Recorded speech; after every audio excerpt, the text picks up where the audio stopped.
Chase, Book 10 of Seals of Honor.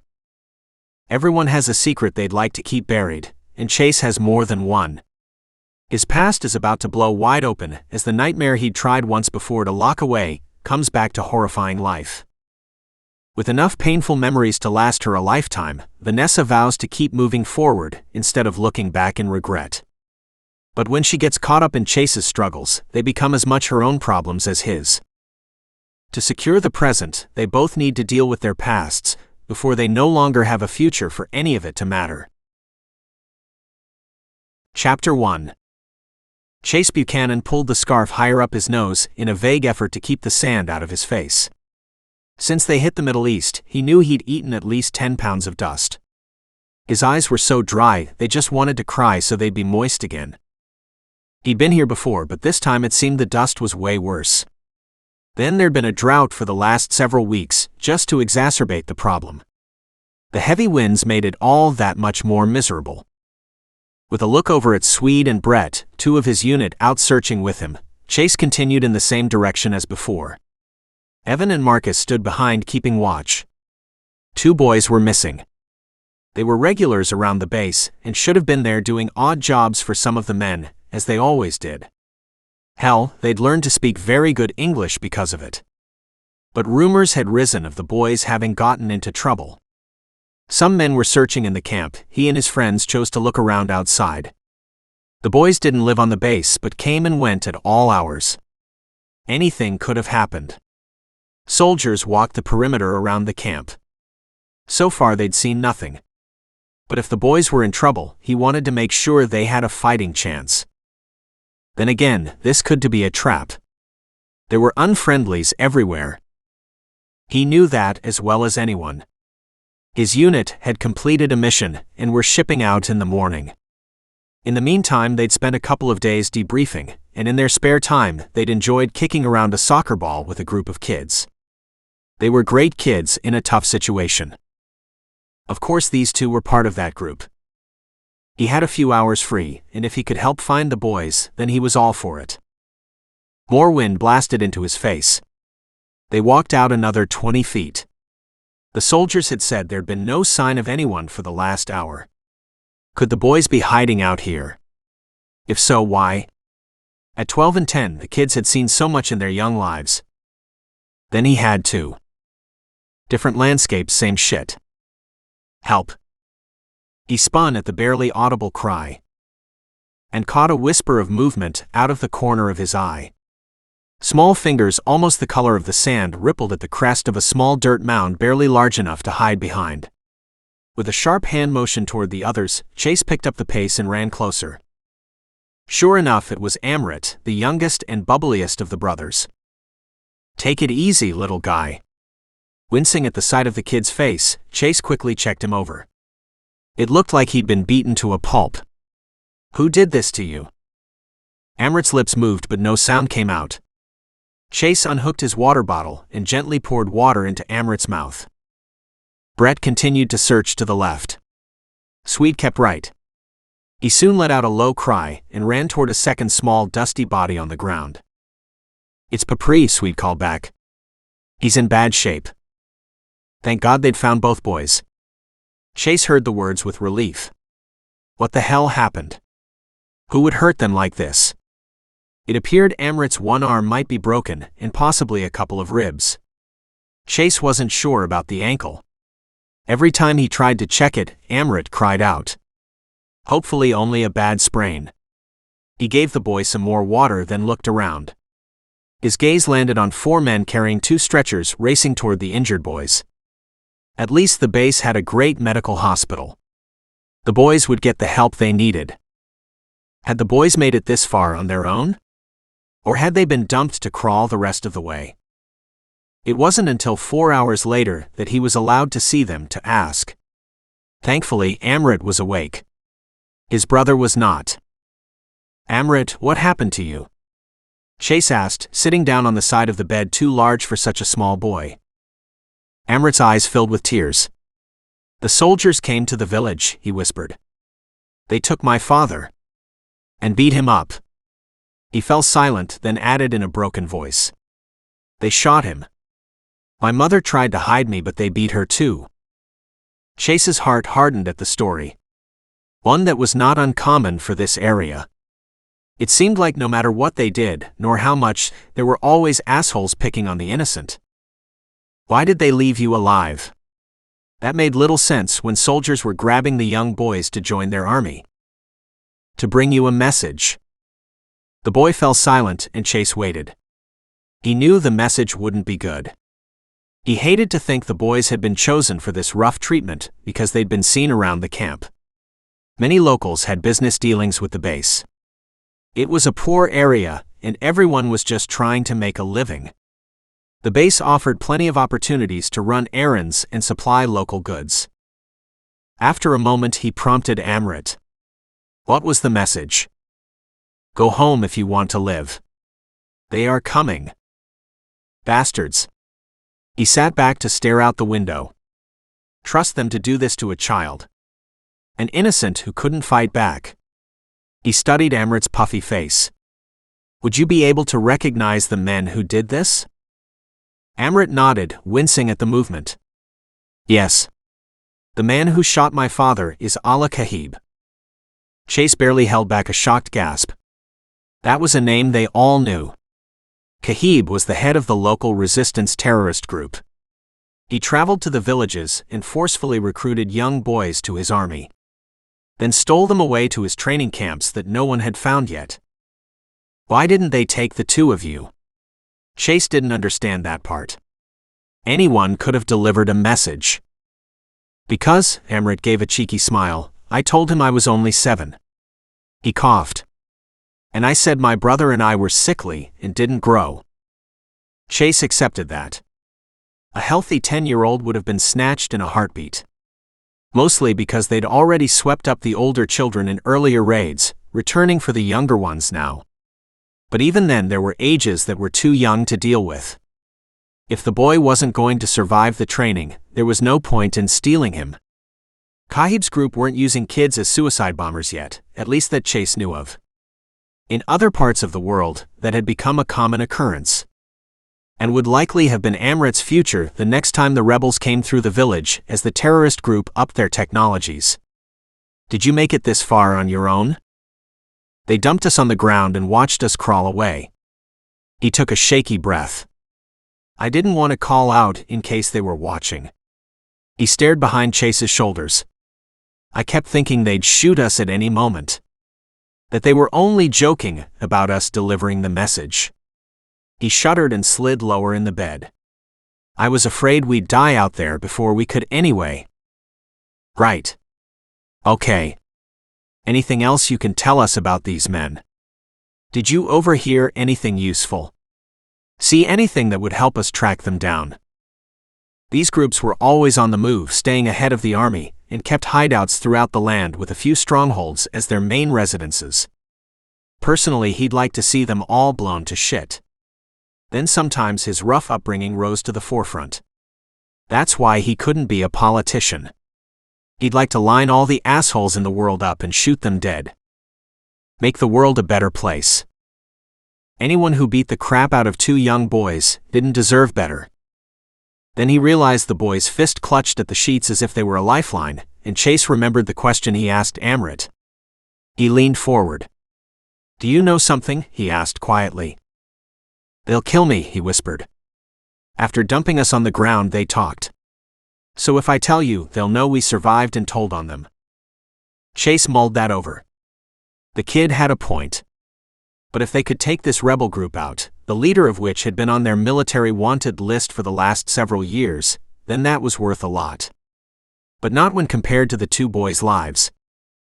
Let me talk it over with my commander and see what we can do. You can't do anything, the boy cried. I have to go home. My mother needs me. At the same village where these people came and found you? Chase asked gently. They will only return again. If not tomorrow or next month, it will be in a few months. They do the rounds, you know that. The boy's face fell. There's no place for me to run, is there?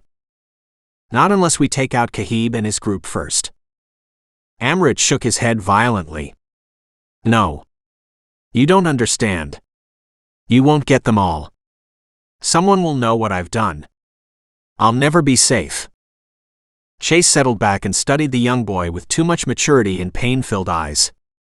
Unfortunately, he figured Amrit was right. If anyone knew the boy had helped the military take down this terrorist group, any survivors would hunt the kids down like dogs. Is the information you have that good? Amrit dropped his gaze. Chase decided to push. Amrit. He leaned over and placed a hand on his shoulder, hating to see the ravages of war on the small frame. The boy barely had enough meat on his bones to keep him alive. Tell me. The little boy's eyes filled with tears. They talked about going to their new stronghold in Asrim. Talking about the route and where it was. They are going to use that to hit all the villages within a day's travel. And did they say where the stronghold is within that city? It took a long moment while Chase tugged back his impatience before Amrit finally said in a shaky voice, yes. Chapter 2. 6 weeks later. Vanessa Roman walked into her office, tired and worn out, and the day had just begun.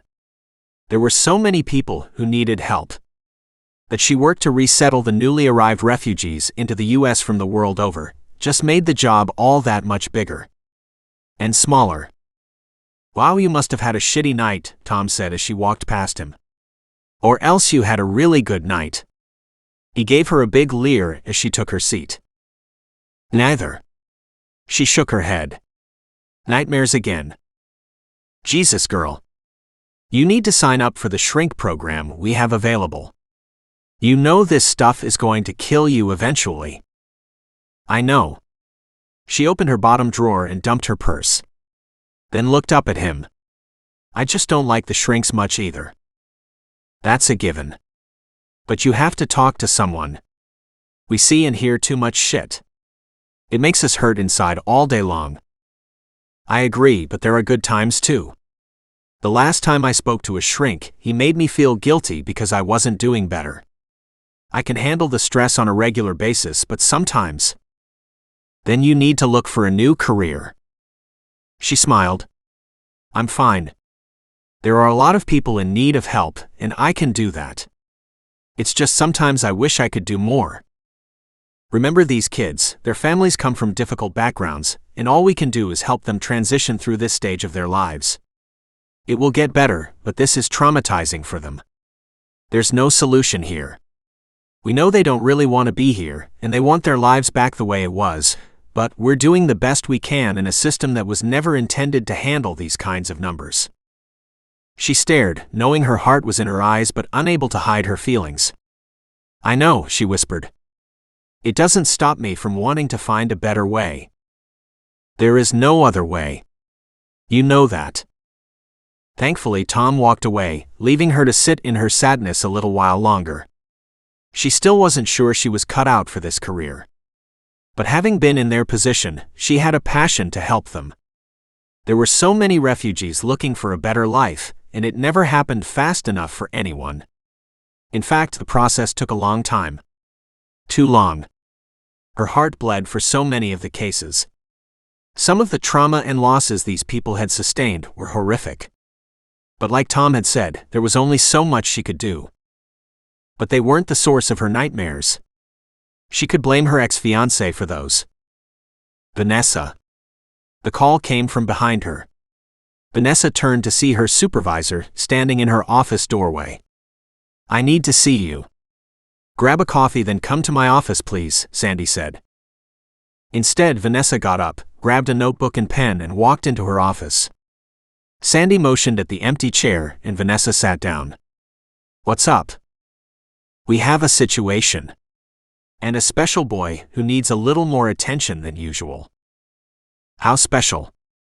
He provided some intel that allowed our military to hunt down one of the terrorist groups that have been destroying villages in Afghanistan. Although the group was wiped out, they can't be sure Amrit is out of danger, so Amrit, his mother and brother have been brought over here. That brave poor boy. He must be terrified. Or he's enjoying all the attention. Sandy shrugged. Who's to say at this point? The thing is, they are here in San Diego and will be processed through our center in an effort to have them blend into the rest of the refugees. Are they going through the regular processing, or are they getting special treatment? Vanessa asked. Yes. Sandy smiled at her. Vanessa rolled her eyes. With a laugh, Sandy added, they need to be handled slightly different but will be processed in a regular manner. The chances of anyone finding out who this one boy is and where he is slim, but we can't discount he might be a target. Sandy nodded at the file on her desk. So we'll do everything we can to keep him safe as we integrate him and his family into our country. Got it. Vanessa stood up and reached for the file Sandy handed her. Timeline? In a cheerful voice, Sandy said, yesterday. Chase walked inside his front door and dropped his kit. It was going to take 6 showers this way to Sunday to get rid of the dust. It was in his underwear, inside his mouth, and he swore it was clogging up his brain. He was too tired to laugh at the cloud of dust that rose from his bag. After all the traveling to get home, he'd have thought it would be clean by now. The gear had been dropped and tossed to the point there shouldn't be any dust left. He hadn't expected to be stateside today, after an unexpected operation went better than planned, but when the opportunity came, the team had been all over it. He stared around the small apartment, loving the feeling of knowing it was his and his alone. Growing up dirt poor with a lot of friendly men, he coveted his personal space now. He'd been a small kid with big dreams, some he'd managed to realize. His mom died a good 10 years back, and if he had siblings, who knew where they were? They'd have to be older and could be flung far and wide across the country. He'd loved his mother growing up, though he hadn't had any illusions. When she needed a fix, she'd gone to the streets to get it. He was never sure if it was the drugs that killed her or the lifestyle.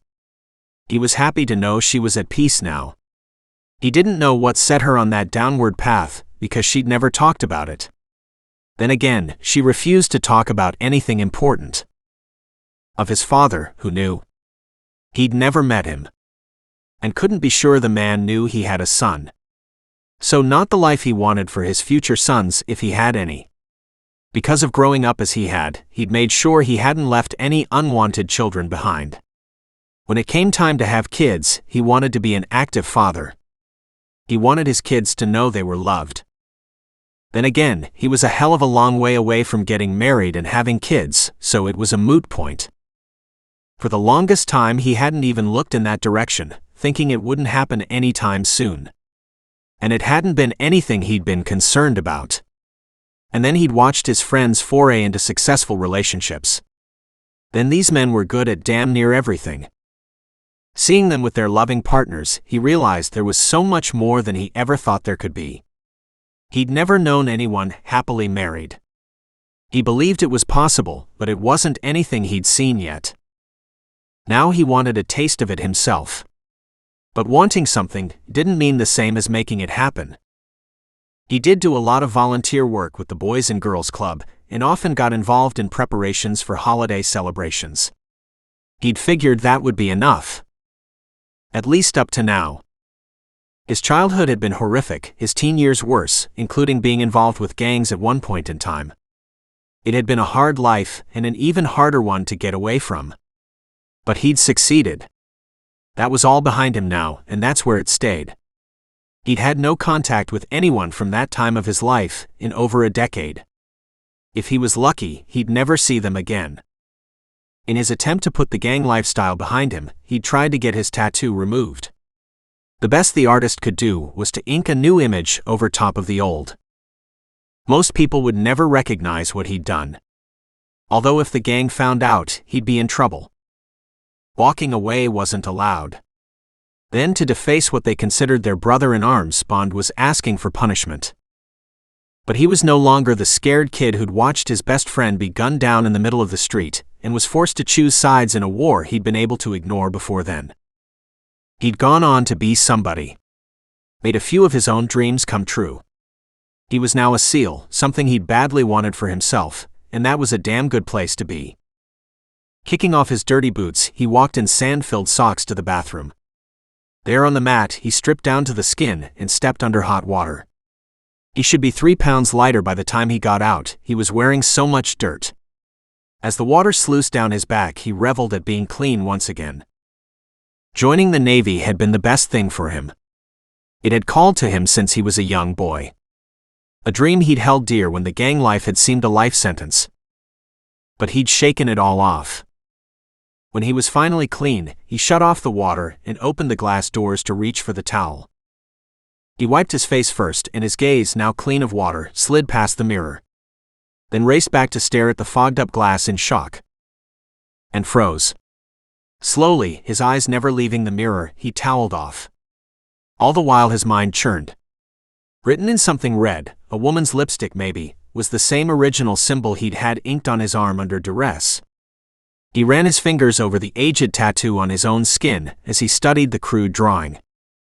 Apparently his past had just collided with his present, and one part of his history had tracked him down. The question was, what did this person want? And if it was a gang member, what was he going to do now that he'd found Chase? Chapter 3. Vanessa knocked on the apartment door and waited.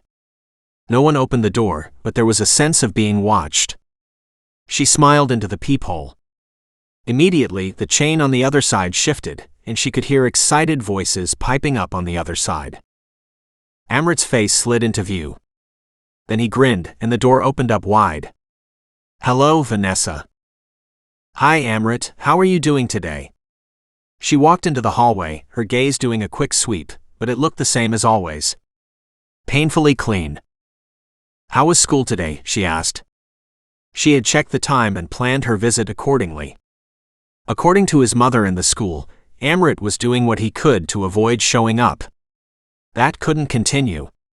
She knew this was a period of transition for the whole family, and there would be more upheaval coming, but he'd missed a lot of school already. They'd been here 3 weeks. It was time for him to get into the normalcy of what life on American soil was going to mean. He'd healed physically, but was still caught emotionally by his past. "Fine, I guess." Amrit walked to the couch and sat down, picking up the game controller he'd been using before answering the door. He'd certainly picked up those American habits quickly. She studied his blank features, the gaze that wouldn't quite meet hers and the slouch of his shoulders. "Is school hard?" He shook his head. "No. It's not hard. Lots I already know from home." "And the new stuff?" she asked gently, taking a seat on the couch beside him. Amrit's mother came racing in from the kitchen. "It's good to see you again, Vanessa." Vanessa smiled at her. Sinja was always very friendly, honest and nervous. It would take months before that instinctive looking over her shoulder stopped. That fear of wondering where the next blow would come from. But hopefully, not so many months for them to stop being worried they'd be sent back. She knew this family particularly wanted to assimilate into U.S. society. She'd do what she could to make that happen. "How are the boys doing?" Vanessa asked. She'd spoken to Sinja on the phone earlier and knew there were definitely some issues that Amrit was struggling to overcome. His brother had taken a different route in choosing to toss everything from his homeland behind, even taking on a new name, Peter. Amrit didn't want to lose his name or his heritage or the memories of his father, and that was fine too. Vanessa was all about them doing what they wanted to do to make the transition easier. "Amrit isn't feeling very good today," Sinja said. "I told him it was okay for him to stay home." Vanessa reached over and touched Amrit's arm. "I'm sorry to hear that. Is there anything I can do to make your life a little easier right now?" Amrit's gaze shifted to the side and then back. "So there was something. Do you know anybody here? Is there anybody you would like to contact or spend time with?" "Someone back home?" she asked, not sure where the question was coming from, but as he'd met many U.S. soldiers in his homeland, it was possible he thought they would be here too. Unfortunately, that was often not the case. The U.S. was a huge country, and the refugees did not always end up close to the people they had met already. Amrit didn't answer. She gave his forearm a squeeze and dropped her hand. She didn't know what to do. She spent another few minutes with both family members, then got up to leave. As she walked to the front door, she called back, "You have my phone number. Anytime you want to call me, do so." She walked out to the hallway with Sinja following her. "Do you know what's wrong?" Sinja frowned. "I don't know. I don't think he wants to go back home, or maybe it's just been such a shock to move here. It's so different. He does mention the soldiers a lot." "Right. Chances are the ones he met are still over there finishing up their tour of duty. Life for them is very different when they get home." Sinja nodded.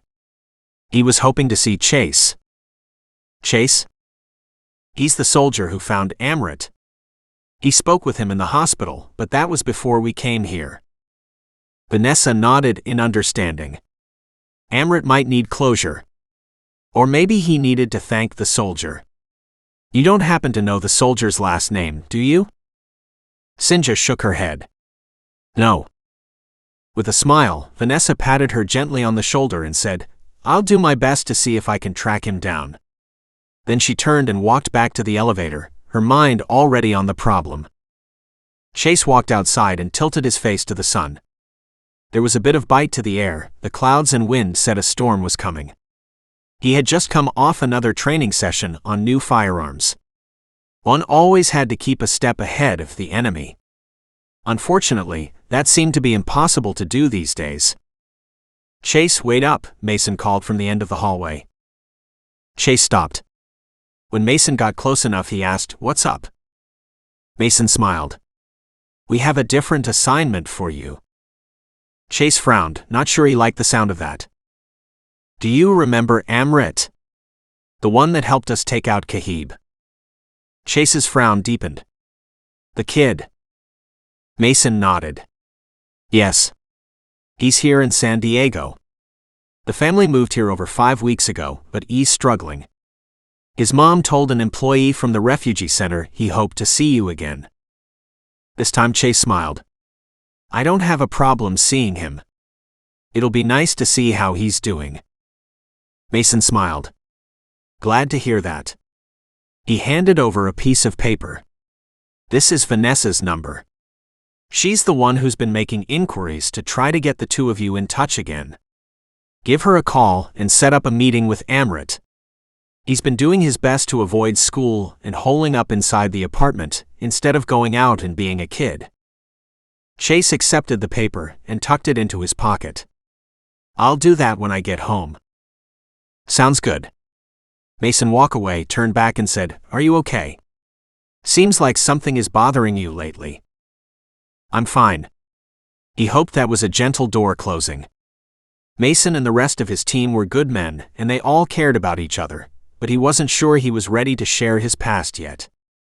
But inside he knew his past had already slammed into his present. "If you're sure. Anytime you want to talk, I'm here." With a slight wave, Mason loped off back down the hallway. Chase walked out into the parking lot and wondered if he should talk to him. It would be nice to talk to someone. But then he should be talking to Marcus or maybe even Brett. He was closer to them. And if members of his old gang were in town, they needed to know he wasn't going to play their games. He was no terrified young boy without friends anymore. He opened his car door, popped inside and slammed it shut. Times were changing. Look at Levi and his group. Evan had taken a few days off to help them move. Levi was moving into a new house while he went through physio, but wanted to be close to Stone, who was still recovering from his amputation. Merc was going for another surgery to help rebuild the muscles of his calves. Life had knocked that group on their asses. He was worried the gang could knock him on his ass. Destroy all he'd worked for. Back at his apartment, he walked into the kitchen and put on a pot of coffee. As he poured the water into the carafe, his inner senses tingled. He knew he wasn't alone. He casually continued to make the coffee, his mind assessing what was different. He pushed the button to start the coffee dripping, turned slowly and studied what he could see. The kitchen area was empty. The glass door to the small porch was open. Right. His gaze searched his living room. He walked toward the glass doors and stepped out on the small patio. And froze at the sight of the man waiting for him. Ronnie, someone he'd never thought to see again. Ronnie had been pressed into the gang a little before Chase had been. By the time Chase had managed to extricate himself out of the gang, Ronnie had worked his way up the ranks. He had to be a top lieutenant by now. And Ronnie was alone. Good. Curious yet wary, Chase pulled one of the patio chairs toward him and sat down. Long time no see. His gaze intent, he studied Ronnie, searching for the angry teen he'd known in the man across the table. Ronnie nodded, his gaze sober, darker, and more tired than Chase remembered.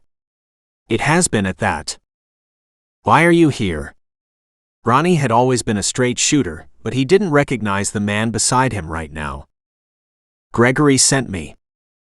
Why? He wants to see you. Chase shook his head. Not happening. That's not going to make him happy.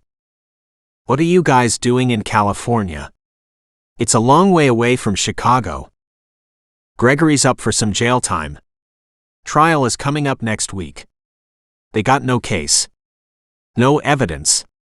Ronnie didn't take that gaze off of Chase's face. We want to keep it that way. Chase leaned back. And he's afraid I'm going to be part of the evidence? I haven't heard anything about his arrest or trial. Doesn't mean the cops aren't looking for somebody to turn evidence on Gregory. Chase shook his head. I left all that a long time ago. Doesn't matter. The police are doing everything they can to dig up some dirt. Gregory wants to make sure there's none to find. So this was where the crux was. And if there is... He kept his voice low, hard. There is only one side. Ronnie reached inside his shirt, pulled out a gun and laid it on the table. Chase looked at it and smiled. Police issue Glock. You kill the cop that came off of?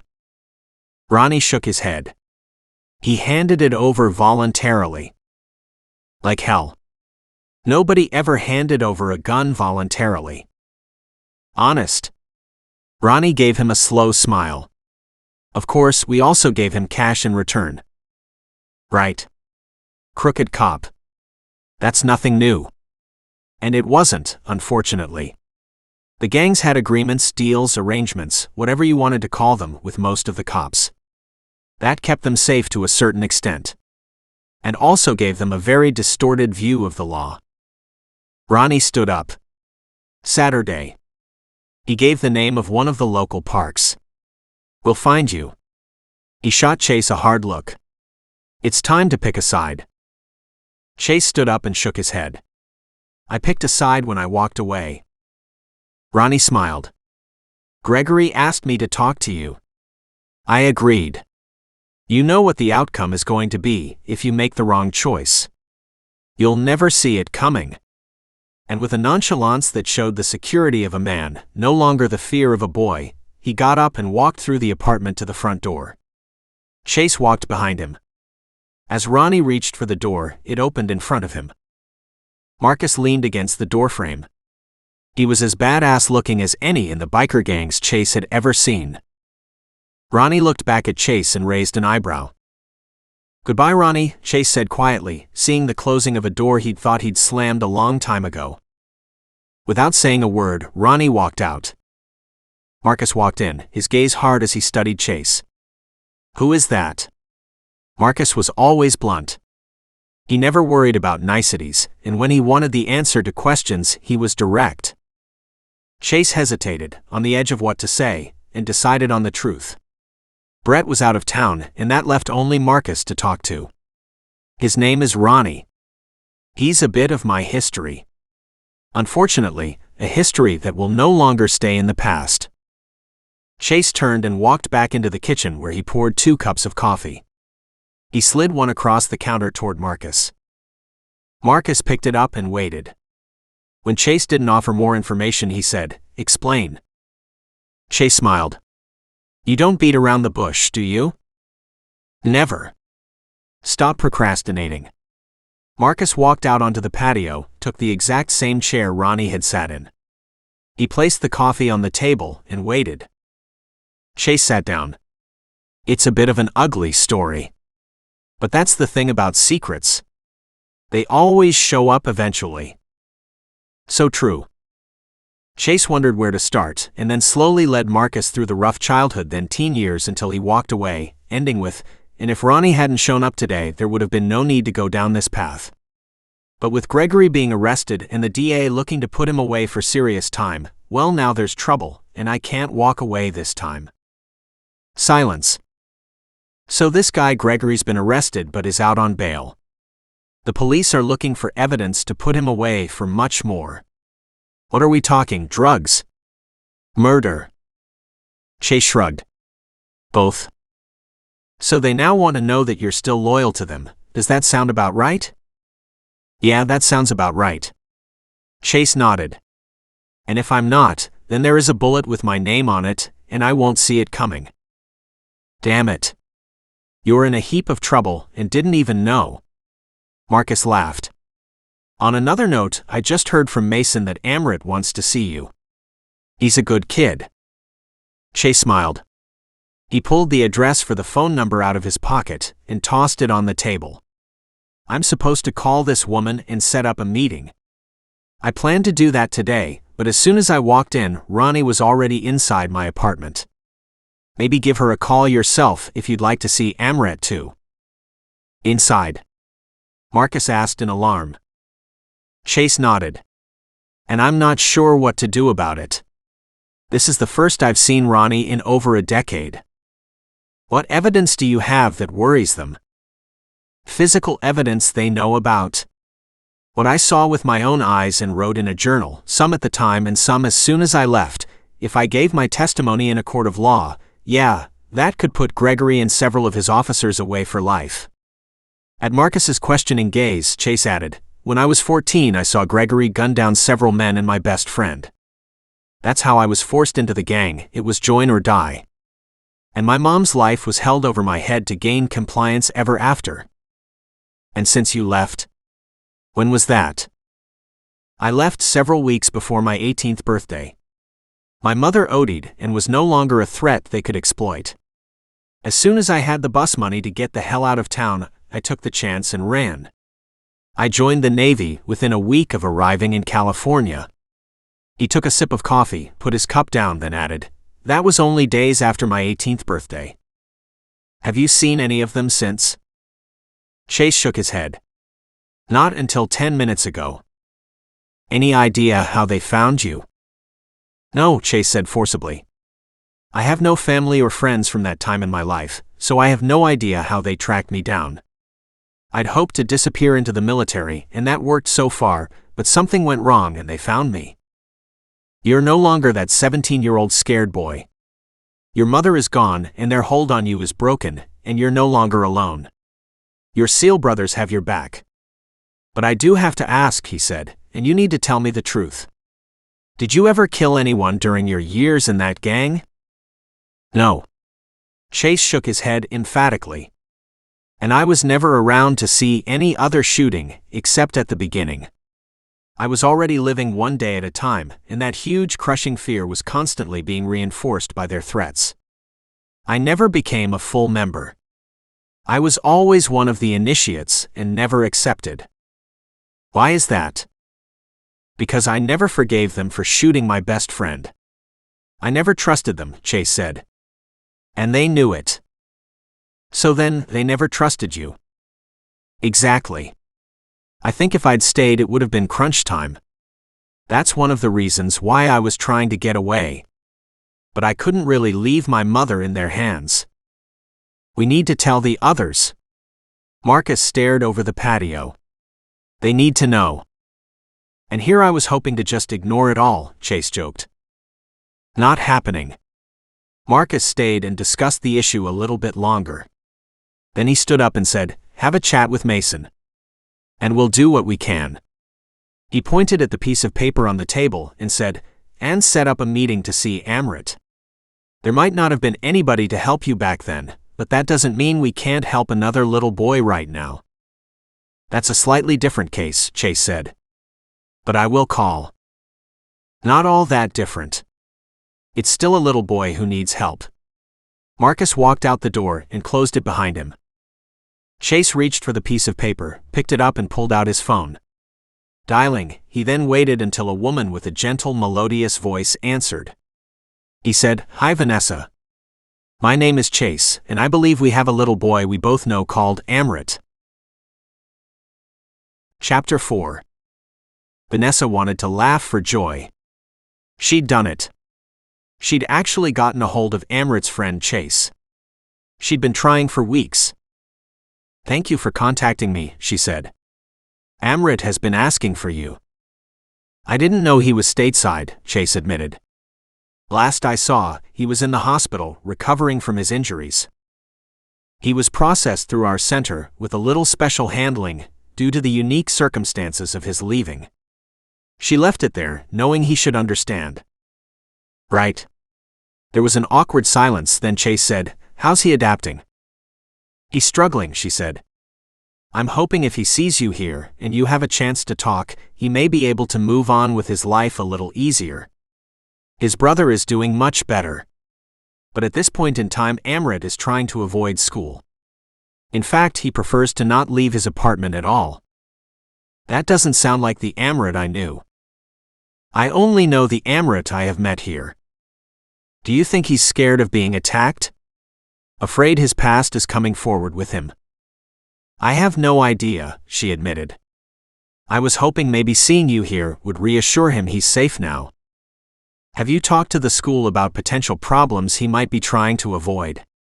If he's not wanting to go to school, it sounds more like school is the issue." "The school hasn't been able to shed any light on it. Physically, the boys are well. His brother too.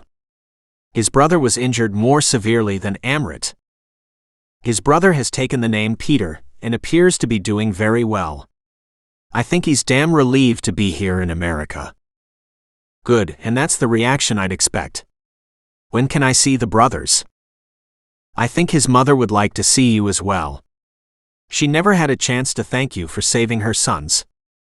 And she doesn't need to. But I'll be happy to meet with her and reassure her. I'll do what I can to help." Vanessa quickly set up an appointment for the following day, a Saturday, early afternoon. "Let's meet at Central Park around 1 o'clock. When she secured his agreement, she hung up and let out a wild whoop. When the others in the office turned to look at her, she just smiled and said, "Finally, something is going my way." The next afternoon, she was in the park a little early. When she turned and saw Amrit and Peter running toward her, their mother walking sedately behind, Vanessa laughed and gave them both a big hug. She smiled. "It's a good day to be outside." It was, in fact, a lovely day. The sun shone brightly, and there was a gentle breeze. The park was happily busy. Vanessa motioned to several park benches across the playground and said, "Go and enjoy. I'll sit here while you two go to the playground." The boys looked at each other and then looked at her, almost as if to say they were too old. Then they laughed and raced off. Vanessa sat down to wait for Chase to arrive. As she sat down, she realized there were several men standing on the far side of the playground. She didn't recognize any of them, but there was an odd look to the group. More muscle than brains, maybe. Not a child anywhere close. Shaking off the thought, she turned to Sinja and asked, "How has Amrit been this last couple of days?" Sinja just smiled. When he was told yesterday he'll be able to meet Chase, he became very excited, much better. The days before that, not so good. They waited, watching the boys chase each other around the playground. They were small for their age. Nobody would have known they were 10 and 12. Maybe that was good, they could reclaim some of their lost childhoods. Just when she was afraid Chase wasn't going to show, she noticed a man walking down the sidewalk, his gaze on the boys. Dressed in a tight t-shirt, tattooed and muscle-bound, he looked like he belonged with the men on the far side, but he stopped at the playground. He studied the boys long enough to make her uncomfortable. She was about to stand up and walk closer when he called out, "Amrit? Peter?" The boys stopped what they were doing, saw him and raced toward him. He grabbed one in each arm, swung them up and spun around before dropping them back down to their feet. "It's great to see you two," Chase cried, hugging them both. "Life is so much better over here." "No sand," he said with a big grin. The boys were laughing and shouting and talking a mile a minute. Vanessa smiled. Out loud she said, "So this is Chase." Young with blonde hair, but he had that tough can-do attitude so many of the military men had. Chase was Navy, and she'd heard rumors he was a SEAL when she'd tried to track him down, but no one could confirm that. Of course they wouldn't. Such was life in the military. Something she wasn't a part of.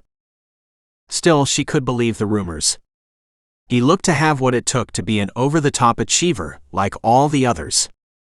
The stories were wild and too incredible to believe, but they served a purpose, and she had no reason to doubt they were at least half true. With Sinja at her side, Vanessa got up and walked toward the three males. When Chase looked up at her, she almost gasped at the scar slashing across his face. Taking a deep breath, she held out her hand and said, "Hi, I'm Vanessa." Chase shook it. Then he turned to Sinja and said with a gentle smile, "Hello. How nice to see you and the boys here." With the introductions over, they all moved back to the bench where the boys peppered Chase with question upon question. He showed great tolerance and patience as he answered them, then asked a few of his own in a teasing voice. Finally, when all the chatter ceased, Chase had a chance to ask, "What's this I hear about you not going to school very often?" Amrit wrinkled his nose. "It feels funny. Like people are watching me."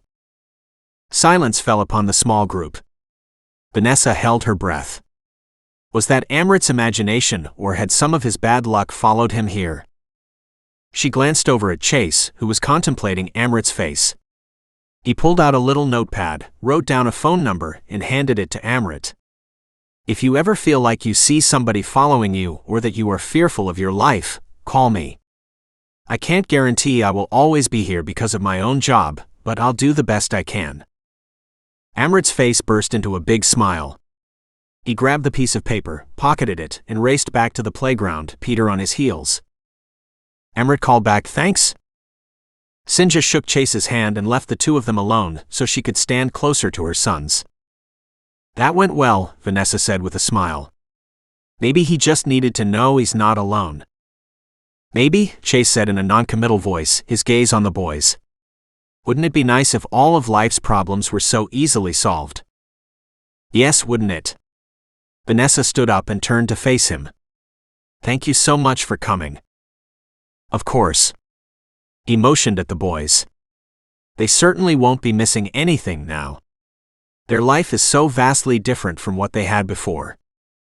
Her gaze on the boys as well, she asked quietly, "Can you share a little bit about their life before?" Chase explained about their living conditions, the father being dragged out of the village and shot in front of them, how the mother and boys had been beaten. How they'd scraped for food and run errands at the camp for the men in order to make a little bit of money on the side. He shrugged. "The opportunities to help the kids are endless. I wasn't there very long." "I'm surprised he remembered me," Chase admitted. "I only played soccer with him for a few days. I'm sure many of the other men doing a tour over there had a bigger impact on his life. I think it's because you rescued him. All the other men faded, and it's your face he remembers." He tossed her a bright smile. "Once he starts to adjust, the bad memories will fade too." He turned to walk toward the pathway and leave the park when she said impulsively, "You're very good with children." Chase laughed. "I don't know why.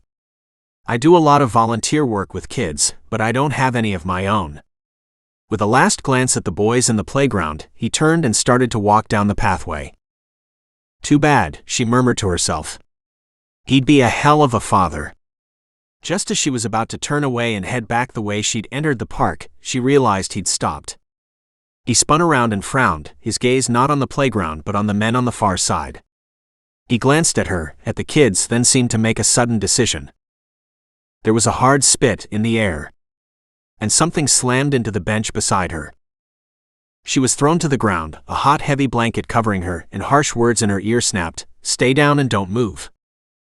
The heavy weight lifted as Chase took off. She twisted her head to see him race toward the playground. Peter and Amrit were standing on top of the wooden structure staring at the bench, fear on their faces. Then they'd also seen her thrown to the ground. And heard the same sound she had. She sat up and glanced around the playground, but she couldn't see anything wrong. The group of muscle-bound men sitting by the park bench on the far side were all strolling back toward a vehicle. They didn't have a sense of urgency, and neither were they packing any kind of firearms as far as she could see. Just because they were big and strong didn't make them hoodlums. They were too old and too well dressed for that. Besides, why would they walk away? What did she know about such things? From where she sat, she could see one side of the wood was snapped off. Peter and Amrit, Chase nudging them forward, walked toward the exit closest to their home over to the parking lot. Sinja was with them. Vanessa hurried to catch up. When she did, Chase looked at her and said in a hard voice, "I told you to stay there and stay down." She nodded. "The boys were here because of me. I need to know they are going to be okay," she said in a low tone. Like hell she'd let those kids get hurt. Did she imagine it, or was it really a nod of approval from him? She straightened and smiled. That made her feel better. Once the kids were back in the apartment, Chase gave some kind of dubious explanation of what happened in a cheerful voice. After goodbyes, he led Vanessa back outside of the apartment building to the street. "Where did you park?" "I'm at the far side of the park." "Good, let's go." He led her back toward the parking lot. "What happened to the bench?" "Not sure," he said cheerfully. "But it seemed like a good idea to get the kids safely home again." "Then how did you know something was going on?" "You were walking to the parking lot when you turned suddenly and looked at the men on the far side." He turned to her. "Is that what I was doing?" She pulled her arm free and snapped, "Yes." "Then that's what I must have been doing." He grabbed her arm again and tucked it back into his. "Let's grab a coffee." Surprised at the turn of events, she wondered if it was his way of changing the subject, or was it a lead into giving her more of an explanation. However, not only could she use some coffee, she really wanted answers. Besides, he was a nice guy. Frustrating but nice. "Sure, as long as you're going to fill me in a little more." He laughed. "Persistent, aren't you?" "Hey, you're the one who pushed me to the ground and told me to stay there." She poked his arm. "I presume that's because I was in danger. But I'd like to know what I'm up against." "Interesting. What do you think happened?" "I think someone shot at the bench, but I don't think they aimed for me. I'd have been easy enough to hit if they had wanted to. I think that was intended for me, as a warning." She digested that for a long moment. Had she done Amrit a disservice by putting him in contact with Chase? That was the last thing she wanted to do. "Is someone trying to hurt you?" He shook his head. "Not exactly sure what this is, but I will find out." And she believed him. He would find out if it was the last thing he did. But first, he had to worry as to whether the boys were in danger. When are Amrit and Peter due to move? At the end of the month. Next week, in fact. We have a place closer to their school for them. And Sinja should be able to find work at the mall. Any chance of getting them moved earlier?" he asked. "I don't think they are in danger, but why put them through anything else in their young lives?" "Sinja hasn't even started packing. It will probably take these few days to get her moved anyway." Chase nodded. He nudged her in a different direction, across the road. After a few moments he led her toward a popular chain coffee shop and held the door open for her as she walked inside. "What can I get you?" he asked. "Just a plain coffee," she requested. "Thanks." "There's an empty table over there." He motioned in the direction of the table. "Go grab it. I'll bring the coffee." She nodded and wove a path through the crowd. When it was his turn, he ordered 2 coffees, and figuring she probably hadn't had anything to eat, some cookies as well. Or maybe in truth, the cookies were for him. At the table, he laid the coffees and cookies down and then took the seat opposite her. He waited, expecting the question she had yet to ask. After a few minutes of stirring her coffee, staring at the table, she lifted her head and said, "Am I in danger?" He studied her eyes and got a little lost in the huge melted chocolate look to them. Vanessa was gorgeous. Black hair, alabaster skin. He gave himself a mental shake. So not the time. He answered her question as honestly as he could. I don't know. Really? She laid the spoon down and shot him a look of disgust. What's your relationship to those men who were at the park? I'm not exactly sure who they are, he admitted. But it's possible it might be somebody who wants me to disappear. Her gaze widened in shock. So this is that serious? She exclaimed in a hoarse whisper. He nodded. I believe so. Shit. Exactly. He leaned across, resting his hand gently atop hers. And on that same note, I feel like I need to ask, do you live alone? Her mouth formed an O, but no sound came out. He squeezed her arm gently. Does that mean yes? She nodded. Deciding she had the right to more than he shared so far, he gave her a shortened version of events. He pulled his arm back and took a sip of his coffee. There was no doubt that had been Gregory on the bench. Ronnie hadn't been with him, but he was sure to have been somewhere close by. And quite possibly, it was Ronnie who'd fired the single warning shot. Why had they been at the same park? They said they'd find him, and they had. But how? When he'd known them, they'd been goons, not super sleuths capable of figuring out that kind of information. Somehow it had happened. And they'd seen him with both the boys and with Vanessa. He doubted the boys would be an issue. But he'd been sitting with Vanessa as well. His phone buzzed. He pulled it out of his pocket. Glancing over at Vanessa, he said, "Sorry, this is important." But she didn't seem to notice. It was Marcus. Shooting in the park. Yes. Gregory. Boys, Vanessa and Sinja were all in the park with me. All could be in danger. He studied Vanessa, who looked more shell-shocked than she had when they originally walked to the coffee shop. I thought they looked like thugs. When I arrived at the park, they were there already. She shook her head. They looked out of place. They are not from here. I left them in Chicago. You were one of them?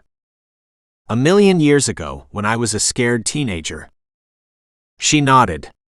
That's what I figured. His eyebrows shot up in surprise.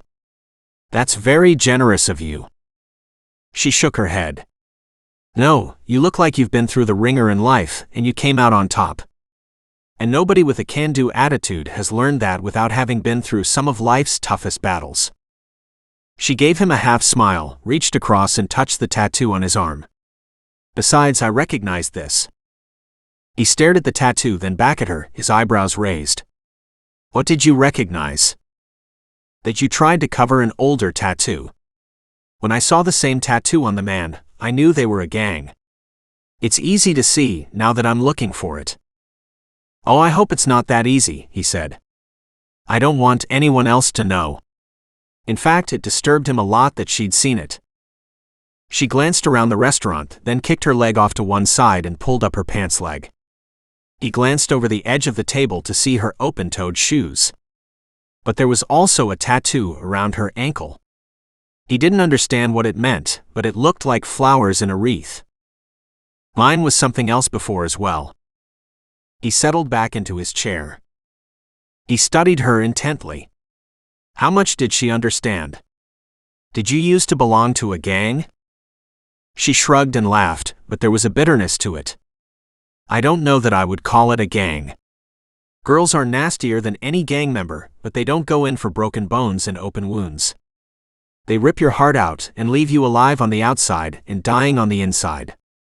She seemed to throw off the painful memory and said, That's why I spend my life now helping others. You work for International Rescue. She nodded. Yes, I was once an immigrant myself. And I paid the price for being different.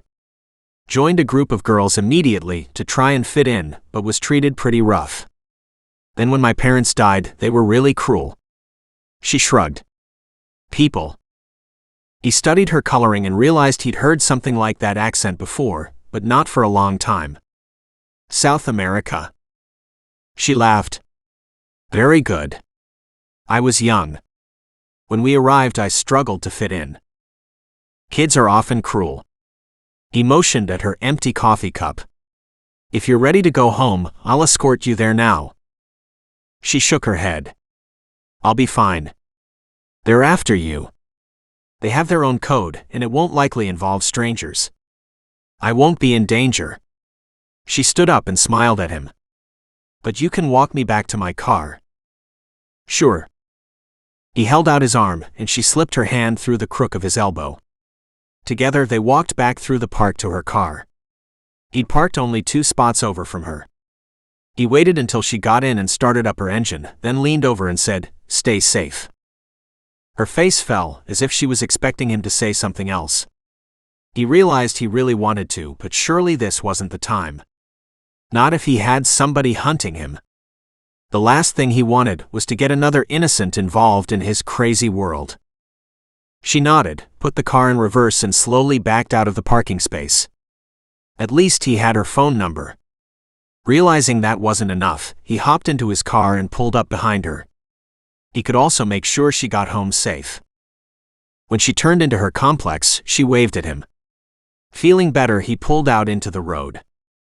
He had to question what he'd seen earlier. Had it really been Gregory he'd seen at the park? If he'd seen Ronnie, he would have known for sure, but he hadn't laid eyes on Gregory in over a decade. He'd recognized the tattoos, not the faces. Like him, they were all a decade older. He just couldn't be sure. Then he remembered something he should have, right away.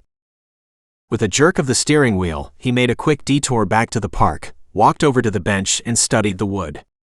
Sure enough, there was a slug in the wood through to the metal framework. He pulled out a pocket multi-purpose tool and managed to extract it. He tossed it in his hand for a few minutes, then made a phone call. It was short and to the point. But it was time. Chapter 5. The rest of the afternoon had a surreal feel to it. She still couldn't believe somebody had shot at the bench where she sat. And as a warning to Chase. As far as she knew, nobody had any problem with her. There was also another first that she hadn't cared to examine. She'd had her first date in a year, since her ex left. If coffee for answers counted. She went into her small apartment and put on the tea kettle. She'd had coffee with Chase but wanted the comfort of a good cup of tea. Right now she could use whatever comfort was available. Once again she pulled out her phone. She'd put his name and number in her contacts after he called her. She wanted to call him and see if he was okay. That was stupid. But he'd seen her home safe, who'd see him home safe. Yet she hardly knew him. And definitely not well enough to call to make sure he was okay. That she really liked what she'd seen and was worried about him made her double question that assumption. She quickly hit call. He answered right away. "Vanessa, are you okay?" "I'm fine," she said. "I couldn't help worrying you might not be." He gave a startled laugh. "I'm fine." "Okay, good."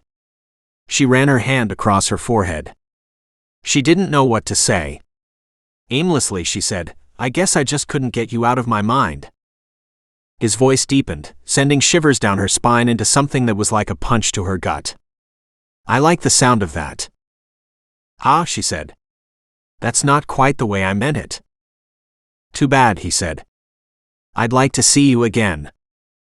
"Really?" she asked doubtfully. "Really," he confirmed. "But this is hardly the time." Right. Of course it wasn't. It was an easy out for him. Besides, she wasn't ready for another relationship, and she might never be. "I don't want anyone to think you're close to me and have them use you for target practice." Her eyebrows shot up. "Too late," she snapped. "Remember that bullet today?" "I do," he said quietly. "That's why I'm saying this." Disgruntled, she stared out the window. This wasn't exactly the way she'd planned the phone call. Not that she'd really had plans.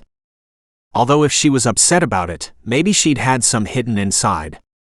She sucked in her breath, trying to figure out a way to get out of this gracefully. "Of course, we both have to eat dinner. And I really should be keeping an eye on you, so why don't I pick up something and bring it to your place?" She almost gaped. Inside, her breath gushed out in surprise. After a moment, she said, "Sure?" "Good." He grabbed her apartment number, then said, "Be there in an hour." And he hung up. She was left holding the phone in her hand, not sure what had just happened. She glanced around the small apartment and winced. She hadn't had company in forever. Time for a quick cleanup. In fact, an hour was enough to do a lot of cleaning. With the floors mopped, the vacuuming completed, a little bit of dusting done, her bedroom tidied up and new bedding on the bed, and no, she didn't want to examine too closely why she changed her bedding when he was just coming for dinner, and she barely knew the man. There was a knock on the door. She raced to the entrance, a smile on her face, and froze. There was one very large, heavily muscled man in a muscle shirt, leaning against her doorframe. Bald with a single hoop earring, he gave her the jitters. Nervously, she plastered a smile on her face and said, "Yes, can I help you?" He studied her for a long moment, then gave her a hard nod and said, "Yes." "Stay away from Chase." Oh God. Had she seen this man at the park? In a cool voice she asked, "Why?" "Because I'm thinking a woman like you might not want to die in the next few days."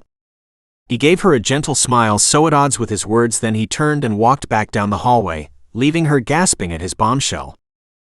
For such a big man, he moved quickly, and before she knew it, he was gone. She was still staring at the empty hallway when the elevator opened and Chase walked out. "What's the matter?" Chase raced toward her. "Did something just happen?" She stepped back into her apartment and, with a last look around the hallway, motioned him inside. "I just had a strange visitor." Still shaking from the encounter, she returned to the kitchen and once again put on the tea kettle. Maybe she was drinking too much caffeine. As she stared down at her trembling fingers, she realized she'd rather have something much stronger. "Who?" Chase followed her into the kitchen and placed a large bag on the counter. He opened the top, and wonderful smells drifted out of the bag. "A friend of yours?" She gave a broken laugh. "Or maybe not. He basically warned me to stay away from you." "Explain." The friendly Chase was gone, and in his place now there was a hard man with a dangerous edge to his voice. Oddly enough, she didn't mind his new persona. He was more in charge and in control. Gone was the light-hearted, flirty male. This was a man to have on one's side in the face of danger. And he was not treating this as a minor incident. Thank God. She took a deep breath and explained the little bit she could. "Ronnie." She watched his fingers curl into a tight fist as he stared off at a point somewhere beyond the kitchen cupboard. Obviously he knew this man. "I gather this is not a good development. The question is, did it relate to what happened in the park?" "It's definitely related. That it's a warning is a good thing, but it's possible they saw me come into the apartment building just now, and that would not be good news." "Is Ronnie a henchman too?" "He's more of an enforcer now. Back then he was a nobody like me."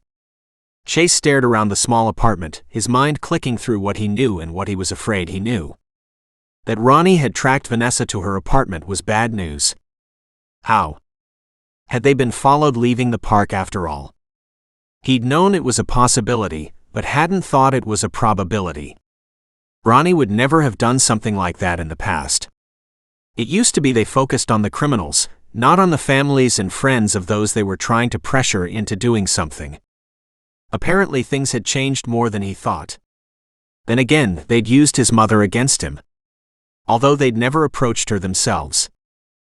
He turned his attention back to the bag and opened it, pulling out dishes of chicken skewers, rice and vegetables. "Let's eat." "Just like that?" "I'm not sure I can eat." Then the aroma hit her. "Greek?" She shook her head. She sniffed the air and laughed in delight. "How did you know?" "Know what?" He lifted his gaze to study her.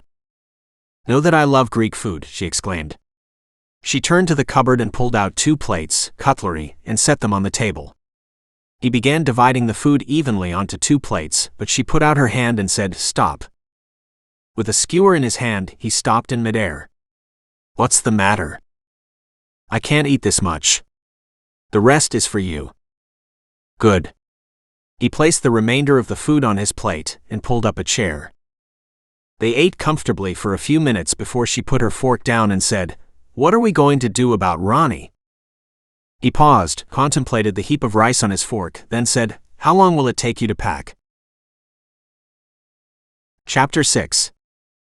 "I'm not going to pack because I'm not going anywhere," she replied calmly. She picked up a skewer and slid the meat off the end. She raised her gaze to his and added, "So deal with it." He nodded but didn't say anything. She frowned, not trusting his silence. She watched as he ate several more bites, then asked in a suspicious voice, "What? Nothing to say?" "What's to say?" He smirked at her. "If you don't want to pack and move to my place, that's fine. After dinner, I'll go grab my stuff for the night and come back here," he said calmly. "It might not be as comfortable, but I'll make it work." In fact, he pulled out his phone and made a quick call. She was left spluttering in place. There was no way he was staying the night here with her. She glanced around at the small apartment. It was way too small for even her. Her bed was the only thing that was available to sleep on. The couch was only a love seat. He wouldn't fit on the limited floor space either. She leaned back, her appetite suddenly gone, and studied him as he spoke into the phone. When he hung up and turned to look at her, his smile brightened. She narrowed her gaze at him. "Now what?" "Oh, nothing," he said cheerfully. "A friend is going to deliver my overnight bag, so I don't have to leave you alone." Her shoulders slumped. "Damn." "Yep, you're not going to get rid of me that easily," he said. "How is your coffee supply? Do I need to ask him to stop at the grocery store and get some food for midnight snacks and coffee for the morning?" "This is stupid," she said in frustration, wondering how her life had become so complicated all of a sudden. "Ronnie won't even bother coming back." "Vanessa." This time there was no laughter in his voice.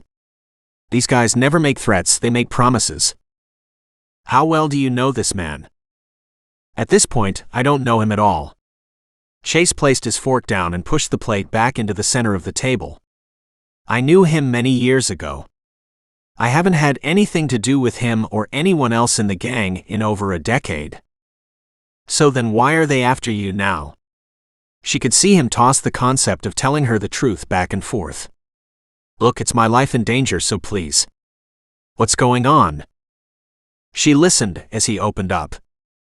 Enough for her to get the gist of an upcoming court case and somebody from the gang on trial, charges against him, and that the gang believed Chase might have information pertinent to the case, and that they wanted to make sure he remembered where his loyalties lay and why. Wow. That really sucks. She settled back. "But it has nothing to do with me." "It does now," he said firmly. "We also have to make sure Amrit and Peter stay safe. There is a code of honor within the gang, or at least there was. Before, the children would not have been targeted. So in theory the boys will be safe. But I can't guarantee that." "In theory," she said in outrage. "That's not good enough." "No, it isn't. We'll keep them safe. I'll talk to Marcus when he gets here." Chase stood up, raked up the dirty plates and cutlery, and walked over to the sink. He quickly filled the sink with a small amount of hot water and washed up the few dishes. Realizing she was letting him act like this was his home, she got up, collected the bag and containers, and put them in the garbage can. Needing to reclaim her space, her control of a situation that had slid way too far to the left, she bumped him out of the way and said, "Let me finish this." "I'm already done.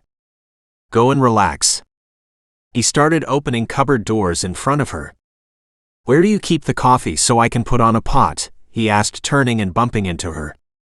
Instantly, his arm shot out to stop her from falling against the counter. "I'm so sorry, I didn't mean to startle you." "You move so fast," she exclaimed. "I'm not used to it."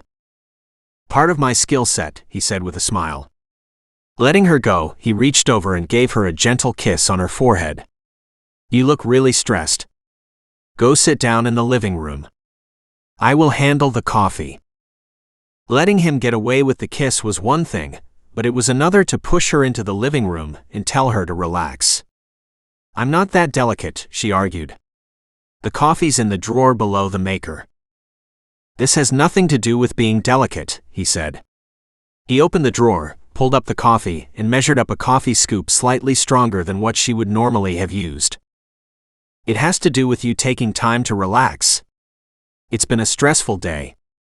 While the coffee dripped, he pulled 2 cups out of the cupboard and set them on the counter. Do you take milk or sugar? Then he stopped and corrected himself. Right, you take it black. She was inordinately pleased, he remembered. They'd only been out for coffee once, but she did like the fact he was good with details. I should have asked, do you have spare bedding here? She shrugged. If you mean blankets and a pillow, then yes. Good enough. He was about to say something else when there was an odd knock, like one solid followed by 3 rapid taps. Chase walked to the front door and stepped in front of her before she had a chance to open the door. She glared at him. It is my house. He shook his head. You don't open the door anymore. Remember that. He directed her to look at the peephole in the apartment door. I was going to do that, she muttered, feeling foolish because she'd obviously not been going to check out the peephole. Her hand had already been on the doorknob to open it. I already know it's Marcus out there, Chase said. But next time it might not be. He popped the door open and let a huge man inside. She gasped and stepped back, her eyes widening. In a way, they both had the same tough, hard-ass look to them, but when Marcus's gaze landed on her, there was a gentleness to it that softened the predatory down to gentle giant. Hi, I'm Marcus. Marcus is part of my unit and a good friend. We can trust him. Marcus raised his eyebrows at that. Obviously, he hadn't been told much so far. She was glad. She didn't want Chase talking to everyone. Not at the stage when she had no idea what the hell was going on. It made her feel like they all knew something she didn't. Hi, Marcus. Nice to meet you. She motioned inside her apartment that was getting smaller as each man arrived. They were big, and although she was not tiny, they made her feel small, and her apartment even smaller. Hopefully Marcus didn't want to stay overnight, too. She laughed out loud at the thought of both men trying to find space, only to realize both were studying her strangely. He's making me crazy, she said to Marcus. She smiled and offered him a cup of coffee. Thank you, I'd like that, and he makes all of us crazy. Marcus dropped the bag on the hallway floor and said, This is for you, Chase. Should be good for a couple of days. Thanks. Chase seemed a little distracted. Vanessa watched him carefully. What's the matter? He went to answer, but there was that bright, friendly smile on his face. She shook her head and said pointedly, Stop. Don't lie to me. Instead, Marcus gave a bark of laughter, patted her gently on the shoulder and said, I like her. You should keep her. He walked into the kitchen and poured himself a cup of coffee, making her realize she'd offered one, but hadn't gotten to the point of actually pouring a cup. Thrown by his words and yet not by his actions, she apologized. I'm sorry, I meant to get it for you. Don't worry about it. I can use this. Thank you. He walked over to the love seat and sat down at one end. Chase, fill me in. Not a request, but a statement. It was her turn. She gave a bark of laughter, walked over, sat beside him and said, Chase, I like him. You should keep him. Marcus howled like it was the best thing she could possibly have said. She gave him a strange look, then shrugged. Men who understood them. Chase sat down on the chair opposite her love seat and told Marcus what Ronnie's visit was all about. The smile fell from Marcus's face. You know there's only one answer. Chase nodded. I've already started the process. But it will still take some time. When is the trial? Chase shrugged. Next week, but I'm not exactly sure yet. I'm waiting on answers. His gaze shifted toward Vanessa, then back to Marcus. She sensed some hidden communication going on between the two men, and she didn't like it. Please don't keep any secrets from me. At this point in time I'm involved, even though I don't want to be. Secrets are just going to make me more edgy. I spoke to Mason, Marcus said. Chase's gaze sharpened. That was next on my list to do, but I haven't had a chance yet. Marcus nodded. Mason is collecting photos, IDs, and contacting the commander. Chase winced. Great. Hey, you can't hide this kind of stuff. I wasn't trying to hide it, I just didn't want to make it public. Are you ashamed? Vanessa was fascinated at this back and forth. She watched as Chase dropped his attention to the coffee table in front of them, but he answered readily enough. I was a terrified kid back then, trying to stay alive in a world that ate young boys for dinner. Ashamed? He studied Marcus and then her. No, I'm not ashamed. But I wish I'd had more options so the outcome could have been different. His face hardened. And I wish I'd thought to do something about this earlier. Don't we all? Marcus smiled. He picked up his coffee cup and downed the rest of the brew. Then he stood up, took the cup to the sink where he washed it, and placed it upside down in the dish rack. Vanessa hadn't thought him to be so domesticated. Not with that element of a caged animal to him. Marcus pulled out a phone from his pocket and tossed it to Chase. Got 30 minutes on it. You know what to do when you're done. At that note, Marcus walked to the front door, smiled at Vanessa as she trailed behind feeling helpless. These men were in a world all their own, and at the door he said, "Thank you for the coffee. Please look after Chase." Then with a flashing grin, he opened the front door and walked out. Wait, don't you want a picture of Ronnie or description? Nope, got one already. Thanks. He hit the button on the elevator, the doors opened, and he stepped inside. And there disappeared one of the most mysterious men she'd ever met. She turned to face Chase, who was standing with a frown on his face as he watched the elevator doors close behind his friend. He nudged her back inside the safety of the apartment, closed and locked the door behind her. He's interesting, she said. That's one way to look at him. Chase walked back over to where Marcus had dropped his bag, picked it up, put it on the kitchen table and opened the zipper. There he proceeded to pull out a laptop and the adapter, before he zipped up the bag and tucked it behind the table out of the way.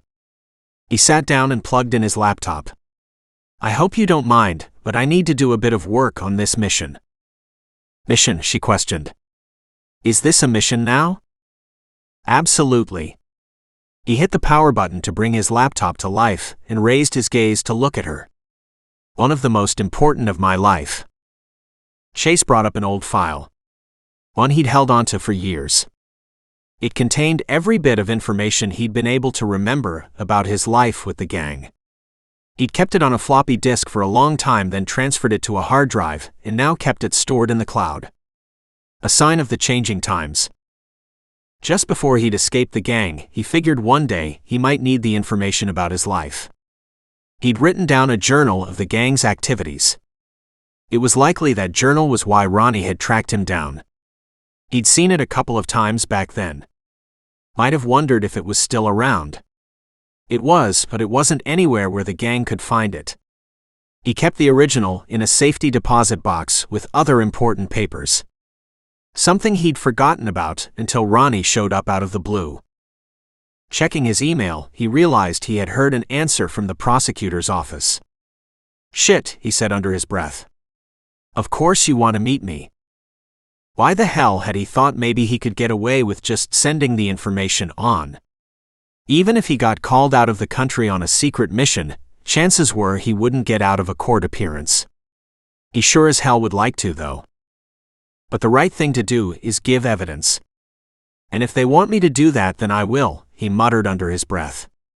But not low enough, as Vanessa heard him.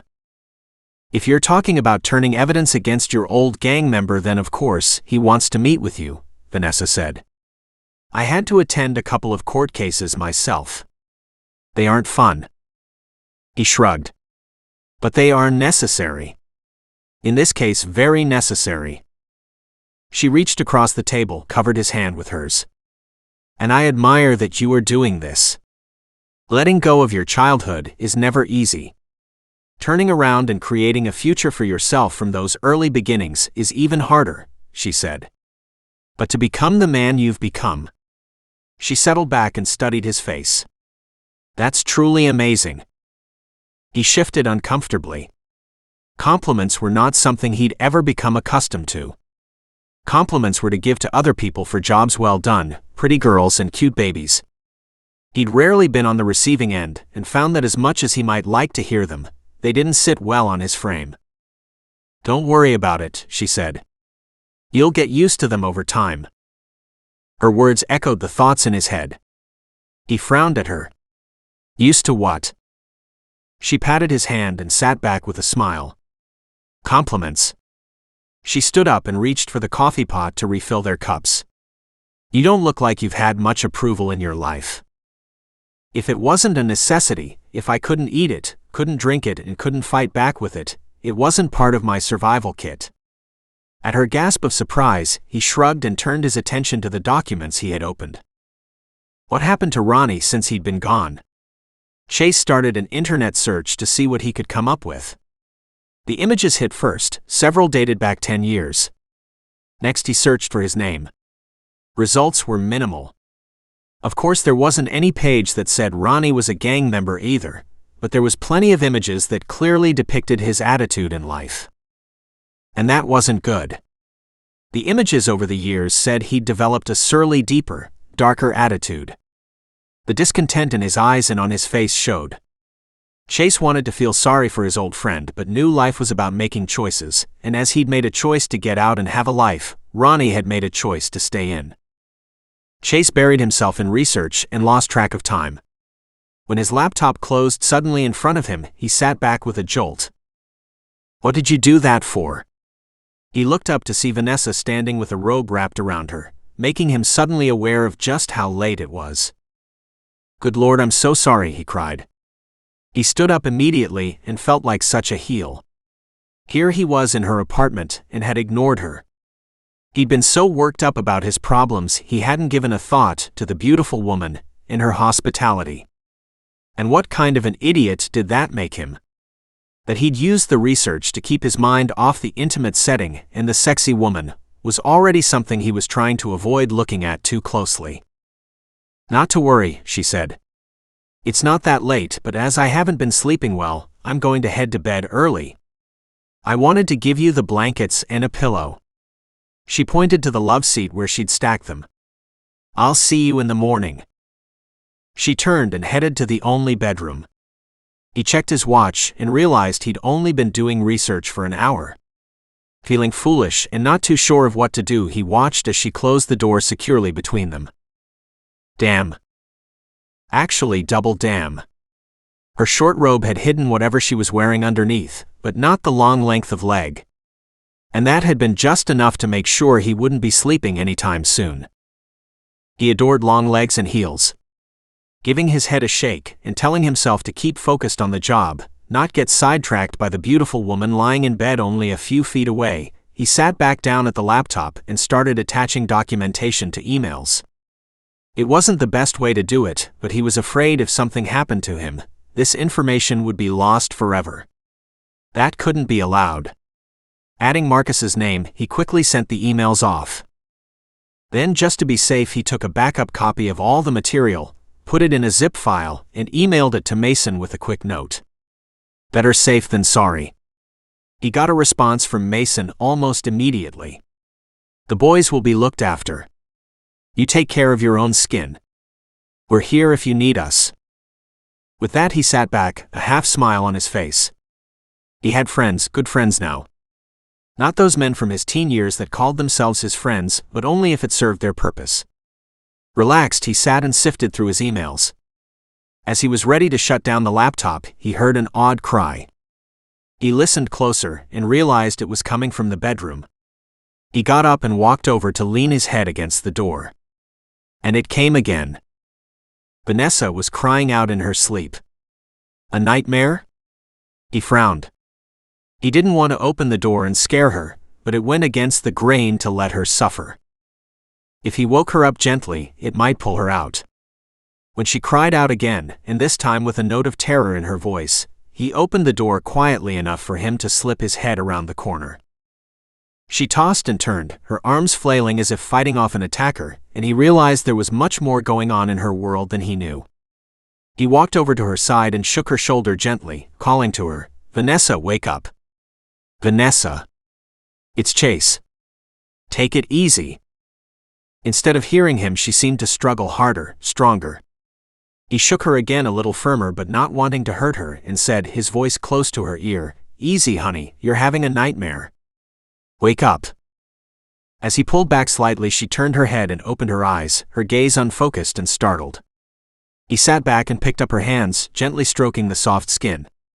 "It's okay. You were just having a bad dream." She gave a half cry and threw her arms around him. He hugged her gently, and tugging her across his knees held her while she cried. He didn't know where the nightmares were coming from, but they were obviously deep and painful. He waited until the storm passed. Finally, she lifted her head and looked at him. "I'm so sorry," she said. "I shouldn't have done that." "Why?" he asked quietly. "Everyone needs comfort from time to time." She shrugged. "Then I should be sleeping with you every night because these nightmares are getting worse, not better." He grinned and responded with a lopsided smile. "You know, that just might work out well for me." Chapter 7. She felt like a fool. What was wrong with her? She'd never clutched a stranger like this before. That was not her way. Normally, she kept everything locked down. But there was something about a nightmare that allowed the vulnerabilities of the dark to creep in and turn her into this frightened woman she would never acknowledge in the bright of day. Do you get nightmares often? If so, maybe you should get some help. Chase rubbed her shoulders, and she realized she was still sitting on his lap with her arms still wrapped around him. She shook her head. In a muffled voice she said, "I tried that. It didn't work for me." He nodded. "Are they work-related or personal?" Her laugh when it came out was broken and pained. "Both." She tried to explain. "The work is everything I've always wanted to do, but is probably the worst thing for me to do, as it brings up lots of painful memories. It's partly what spurred me into my field. I do suffer from nightmares. I thought I dealt with them, but there's something about my caseload that's bringing them back up. I'm sorry. That's got to be tough." She eased off his lap and settled back against the headboard. "I'm sorry for disturbing you," she said. "You need your sleep too." "I was actually just heading to bed now." He leaned forward so he could look into her eyes. Those huge, confident baby blue orbs made her want to just melt, but at the same time it was his very capableness that attracted her. And that wasn't right. She didn't want to lean on anyone. She shifted her gaze away. "I'll be fine now. Thank you." "Are you sure?" He didn't appear to know what to do with himself. Then again, the sense of discomfort was mutual. She motioned at the doorway. "It's fine. Go back to sleep." He stood up and frowned. "Would you like a light on?" "No," she whispered softly. "I'll be fine in the dark. Thank you." She watched as he closed the door quietly behind him. Then she tucked herself down into the covers, mortified she'd actually been heard. Still, the subconscious fears would rise again as soon as she closed her eyes, and that was enough to keep her awake for a long time. Finally, she started to drift off, and that's when she thought she heard a sound on the balcony. Then heard it again. Catching her breath, she slipped out of bed in the dark, grabbed her robe, and walked over to the bedroom door. She opened it quietly and peered around into the living room. And caught sight of Chase watching something outside on the patio. Right, she wasn't alone anymore. Relief washed through her, only to drain away in shock as he lifted a finger to his lips and held out his hand for her to walk to him. Hugging the walls, she crept closer. She reached up and with her lips against his ear she asked him, "Is there someone out there?" He nodded and wrapped his arm around her, tucking her up close. "Shouldn't we call the police?" she whispered, pressing closer to him. "Not yet," he said, his breath at her temple. "I'd like to see how far they are going to go." She was surprised anyone could get up this high, but it was a small deck close to the adjoining apartments. She'd often thought it would be easy to jump from one to the other, in which case he could have come onto hers from any one of the other apartments. Grateful she wasn't alone, she watched the tall shadow by her patio furniture and waited. It's not Ronnie. It's too small of a man. Chase nodded. They have lots of men. This one looks like Monkey. He used to do a lot of the B&Es for them, as he's well known for getting into and out of tight places. Nervously, she looked back at the front door. Do you think Ronnie will come in the front door as Monkey approaches from the back? It would be good if he did. He'd meet Marcus then. And that explained why he wasn't concerned, and his tone of voice was confident and calm. She grinned. Not only wasn't she alone, apparently Chase wasn't either. Then she saw the gun in the man's hand. Shit. Chase squeezed her fingers reassuringly. Of course, he was military. Guns were his thing. But that didn't mean the bullets weren't going to fly, and no one was going to get hurt. That's the last thing she needed right now, thank you very much. She almost laughed at the snark in her head. Must be nerves. I'm going to try and scare him off, Chase said. Wouldn't you rather capture him instead? She whispered urgently, trying to hold him back. Sure, but not when you're here. He picked up a book from the coffee table and dropped it on the floor. The figure outside froze. Then in a hard voice, Chase called out, Vanessa, was that you? Is something wrong, honey? The shadow melted against the wall outside. While she watched, she could hear vehicles turning the corner of the block and racing up the street toward them. With a squeal of brakes, the vehicles stopped.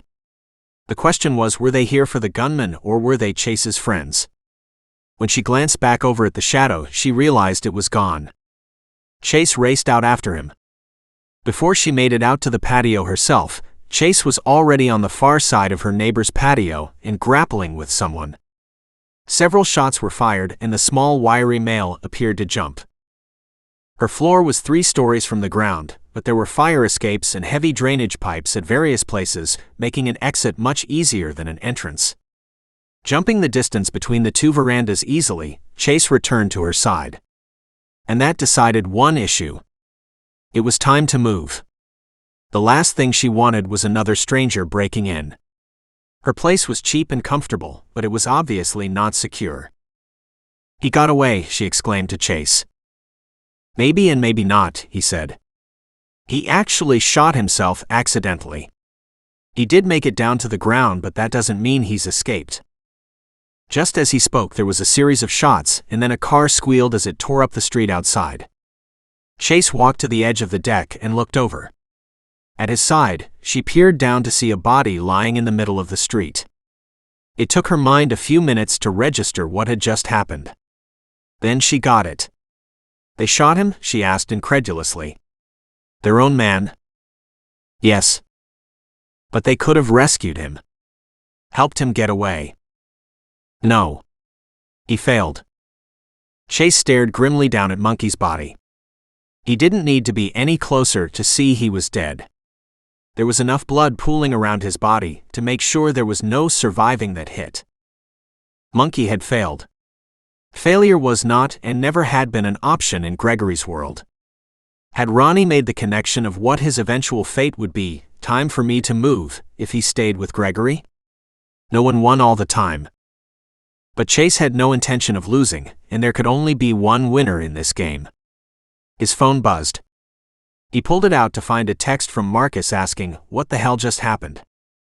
Instead of trying to text an answer, he called him. In the distance, he could hear sirens approaching. He quickly filled Marcus in on the events of the last 15 minutes. The cops are on their way. Stay out of it. We'll go through official channels for this one. Chase put his phone away and turned to see Vanessa staring at him in shock. They actually killed him, she whispered. None of this seemed real before, but now.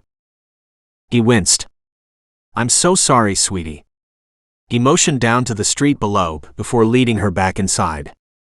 As you can see, this is all too real.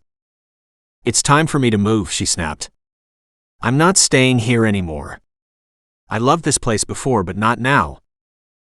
I'm so sorry. He reached out a hand toward her as if to give comfort, but she shrugged him off and stormed into her bedroom. When she slammed the door, he realized just how upset she really was. Then who could blame her? Look what she'd been through tonight alone. His phone buzzed again. It was Marcus. Chase answered his first couple of questions, but the last one was harder. I have no idea where to go from here, he finally said. As soon as he hit send, he wished he hadn't, but it was too late. While he was still staring at his phone and deciding what to add, it buzzed again. This time it was Brett texting. What the hell? I just got back after a night on the town with the folks to see all hell breaking loose. What do you need, and how can I help?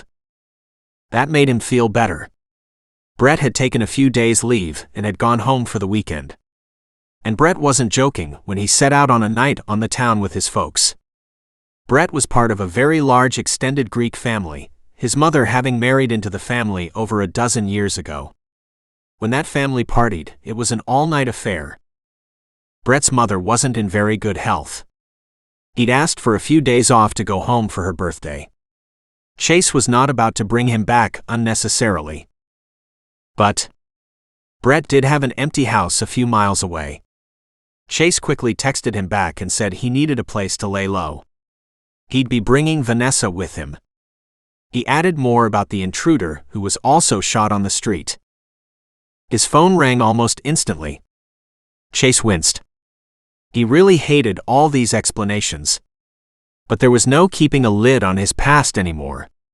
He quickly brought Brett up to date. I'm on my way back, he said instantly. You need to spend time with your mom. You may not have that again. My mom could outlive us all, Brett said in exasperation. The doctor is happy with her at this point, as her declining health has stabilized somewhat. I can be home by tomorrow. You have one more day leave and one more day, and that won't make a difference here. But if we could stay at your place while you're gone, that would be great. Anything, you know that, came the instantaneous response. Figure out a plan. I'll be back before you actually get a chance to implement it. Make sure you count me in. You take care of your mom. Give her a hug for me. Brett's laughter rolled free. She was asking why you weren't here and how come you don't have a wife and babies yet. Because I don't have a girlfriend, he said good-naturedly. And you know how I feel about children. Won't matter.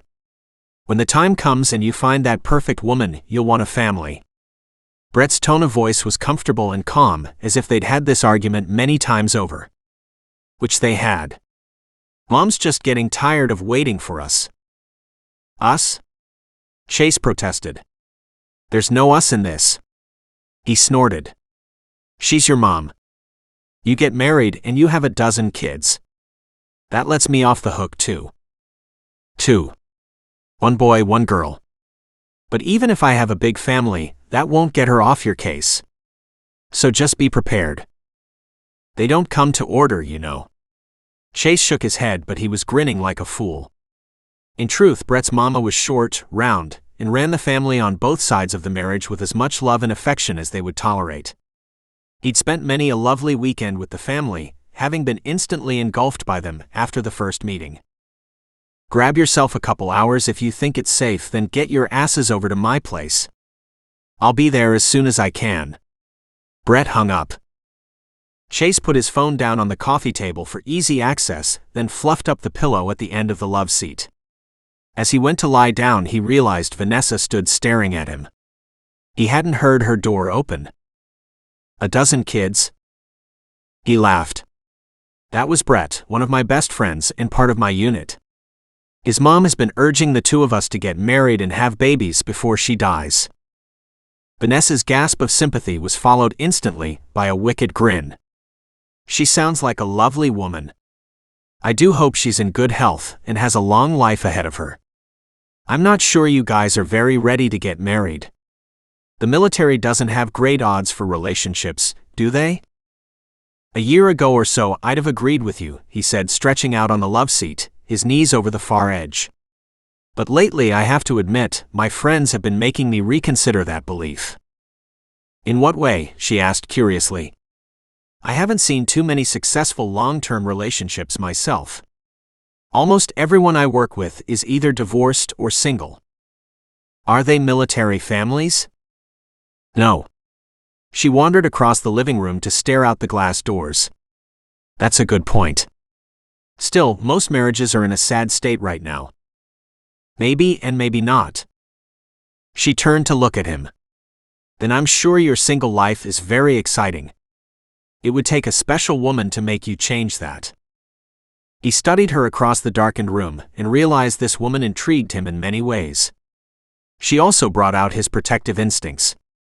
She stood before him, her arms across her chest, one foot raised and stroking across the other. A vulnerable look on her face made his heart ache. There was something going on inside. Something painful. Have you ever been married? He asked gently. She raised her gaze to his, her eyes shadowed. Then shook her head. No, I didn't get that far. How far did it get? He couldn't stop himself from probing. There was something there. Something she didn't want to share. And he should leave it alone. He'd had secrets of his own. Opening them up now was anything but comfortable. Chapter 8. We were engaged. I managed to get away a couple weeks before the wedding, she whispered. Chase slowly sat up. Managed to get away. She dropped her arms and stared at him defiantly. Yes. He beat the crap out of me, then took off to go to the pub with his friends. I packed up a few essentials and ran. Chase was on his feet, snagging her up into his arms and holding her close before she stopped talking. Good. I hope the asshole's in jail. She shook her head. No, he left the country instead. His background was Russian, and he had a lot of family there. He went home. I never told the cops. I just wanted it over. That doesn't mean he'll stay over there, Chase scolded. If he ever does come back, then you need to contact the police. Who knows what he'd do if he ever does return. She gave a broken laugh. That's partly why we fought. He wanted to move home to Russia, and I had no wish to go. Sorry, so he burned his bridges and ran. Good riddance. His hands gently stroked up and down her back. Is that the source of the nightmares? She shuddered. Yes. How long ago was this? About 10 months ago. Long enough to have gotten over it. It can take a lot longer to get over something like that. He led her back to the bedroom. Can you go back to sleep again? She shook her head. No. I was just thinking about going to a coffee shop to get out. The walls are crowding me in. She looked around. I had a hard time living alone, and I forced myself to live alone after the beating, and I finally came to love it here. But now with the intruder. He grabbed her shoulders, turned and twisted her toward the bedroom.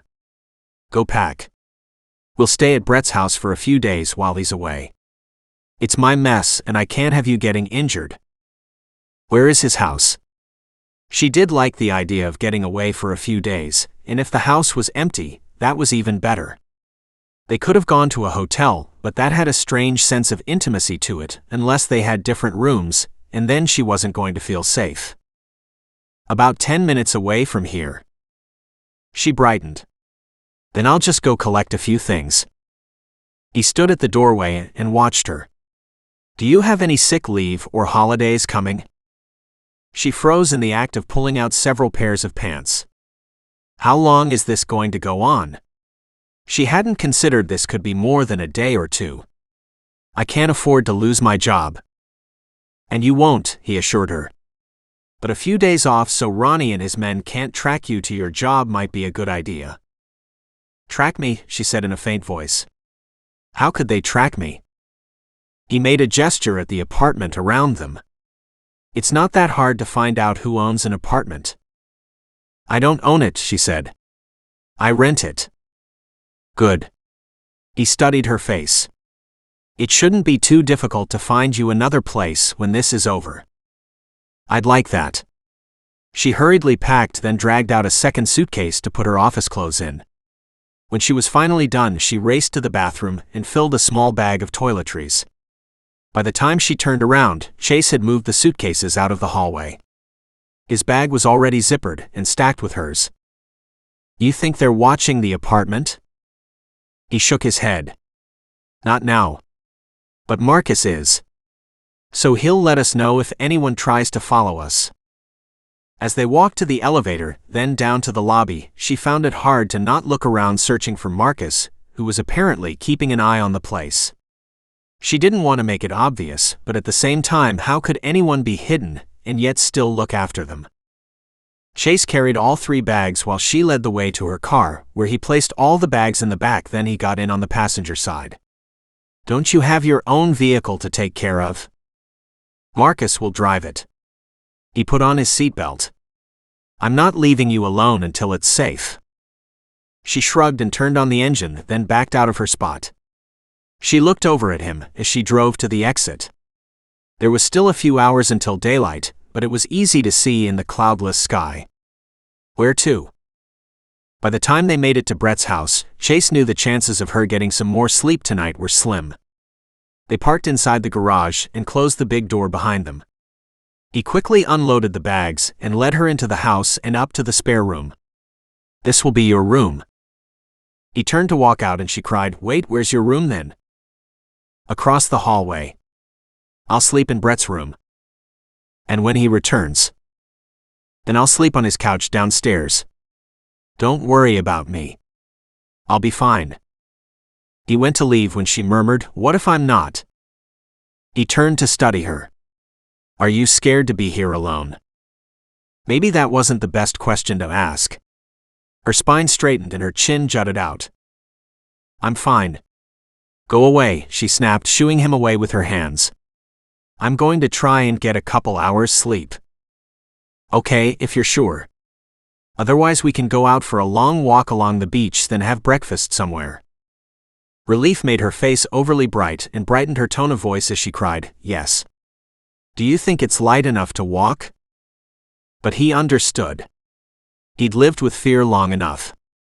It's definitely light enough. There are some beautiful trails close by. He held out his hand and said, Come on, let's go. The words weren't even out of his mouth before he felt her fingers close over his. He laughed, dropped a kiss on her temple, and tugged her downstairs toward the front door. It's a beautiful night. Let's enjoy it. Chapter 9. By the time they returned to the house, she felt like it was a whole new day. Chase was a charming man, and he'd been great at easing her fears. She understood his suggestion about taking time off, but her caseloads were so heavy she knew it would be a burden for her coworkers. Still, she had the rest of today to decide. As they walked back into the house, he dropped the keys on the counter and said, Now what would you like to do? You don't have to entertain me, you know. He gave her a mock look of hurt. I wasn't trying to. I'm just really enjoying spending time with you. She beamed at him. He said the nicest things. After that big meal, honestly, I'm tired, she confessed. I was thinking about lying down for a few hours. Good idea. He motioned at the table. I'll work here on my laptop. Did you need a nap? Then she realized what she'd said and heat flooded her cheeks. I meant, aren't you tired? She quickly added, stumbling over her words. Heat flashed, his eyes danced, and that dangerously sexy grin slid out. Damn. It had been a long time since her fiancé. Yet Chase was the first man who made her reconsider her lonely single life. He was lethal with all that sex appeal. Could she trust him now after the beating she'd taken? She really wanted to, but... However, if that's an invitation. She narrowed her gaze at him. It wasn't. She turned and walked toward the staircase, a grin on her face in spite of it all. If you change your mind, he called out to her. You know where I am. She ignored him and headed up to the bedroom. She pulled back the top blanket and lay down on the bed, covering herself up. She was asleep within minutes. He shouldn't have teased her, but he loved getting a rise out of her. Besides, she blushed so beautifully. She was also nervous as a colt. And he could understand why. But he wasn't a woman beater, and he prided himself on always being in control when it came to physical violence. He had to be with his job. He buried himself in his work, but it was only 20 minutes before he heard her cry out. He raced up the stairs and realized she'd left the door open. He could see her tossing and turning inside.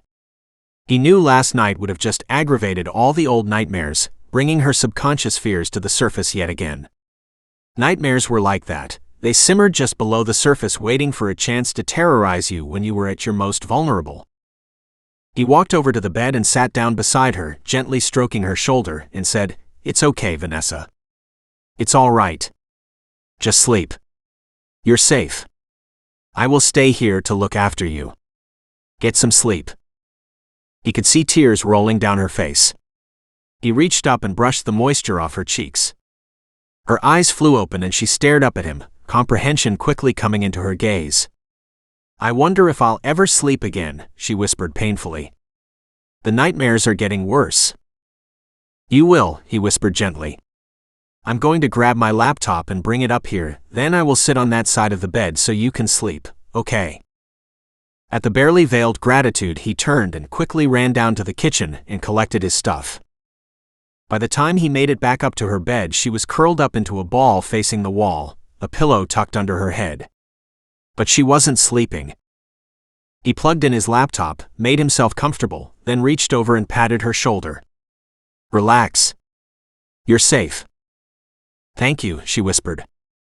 Heavy breath escaped from her chest and she sank deep into sleep. He settled back to carry on working. After a few moments, he could feel her body jerk again. He gently squeezed her shoulder. Instantly her movement stopped and she relaxed further. He had to do that a couple more times over the next few minutes, but soon she relaxed at the merest touch. Good. She was learning to trust him. Good timing, as he was starting to realize he wanted a hell of a lot more. Chapter 10. She woke to peacefulness in her heart that she hadn't felt in a long time. Hearing an odd sound at her side, she twisted to see Chase still working on his laptop. He gazed over at her, that look in his eye that set her heart racing. "Hey, how you doing?" he asked in a gentle tone of voice. She assessed his question. In truth, she felt marvelous. She threw off the covers and stood up saying, "I feel great.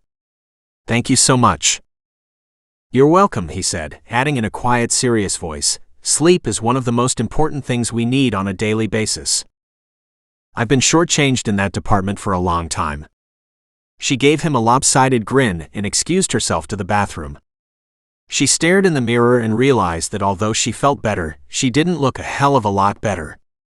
When she was done and drying her hands, she opened the door and asked, "Do you think it would be okay if I had a shower?" "Absolutely," he said. "Brett would be insulted if you didn't make yourself at home." With a grateful smile, she closed the door and stripped down to her skin. She turned on the hot water and stepped inside, realizing that although the sleep had done a lot, the shower was going to help that much more. There was nothing like an intruder to make you feel dirty, violated. Thank God he hadn't actually entered her apartment. Neither had Ronnie. But he'd been at her doorway, and that was almost as bad. She shampooed her hair twice and finally turned off the hot water.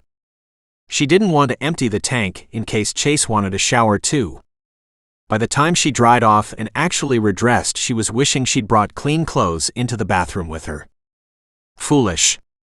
Then again, what did it matter?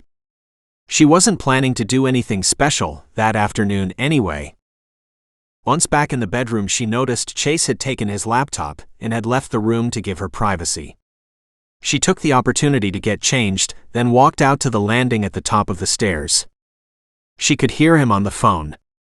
Even from where she stood, the fresh aroma of coffee reached her. She ran lightly down, pulling a tie out of her pocket and looping her hair up into a high ponytail. Her dark hair was thick and would take hours to dry. As she walked into the kitchen, she heard Chase's sharp intake of breath. "What do you mean he's missing?" Chase shot her a wary look but never said anything to her as he paced the kitchen. "Did he go to a friend's house?" She froze, her hand extended, reaching for the coffee pot, and closed her eyes. Dear God, please let that not be Amrit they were talking about. With her hand shaking, she poured a cup of coffee, her mind screaming questions that rattled uselessly around in her head. She had to wait for him to get off the phone before she could get answers. So he didn't show up at the mall where he was meeting his brother? He's not at home? No one knows where he is? Chase threw up his hands and glared at the ceiling. Do we know anything then? There was silence as Chase listened to the voice on the other end of the phone. Vanessa leaned against the counter and waited. Chase had calmed down somewhat, so the information funneling his way was helping him to understand something. She just hoped it was nothing to do with those two little boys. They were innocent. They'd also been through enough already. Okay. Fine. I think I will still take a walk over, maybe take a route from his place over to the mall and see if we can see any sign of him. Vanessa knows him and Amrit knows her. So if he's scared, he won't run away from us. In fact, she'd be a welcome friendly face. Chase ran his hand through his hair, then added, "Keep me in the loop." He put his phone into his pocket, then turned and said without wasting any time, "That was Marcus. They've been setting up surveillance, but apparently Peter stayed with friends last night and arranged to meet Amrit at the mall. But he didn't show. And he's not answering his phone.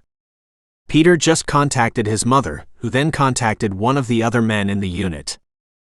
But if they had surveillance, would they not have seen where Amrit went?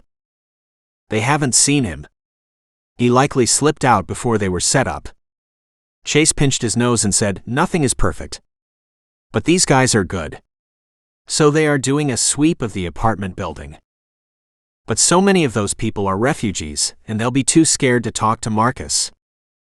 Which is also why we're going to head over there, taking a route from the mall back to Amrit's house to make sure he's not playing somewhere along the way. And then we will go and talk to the people in the building ourselves."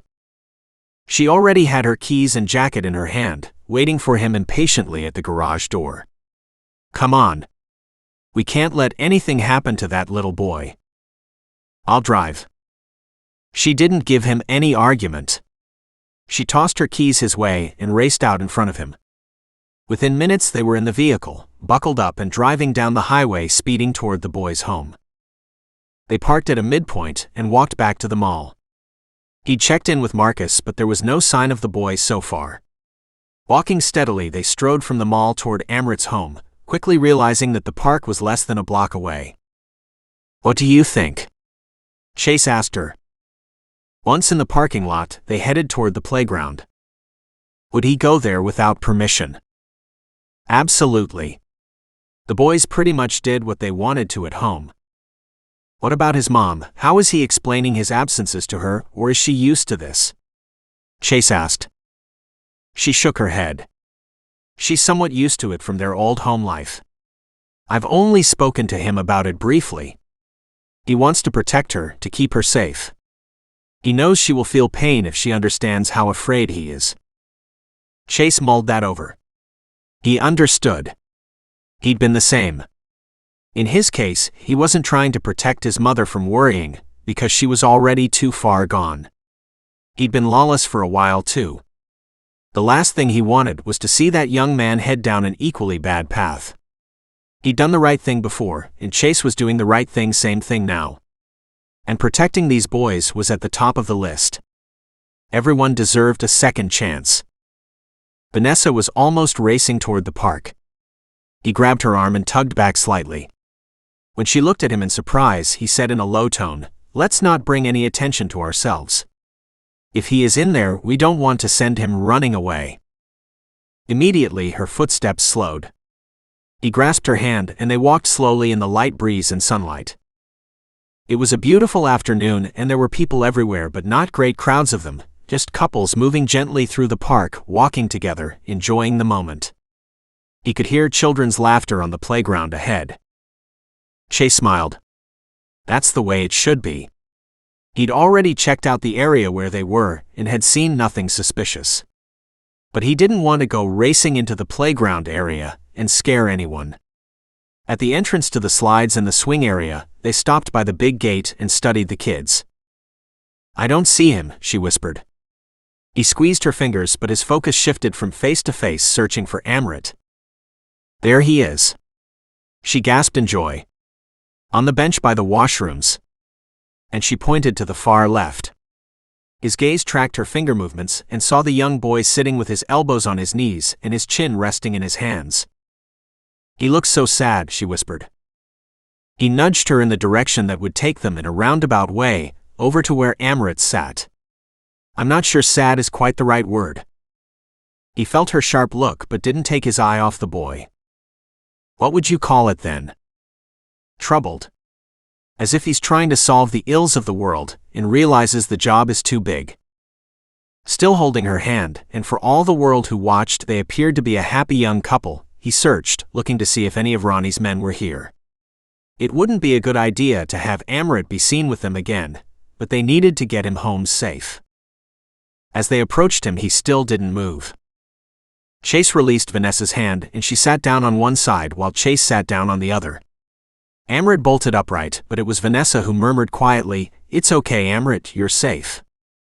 At her choice of words, Chase looked at her sharply. Did she understand he'd used those words on her while she slept? Amrit saw her, then turned to see Chase. And instead of a happy smile, tears collected in the corner of his eyes. He opened his arms and Chase tucked the young boy up close for a hug. "It doesn't matter what's wrong," Chase said. "We'll fix it." "You can't fix this," Amrit said. "You can't bring my father back. You can't take me back home. And you can't make my home life the way it used to be." Chapter 11. Vanessa's heart cracked as she heard the young boy cry out his laments of the life he found himself in. She also knew it did no good to wallow. He needed to grieve and to move on. "No, we can't make any of those things go back to the way it was," she said quietly. "All we can do is try to make you see how good this life can be now. But you have parents. I love my mom, but my dad loved me and I miss him." Chase reached out and rubbed the little boy's shoulder. She looked at him, her heart in her eyes. He smiled. "Amrit, just because we look like we have everything, doesn't mean we do. I don't have a mother or a father." Amrit turned to look up at Chase. "Really? Really?" "I don't have a mother or father either, Amrit." She felt more than saw Chase glance her way. That they had something else in common was unsettling, but also comforting. Amrit's face crumpled.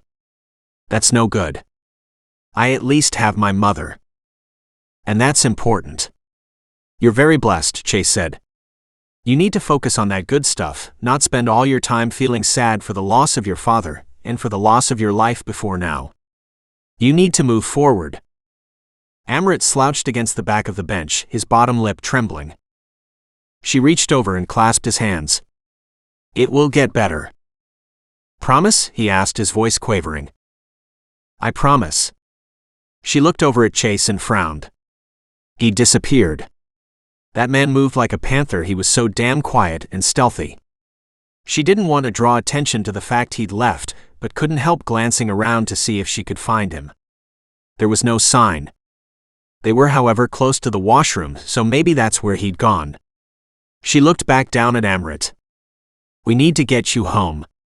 Your mother is very worried." He nodded and stood up. "I just wanted to be alone." "And did you mean to make Peter worry so much? Why didn't you answer your phone?" Amrit turned to look at her with a frown on his face, and then a dawning realization hit him. "Oh no, I was supposed to meet him at the mall." He spun around as if looking for the fastest way to the mall when she grabbed his shoulder and stopped him. "It's too late to meet them there," she said. "Both your mom and Peter are waiting for you at home. I need to go." He was almost dancing on the spot now, wanting to run home. He pulled out his phone. "I'll call Mom and let her know we're on the way home." He glanced around. "Is Chase coming?" "I'm sure he is." "My phone is dead," Amrit wailed. "I forgot to plug it in." She wasn't sure what to do. She turned around and took another look, but he wasn't there, so she pulled out her phone and sent him a message saying, "I'm taking him home." Then she grabbed Amrit's hand firmly and walked him out of the park. "Let's get you home. Chase will follow in a little bit." Chase watched them go with relief. He hadn't had a chance to signal to Vanessa about what he'd seen. He'd had to separate from the two of them. He suspected this older, cynical Ronnie would leave a woman and a child alone if he could, but if there was no choice, he'd take them both out. Chase watched his old nemesis stride through the park, apparently unconcerned about what he was doing or where he was going. But Chase wasn't deceived. Ronnie had always been able to keep track of details going on around him. As Vanessa and Amrit exited the park toward Amrit's house, Chase breathed a sigh of relief. There was a good dozen children here with their parents. The last thing he wanted was for the shooting to start in public. Ronnie continued to stride through the park and out the other way, taking the back exit. Chase followed carefully behind, keeping to the trees. Ronnie walked toward a large black SUV waiting for him. He got into the back, and it took off too fast for Chase to see the license plate. He leaned against the tree for a moment, watching the SUV speed down the street and take a left, away from Amrit's house. He quickly backtracked around the park and caught up with Vanessa and Amrit just as they were crossing the road onto the block where Amrit's apartment building was. He called out to them, and with a wave he ran to their side. "Hey, you guys are so fast I almost lost you," he joked, matching their strides. He smiled at Vanessa, seeing the relief on her face. He patted Amrit on the shoulder and stepped forward to open the doors to his apartment building. "Let's get you home to Mom." Amrit didn't want to wait for the elevator. Instead, they raced up the stairs as fast as they could, laughing and joking and teasing, so they arrived flushed from the fun at Amrit's front door. Amrit threw open the door and cried out, "I'm home." Sinja let out a cry of relief. She immediately wrapped her arms around her son. Chase ushered them further into the apartment, out of curious eyes. Once inside, he quickly explained where they'd found him. Then, taking Sinja to the side, he explained the little bit Amrit had shared.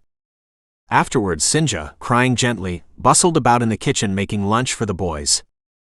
"Food, you need food," she said. "My boys haven't eaten. They must be hungry." Realizing it was a comfort for her, Chase spent a few moments talking with Peter, and then with a high five at Amrit, he led Vanessa back out to the hallway.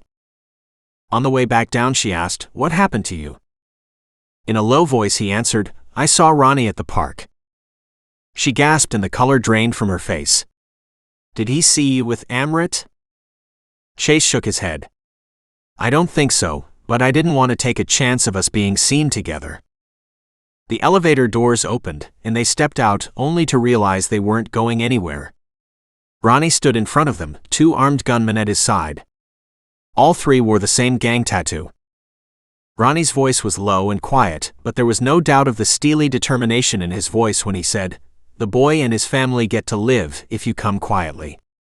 If you don't, we'll take them all out today." Chapter 12. Vanessa trembled with rage at Ronnie's threat. How could they threaten that family? She caught sight of Chase's locked jaw as he assessed the three men. "Let Vanessa go free, and I'll go with you." Ronnie laughed. "No way. We know you from old. If we have her, you'll behave yourself. Without her, you're going to make our lives hell." He sure was. But he had to get Vanessa out of this first. "I promise," he said instantly. "She's not a part of this, neither are those two kids. They've had it tough enough already. My heart is bleeding. We have enough damn refugees in this country now. Why the hell are they importing more? Because we can, and we should help other people who are suffering." Vanessa glared at him. "We have so much more than these poor people. It's our duty to help them." Ronnie rolled his eyes at her and groaned. "A bloody, bleeding heart. Jesus Christ, Chase, you haven't changed a bit." As far as Chase was concerned, that was a compliment. "Sounds like you have." The Ronnie I knew didn't target women and children. But Ronnie wasn't fazed. He shrugged those massive shoulders and said, "I do what I have to." He motioned at the other two men to get behind Chase and Vanessa. Chase reached out and slid his fingers through Vanessa's, holding her hand tightly. "Don't worry, Vanessa. It'll be fine." One of the guns nudged him in the back and he froze. "Move, asshole." Chase didn't take a step, he glared at Ronnie instead. Ronnie snickered. Still the same old Chase. "You always hated to have a gun shoved into your back." We used to do that deliberately, just 'cause we knew it freaked you out. Chase's mind assessed his options and the chances of getting Vanessa safely out of this mess alive. Ronnie gave him a hard shove on the back. Get a move on. Chase stumbled forward, pulling Vanessa with him through the double doors to the underground parking lot. That worked for him. More places to hide. Casually, he searched the shadows for options. They needed to move fast before they came upon more of Ronnie's men. 3 was doable even if they were armed, but any more would be harder. Excuse me? A man's voice called from the right-hand side. I'm trying to get to the mall that's supposed to be close by. Any of you guys know how to get there from here? Chase barely hid his smile. Marcus would never make a good tourist. On the other hand, he was a hell of a distraction. Chase spun his knee, knocking the first gun out of the guy's hand. His fingers jabbed into the man's eyeballs, followed by an uppercut to the jaw. With one down, he turned on the second.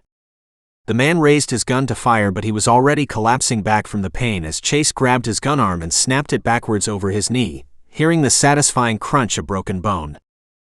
With his right, he came up low and hard and hit the guy in the chin with all the force he could manage. The gunman dropped like a rock.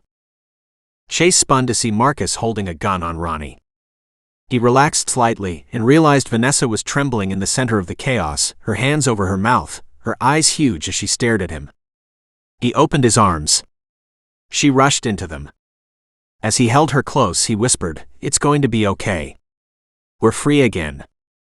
In a surprise move, she reared back, reached up and smacked him against the shoulder. "What do you mean, it's going to be okay? You took on 2 men with guns. You could have been hurt. Killed."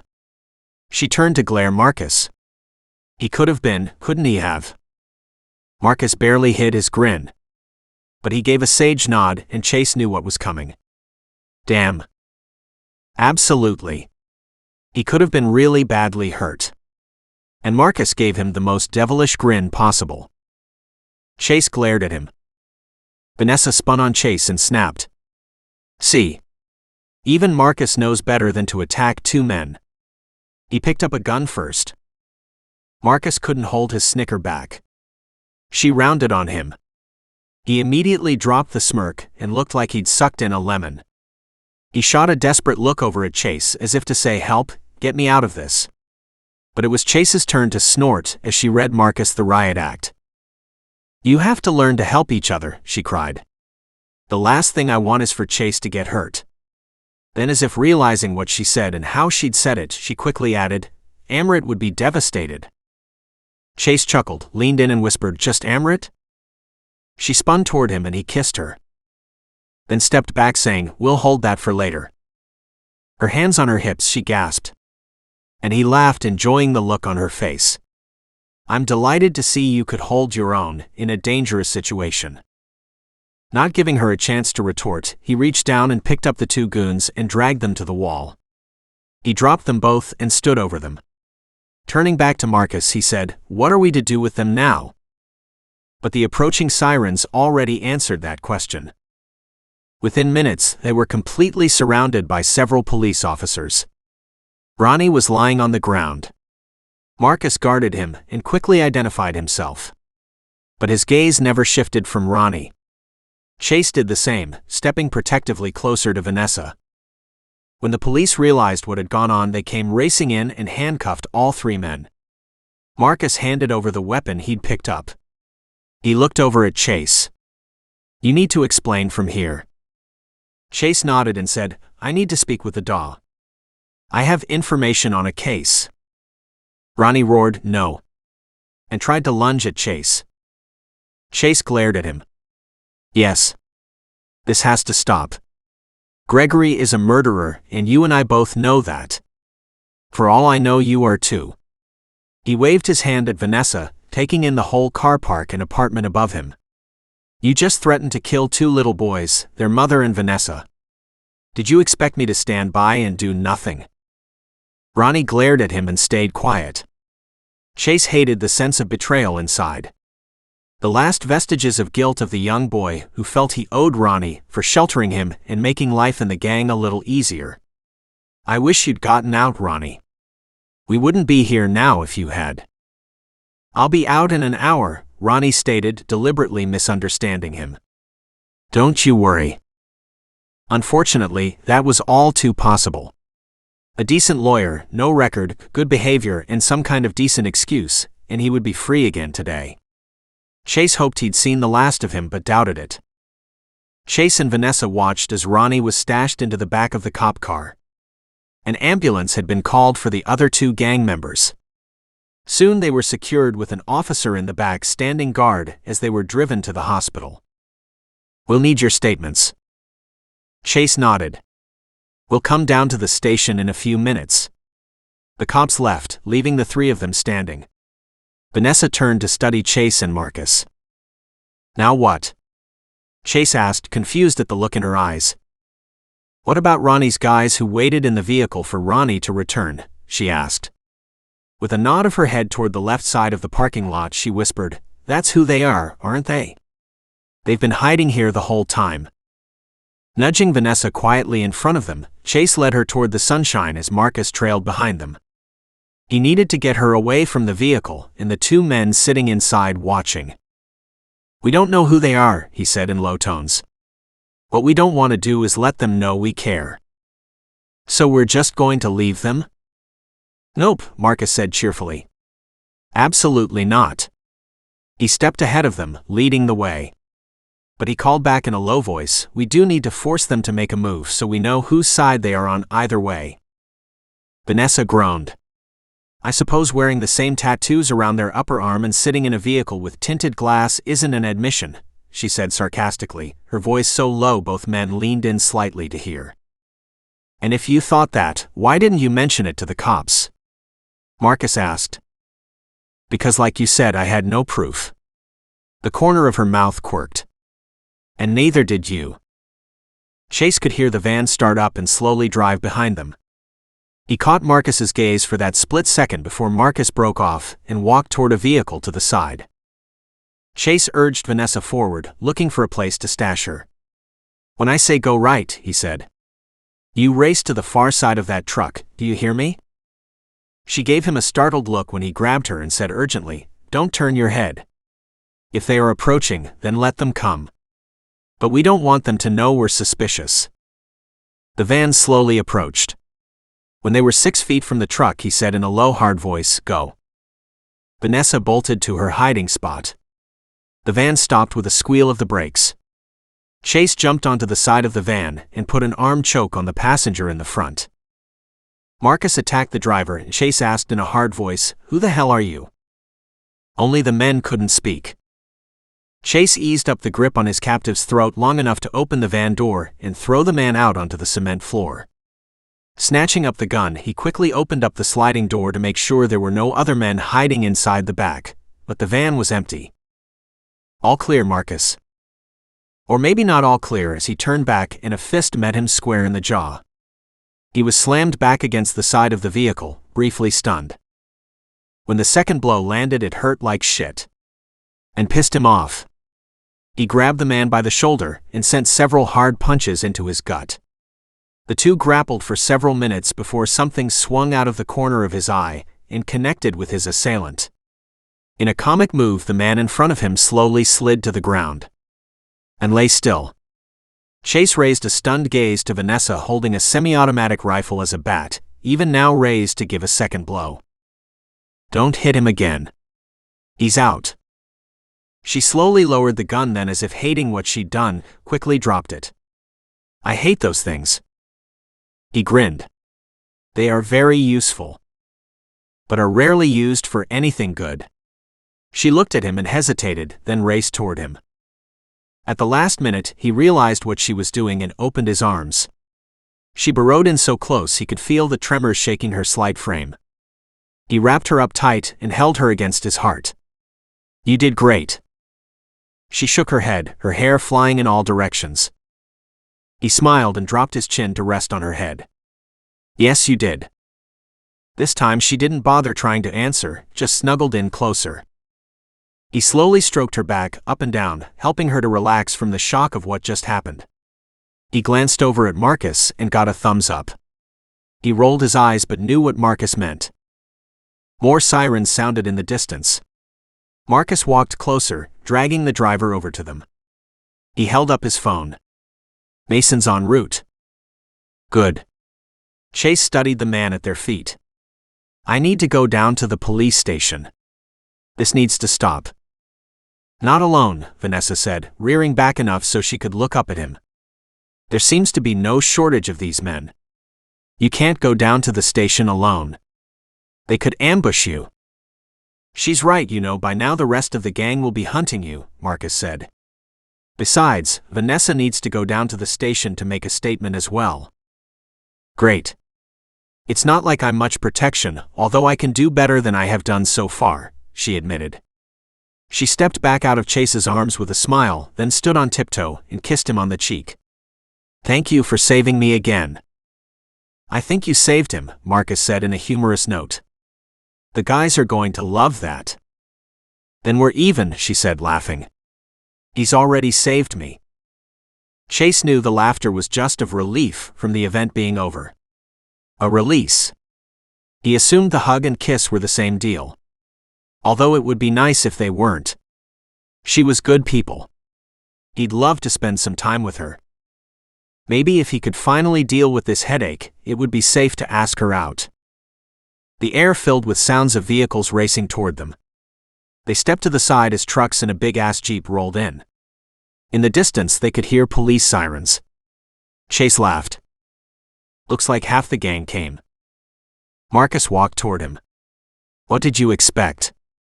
When one of us is down, the rest come to pick us up. Are these all the men you work with? Chase could hear the fascination and curiosity in her voice, but thankfully no fear. He slipped an arm along the back of her shoulders and tucked her up close against him. Yes, they are. They are my best friends, my brothers actually, he said quietly, a proud look on his face. I consider them my unit. She gave a hard, emphatic nod. Good. Somebody needs to look after you. You keep getting into trouble. Swede and Mason were close enough to hear her comment. Swede barked out a hard laugh. Mason just grinned. Both men reached out and shook her hand first, then introduced themselves. Chase added, Vanessa is the one dealing with Amrit. Instantly the men's faces warmed even more.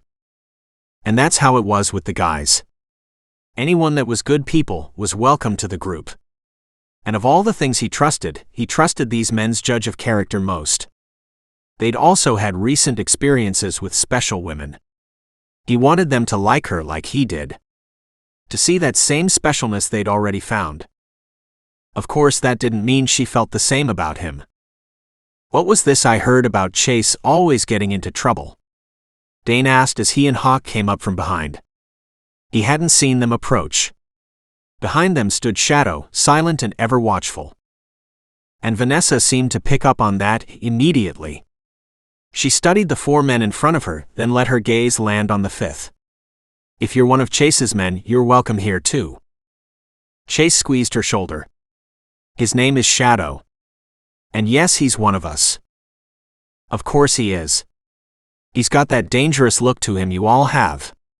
She rounded on the rest of the team and added, and that's a good thing because Chase is in trouble, and as you can see he just keeps going from chaos to chaos. Somebody needs to take him in hand and stop this.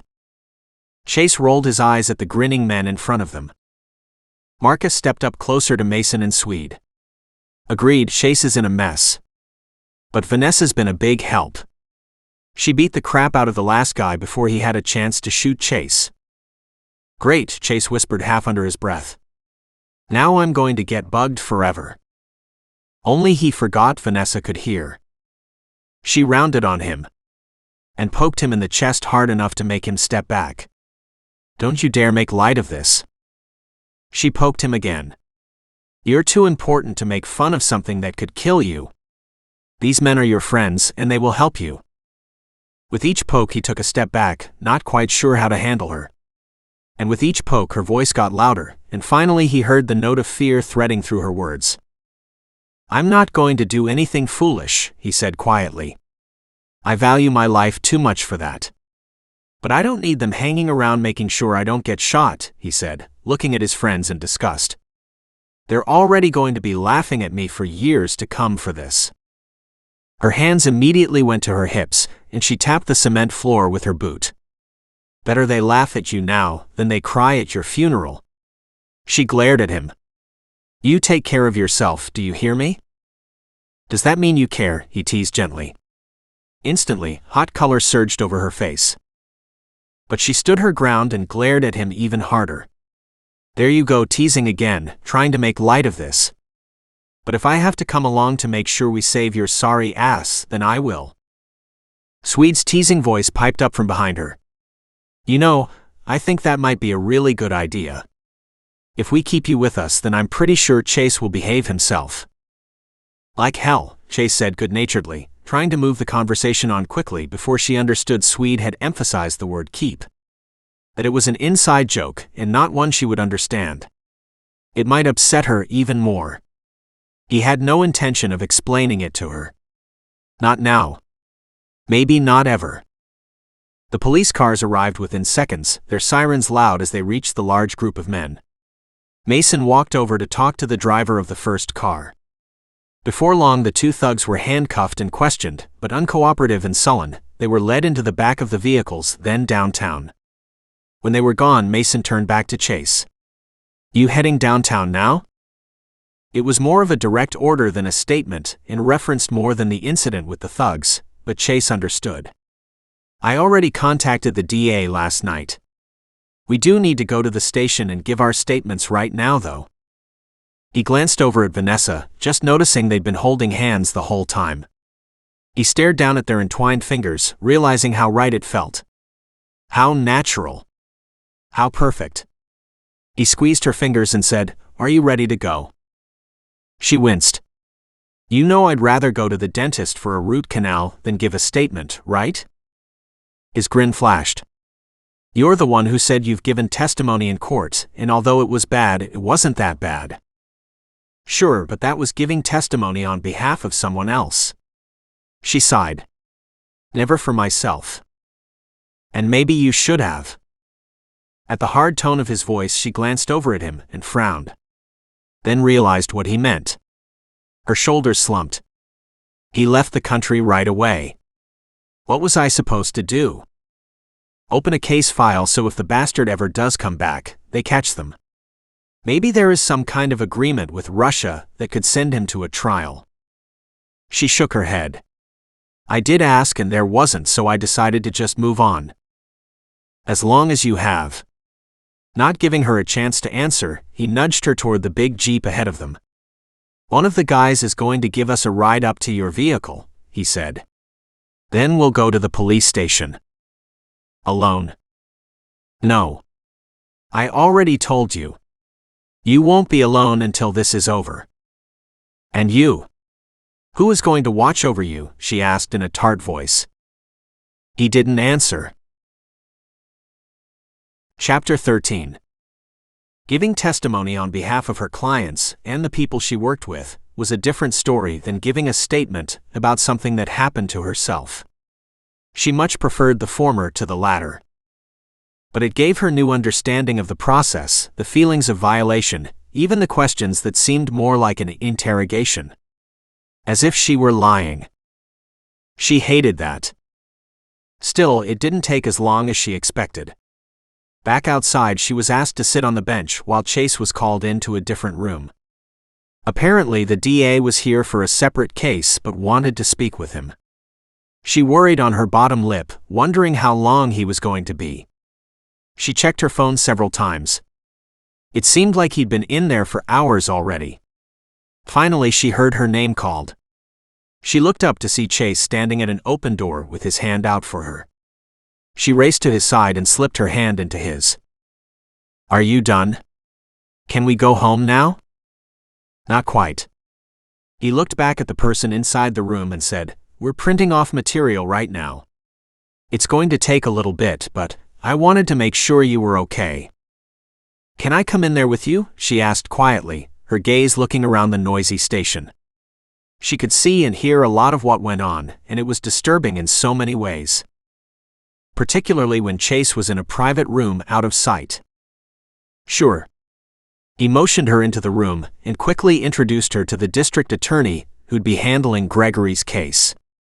They had a small boardroom to themselves, and it was much more comfortable than out in the station.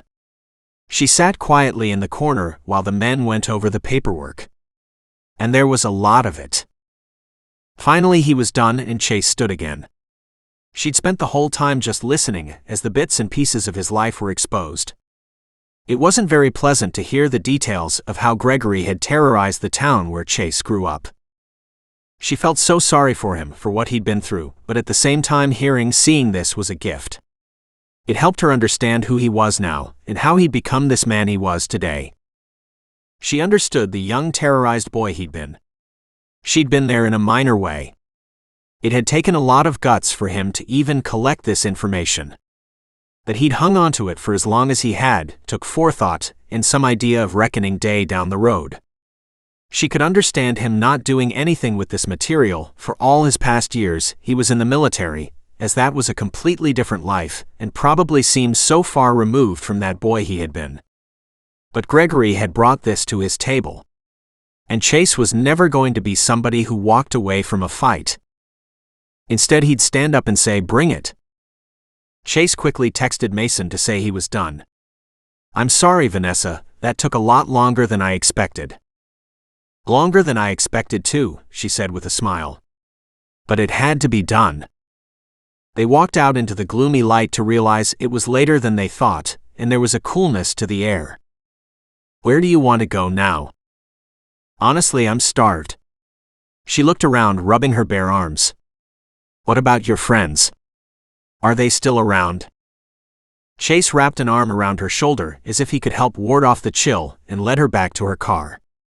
Unlocking the door for her, he waited until she got in and buckled up, then walked around to the driver's side. As he clipped his seatbelt in, he said, "The guys are still around. They've been taking shifts watching the building to make sure nobody would try to stop me from turning over the evidence." "Is it over then? Or are you going to have to go in and testify?" "The DA wants me to testify, so I'll be called as a witness." She nodded, clasped his hand and said, "You're doing the right thing." He tossed her a grin and turned on the engine. He pulled away from the curb and into traffic. Given the lateness of the hour, the traffic was light. "Do you want to pick up something to take back to Brett's house, or would you like to go out for a meal?" "Whichever is fastest," she admitted. He made a couple of right-hand turns to take them out of the downtown core and back toward Brett's house, and noticed there was a small car making the same turns. He picked up his phone and quickly texted Marcus. His phone buzzed. He grabbed it and checked Marcus's response. "On it." He tossed the phone back down and headed toward a popular pasta restaurant. He could go for deep dish lasagna. He made several more turns on the way to the restaurant, always trying to keep an eye on the vehicle. He deliberately didn't shake off the tail, but it was starting to piss him off. "Is the car following us?" Vanessa asked in a small voice. "Yes," Chase said. "But Marcus is following it." "Oh." She laughed. "I forgot we're not alone." Another few minutes and Chase pulled into the lot of the popular dining place. After driving slowly around to find a location where he could get out fast and easily, he parked. "Is this okay?" "It's perfect." She opened her car door, and as she went to step out, the windshield exploded. Chase swore, grabbed her and shoved her down into the footwell. "Stay down," he said as he crawled through the broken glass on the passenger seat to the far side.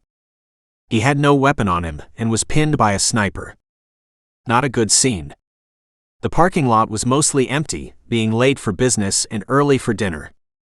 Had anybody inside heard the shot? "That was my car," she cried out in a hard whisper. "I need it to get to work." He patted her shoulder, his gaze scanning the area. "We'll get it fixed." He didn't bring up the fact that the bullet could have done a lot more damage than to a windshield. "Not fast enough," she snapped, anger filling her voice. The anger was good at deflecting the real emotion inside, which was fear. He could hear footsteps racing across the parking lot toward them at the same time he heard Hawk's cry overhead. Chase, you okay? That was Marcus. Chase called back in low tones, we're both fine. He peered over the back of the vehicle to see Marcus coming up on the right and ducking down behind the back. Hawk and Shadow have gone looking for him. In the distance, they heard the squeal of tires as a vehicle took off into the night. Chase stood up carefully. There he went. He stared at the lights disappearing in the distance. Damn. The shit got serious fast. Chapter 14. I should think this is serious shit, Vanessa exclaimed, thinking about Chase's earlier comment. Vanessa clambered out of the car, carefully shook out her clothing, then she bent and gave her head a good shake. I can't imagine it getting any more serious than this.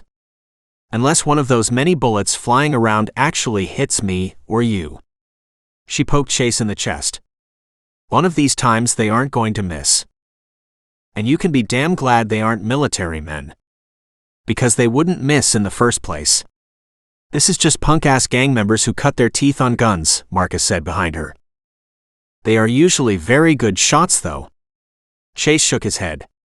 I've handed over all the information I can, there is nothing else to do but stay out of sight until trial. Staying low hasn't done us any good so far. Vanessa turned to look around at the parking lot. We need a tow truck. She hated to not have wheels for work tomorrow, although she was going to have to call in sick anyway. And she really didn't want to. She also knew Amrit and Peter would worry if she wasn't available. She'd have to call and let them know she'd be out of the office for a while. She turned to Marcus. Is someone looking out for Peter and Amrit? If these assholes have tailed us this whole time, what's to say they didn't go back and attack that poor family? Marcus held up a cell phone. Cooper has been on guard duty all day. Nobody has gone into the apartment at all. Vanessa's shoulders slumped in relief. Okay, thank God. This business is making me crazy. Into the silence of the night her stomach growled. She wrapped her arms around her chest. Sorry. I really am hungry. We have to wait here for the tow truck anyway, Chase said. Why not order to go and we can take it home with us? She chewed on her bottom lip. She'd loved the idea of a nice evening out with Chase, but it hadn't exactly turned out the way she'd hoped. Now she felt vulnerable. Exposed. She wanted to go home where they were safe. And that just brought up another fear. Is it going to be safe at Brett's house? Both Marcus and Chase nodded. They have no way to know where you are staying, Marcus said. And I'll be following you, and somebody else will be following us to make sure there's no one else tracking you. Okay. Her breath gushed out with a whoosh. I'm going to go into the restaurant to order, and when I come back out, there will hopefully be a tow truck here taking care of my car, she said in a very careful voice. Afterwards, you or someone else from your unit can drive us to Brett's house where I can eat. Then go to bed. She was already backing up toward the front door of the restaurant. Does that work for you guys? They both nodded silently. Good, because that's what I'm going to do regardless. She gave a narrow-eyed look, daring them to argue, then turned and walked inside. The hostess greeted her as soon as she entered the warm atmosphere, where lively music played quietly in the background.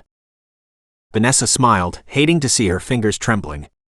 She shoved them into her pockets and gave the hostess a confident smile. Could I have a menu, please? I'd like to place an order for takeout. Certainly, but it's lovely in the restaurant if you'd like to sit in and enjoy, the hostess offered. It must have been a slow night if they were looking for people to sit in. Still, with the muted lights, modern decor, and the soft music, it looked like a lovely place to relax for an evening out. Sorry. We'd planned to have dinner here, but there's been an emergency. She accepted the menu and opened it. Thankfully, her hands were no longer shaking. We'd both been looking forward to dinner, so this is the next best thing. The hostess was very agreeable, and within a few minutes, Vanessa had placed and paid for her order. As she put her credit card away, she looked around. Do you have a washroom I could use, please? The hostess motioned down a short hallway to the right. Vanessa walked in, happy to see it was just a small single-stall washroom. She locked the door, put her purse down and slipped her shirt off over her head to give it a good shake over the garbage can. She could hear tiny fragments of glass drop to the metal sides. Using a comb out of her purse, she carefully combed her hair, hoping to remove any hiding shards of glass. She used the facilities before washing her hands. Redressed and feeling a bit more normal, she headed back out to the hostess. There was a bench by the front door. She sat down and waited for the meal to be ready. She checked her phone for messages to find her email inbox clogged up as usual.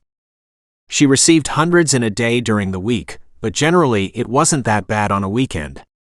She scanned through them, trying to delete the ones she could. "Here's your dinner." The hostess stood in front of her holding 2 large bags. Vanessa bounded to her feet with a grateful smile and stuffed her phone back into her purse. "Oh, thank you. That smells delicious." She accepted both bags, surprised at the weight of them, and with the waitress holding open the door, she walked back outside. As she approached the men, a tow truck turned into the parking lot. "Good timing," she said, nodding at the truck. "As you ordered." Chase smiled at her. "That smells lovely. Are you going to share?" She glared at him in mock outrage, relieved to see her car being looked after. She'd never had to replace a windshield and wasn't looking forward to the process, but she had insurance so it would all work out. She hoped. "I'm not so sure I will," she joked. At his look of horror, she laughed. "I am pretty hungry. There might not be enough for both of us." "It will be enough."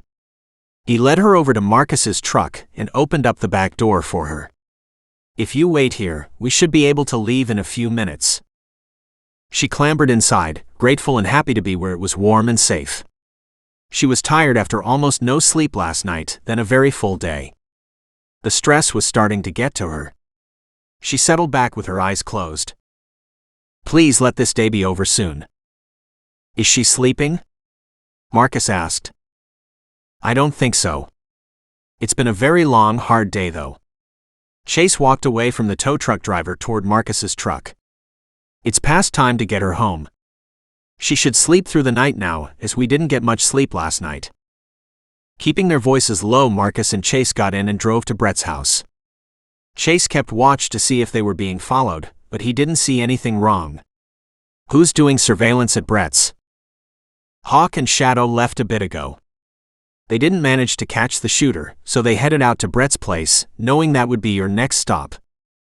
"Good.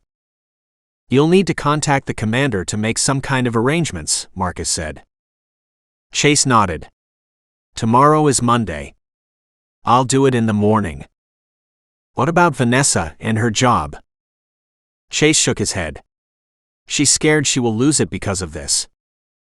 She can't go to work. She'll be putting other people in danger." Marcus's voice deepened. "The commander can fix it. I'll see what he has to say in the morning about that." They drove quietly until Marcus made the turn off onto Brett's street. Chase turned to look back at Vanessa. She appeared to be sleeping, gently swaying as the truck drove. In a soft voice he called out, "Vanessa, you awake?" "I'm awake." She opened her eyes, looked at him and smiled. "Just resting." He tossed her a grin and said, "Food first, then you can go to bed and get a good night's sleep." They pulled into Brett's driveway. She yawned. And in a sleepy voice she said, "No arguments from me there." Marcus did a full sweep of the house while Chase led Vanessa into the kitchen and sat her down at the table. Then he pulled out plates. Opening the bags, he pulled out the containers. And more containers. With a questioning look at her, he asked, "How many people are you expecting to feed?" "I'm hungry."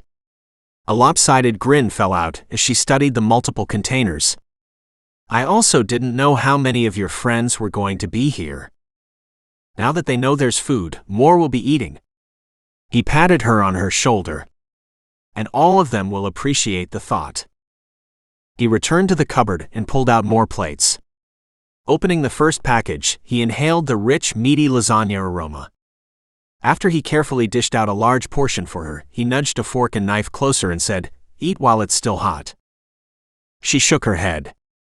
"Not until you are ready to sit down and eat too." He quickly served himself, then sat down beside her. Now eat. She cut the first bite and popped it into her mouth, and then closed her eyes, savoring the flavors. Emboldened by her reaction, he quickly cut a bite for himself. "Oh my God," she mumbled. "That's good." She quickly forked up another mouthful, and then another. He sat back, happy to see her eat with such enthusiasm. He wanted to make sure she finally got full.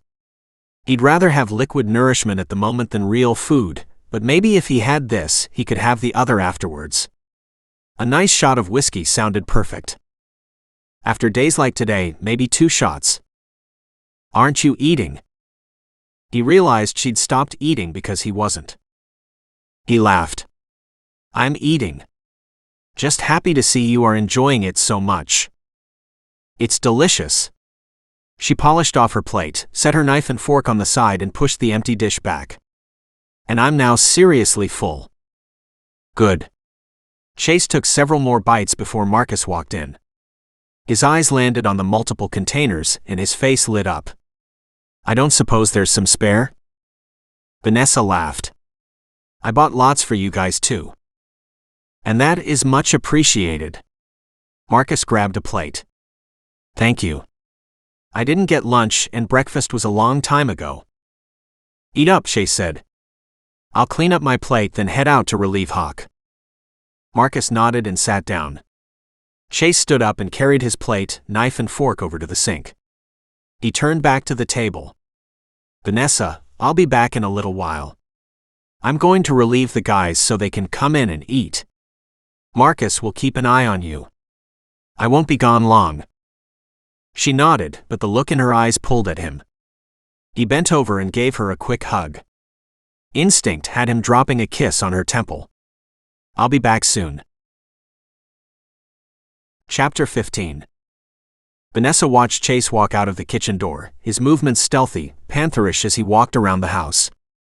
She appreciated he was relieving one of the other 2 men, but at the same time she wished Marcus was the one to have done so. Marcus was a good guy, and she liked him fine, but he wasn't Chase. Now that she was warm and full, the fatigue was overwhelming. She hadn't slept on the way home, but it had been close. "How about coffee?" Marcus reached across the table and picked up her empty plate. "Coffee sounds wonderful, thank you." She slumped back against the chair, wondering if she could just go to her room. Only she didn't think she'd sleep yet, so coffee might hit the spot. As Marcus set about putting on a pot, the door opened, letting in a man she'd seen briefly in the underground parking lot. "You're Hawk, right?" A grin flashed and Hawk nodded his head. "That I am. Chase says there's food here." His gaze wandered the kitchen, landed on the table, and he headed right for it. "Good. I'm starved." "There's lots." Vanessa waved at the table in front of her. "Help yourself." Hawk laughed. "You have to be careful who you say that to in our group. I eat a normal amount, but some of the men eat a lot." "Swede."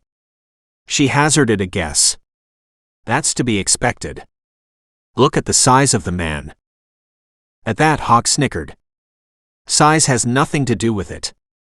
Marcus's sweetheart is smaller than you, and she can match Swede bite for bite." He shook his head. "It's great to see." He lifted the lasagna to his mouth and said, "This smells incredible." There was little chit-chat for a minute or two as Marcus cleaned up, then he nodded to Vanessa. "I'm going to relieve Shadow. Hawk will stay here." And he walked out into the night. She expected the door to slam behind him. Instead, it closed with barely a whisper of a sound. "How do you guys always walk so quietly?" "We learned. It's too dangerous for us otherwise." She studied his face, looking for the truth, and realized he was serious. She hadn't considered how their training impacted everything they did. With these men, there would never be any separation between work and home life. They would always be alert. Always be aware. How did they handle it? Or maybe they were just a breed of super strong men that could handle all the strife and war in the world and not be affected. They'd have to be affected by the training in some way. It would be impossible not to be, she whispered under her breath. Absolutely, we're affected, Hawk said. We all have to deal with death and destruction, and the political motivations that tear the world apart in our own way. It's not easy, but it's doable. It's why having a relationship that keeps us grounded is so important. Not realizing he'd heard her comments, she was startled at Hawk's answer. She studied that strong, high face and said, "I thought relationships in the military were brutal." He nodded. The statistics would make it look that way. But not for you? She motioned to the three men outside. Not for the others? A small smile played at the corner of Hawk's mouth. For some reason in this last year, many of us have found partners we never thought to have, Hawk said. Before that, we believed it wasn't fair to have a partnership, given our dangerous work. He shrugged and leaned back, looking at his fork still full resting on the edge of the plate. I think the truth is having these special people in our lives is the main reason for bringing us home. It makes us more careful. We take less risks, so when the job is over, we can come home to those we love. Her heart warmed. She loved to think of these men having loving women standing behind them. They would have to be strong and capable to handle the stress, the fear of losing their men on a mission. But life was like that. You could lose anybody at any time. Being in the military had nothing to do with it. I'm so happy for you, she said. Being loved makes everyone's life much brighter and happier. He nodded, searching her face. Are you married? In a happy relationship? She shook her head. I haven't been so blessed. She dropped her gaze to the table and then for some reason blurted out, I was engaged but things were ugly fast and he ran home to Russia. Good. Especially if he's long gone. But not if he hurt you in the process. She glanced up. Hawk was a nice man. He seemed to care about people. In fact, all of the men Chase had introduced her to had been super nice. Maybe she'd been looking in all the wrong places all these years. He did, but I have recovered. Thanks. Have you? The intensity in his eyes deepened. It's not that I doubt you, I just know how difficult it can be for some women to move on. She dropped her gaze to the table. And maybe I'm fooling myself, she admitted, finding it hard to look away. I can't say I've put it to the test. I know after the intruder in my apartment, I don't want to go back to that place again. Did you live there with your ex? She shook her head. No, I ran with a few personal belongings and never went back. He opened his mouth to say something again, but the door opened, and Shadow entered. From the doorway his attention seemed to encompass everything, see everything, know everything. It was incredibly unnerving. This was a man who saw all the details, analyzing and processing them, before anybody else even understood there were details. She offered him a bright smile. Hello, Shadow? He raised one eyebrow at her and closed the door quietly behind him. He crossed the floor and sat down at the table. In a soft voice he said, Hello and thank you for the food. In an equally soft voice she said, You're welcome. Both men turned their attention back to the meal, and she was left watching them inhale in a very controlled way. She wasn't sure what to do but figured maybe if she left them alone, they would relax. She stood up and walked over to the coffee pot to pour herself a cup. I'm going upstairs to lie down. Carrying it carefully, she walked out of the room with both men calling, Good night. It felt odd to not have Chase there. She'd only known him for a few days, and already he'd worked his way into her life to the point she felt bereft when he wasn't around. That wasn't good. She didn't want that because when she lost it, it was going to hurt so much. Although she no longer loved her ex, her love had died with the first blow. It had been the loss of the dreams, the hopes, the planning for their future that had devastated her. For a while she'd been lost. Her future a blank. Since then she'd been coasting. Maybe it was time to change that. For the last many months she'd been afraid there was something wrong with her. So many women went through so much worse and they managed to recover. Had she just not had enough time? Or had she not seen another man who made her blood heat and her heart jump? Well, that had certainly changed. Chase had woken her body up to what it had been missing this last year. She'd never dated military men. Now as she turned back to look at the two men eating, she realized they were beyond tempting. "Are you two married?" she asked from the doorway. Both men stopped and looked at her. She caught Hawk as he was trying to hide a grin. But Shadow never cracked a smile. In a deep, slow voice he said, "Not yet. Soon." She switched her gaze to Hawk and waited for his answer. In a cheerful voice he said, "Not yet, but I hope to be soon." Hawk and Shadow exchanged big grins, and she remembered some of the conversation where Chase had told her about his friends and teammates being in strong relationships. "You think it's safe to marry military men?" She knew they had to have some idea why her questions, but neither teased or mocked her. Hawk nodded slowly. "Yes, but we also know every day we have with these beautiful people are days we would never have been given if we hadn't opened our hearts to the possibility. And it's so worth it." Something settled inside. She glanced over at Shadow to see if there was anything he wanted to add. He was studying her with a quiet intensity. The path not traveled is the path one regrets the most. Our job in this life is to make the most of every moment, not to fill them full of regrets. Startled, she nodded, then escaped to her room. But his words wouldn't be silent. She had spent the last part of the year hiding. With good reason. But the hiding itself had become comfortable. Venturing back out into the world of relationships was something she hadn't been ready to do, and she should. Shadow was right. This was not how she wanted her life to be. Yes, she'd been hurt. But she wasn't weak. She'd actually taken self-defense classes as part of her recovery, if for no other reason than to give her a measure of control over an area of her life that had become wildly out of control. In her room, she unpacked the bits and pieces she'd brought, then opted for a quick shower before brushing her teeth and got into pajamas. Turning her attention to the bed, she sighed. She hadn't remade it after her nap, and the indentations from Chase were still visible. She wished he was beside her now. She walked to the window and stared out into the darkness. It was a gorgeous house with a beautiful backyard fully fenced in, with a lovely sandbox in the back corner. It was definitely a family home. She'd like to see something like this down the road for herself. Maybe one day.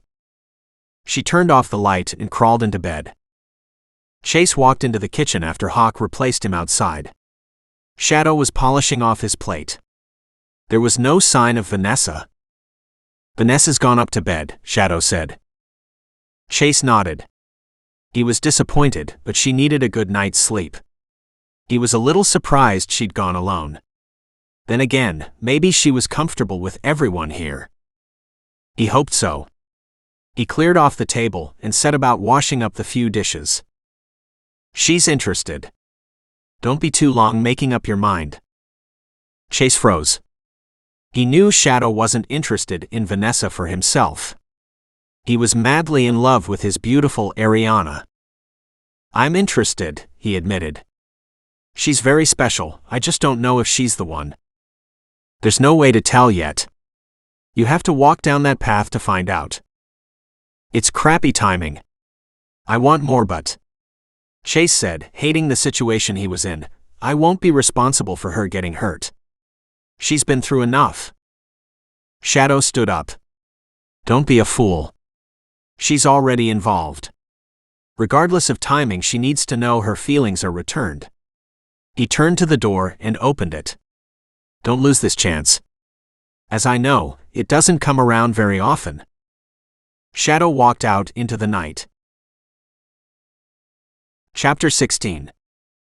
She woke with a start, her skin clammy, her body chilled. She'd thrown off her covers while sleeping. She bolted upright and stared around the empty room. That didn't help calm her pounding heart. Slipping out of the bed, she crept over to the window.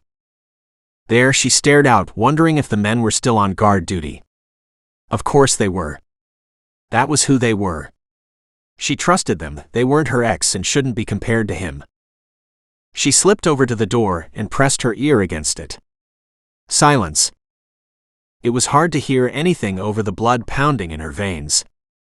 She opened the door and peered out into the dark hallway. There were no lights on downstairs. Across the hallway was Brett's bedroom where Chase said he would be staying. She chewed on her bottom lip and wondered. Should she check to make sure he was there? She'd feel better if she knew for sure. As she stood worrying as to what to do, she heard a noise in Brett's bedroom. She gasped and slid back into her room, closing the door most of the way. Immediately she felt foolish. It was likely Chase, but her subconscious said, what if it wasn't? The bedroom door opened. Then Chase said, Vanessa, are you okay? Releasing a shuddering breath, she opened the door wider. I'm sorry, did I wake you? But for all her best efforts, her voice trembled. Chase walked across the hallway and gathered her up into his arms. She burrowed close. I'm so sorry, she said. I woke up to something wrong, but I couldn't tell what. The house was dark and quiet. And you are seeing bogeymen around every corner? She nodded, then pulled back enough so she could see him. Instinctive reaction. And certainly understandable. He gently rubbed her back, then slid his hands up to cup her face. Are you going to be okay now? Hell no. But she kept that to herself. Bravely she nodded and said, I'll be fine. She stepped out of his arms and back into her bedroom. She went to close the door, but he stood in the way, his arms crossed over his chest. You could sleep with a light on? She shook her head. No. In some stupid way that seems to be giving into the weakness. Being strong is one thing. Being foolish is another, he said gently. If having a light on helps you get a good night's sleep, then it's worth everything. She nodded. Maybe. I'll see, she said with a brighter smile than she'd managed so far. Now that I know you are there, I'll be okay. He stood undecided in the doorway. She turned the lamp to its lowest setting. I'll be fine. Thanks. She waited until Chase stepped back out. She listened for his footsteps as he crossed the hallway, but she didn't hear his bedroom door close. Maybe he'd left it open in case she needed him. He was that kind of a guy. Determined not to be foolish again tonight, she closed her eyes, willing herself to sleep. Her last thought as she dropped back under was, why had she woken up in the first place? Chase did a quick search of the house for his own peace of mind. He knew the men were still on watch. He checked the time and realized he'd been asleep only 2 hours. He didn't know what had woken her, but given her history, it could be anything. After returning to the upstairs bedroom, he stopped outside her door and listened. Her light was still on. That might help. Nice that she'd fallen asleep. He, on the other hand, was wide awake. He grabbed up his laptop, got comfortable on the bed, and went to work. He couldn't stop the feeling there might be something he'd missed. Not that there was anything to find. He'd been through the documents several times. But he'd do it once again, just in case. The DA knew exactly where Gregory was. And now they had 6 of the gang members in jail. He had to wait until Gregory's trial was completed to get past this. Even then, he wasn't saying the gang would let it go. And with that thought, he frowned and wondered what would happen if the DA was taken out of the equation. Then he shook his head. The DA dealt with many cases, and some would be much more dangerous than this one. Surely. The text came in from Hawk outside. Get some sleep. I wish, he said to the empty room. He responded with, she woke up from a nightmare, now I can't get back to sleep. There's a perfect answer for that. She's not ready. Yes, she is. She's also pacing her bedroom. She should be sleeping. She's not. Damn it. Chase got up, walked over to her bedroom and knocked.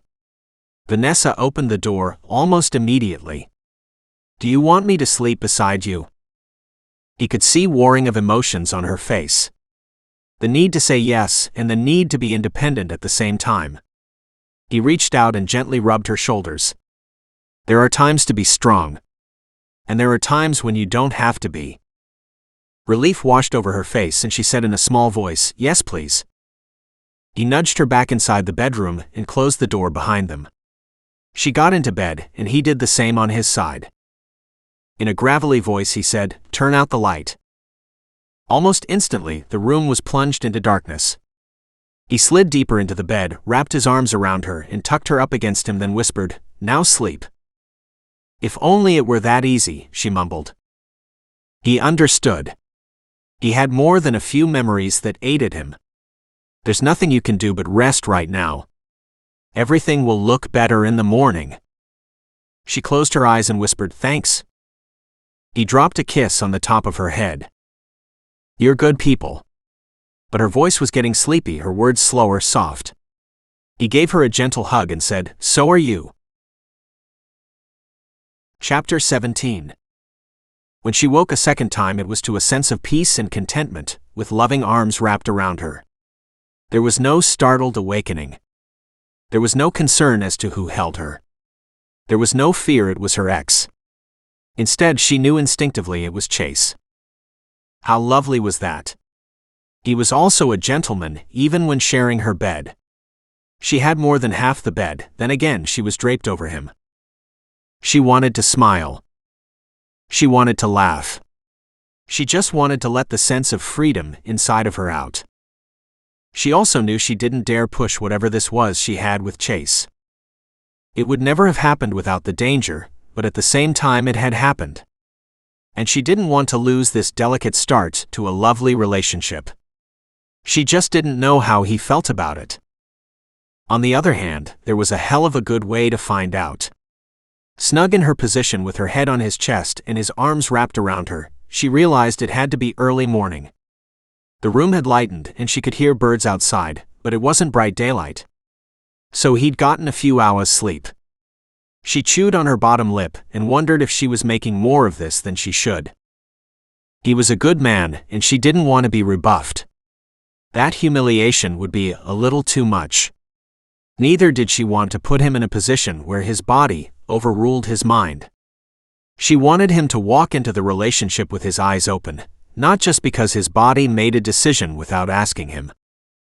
She stretched her arms across his chest and down his belly in a casual movement as if asleep, and felt the tensing of his abs beneath her fingertips.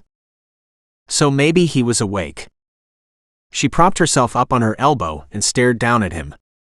His eyes flew open and those baby blues smiled at her. "Good morning," he said in a deep, morning-soaked voice.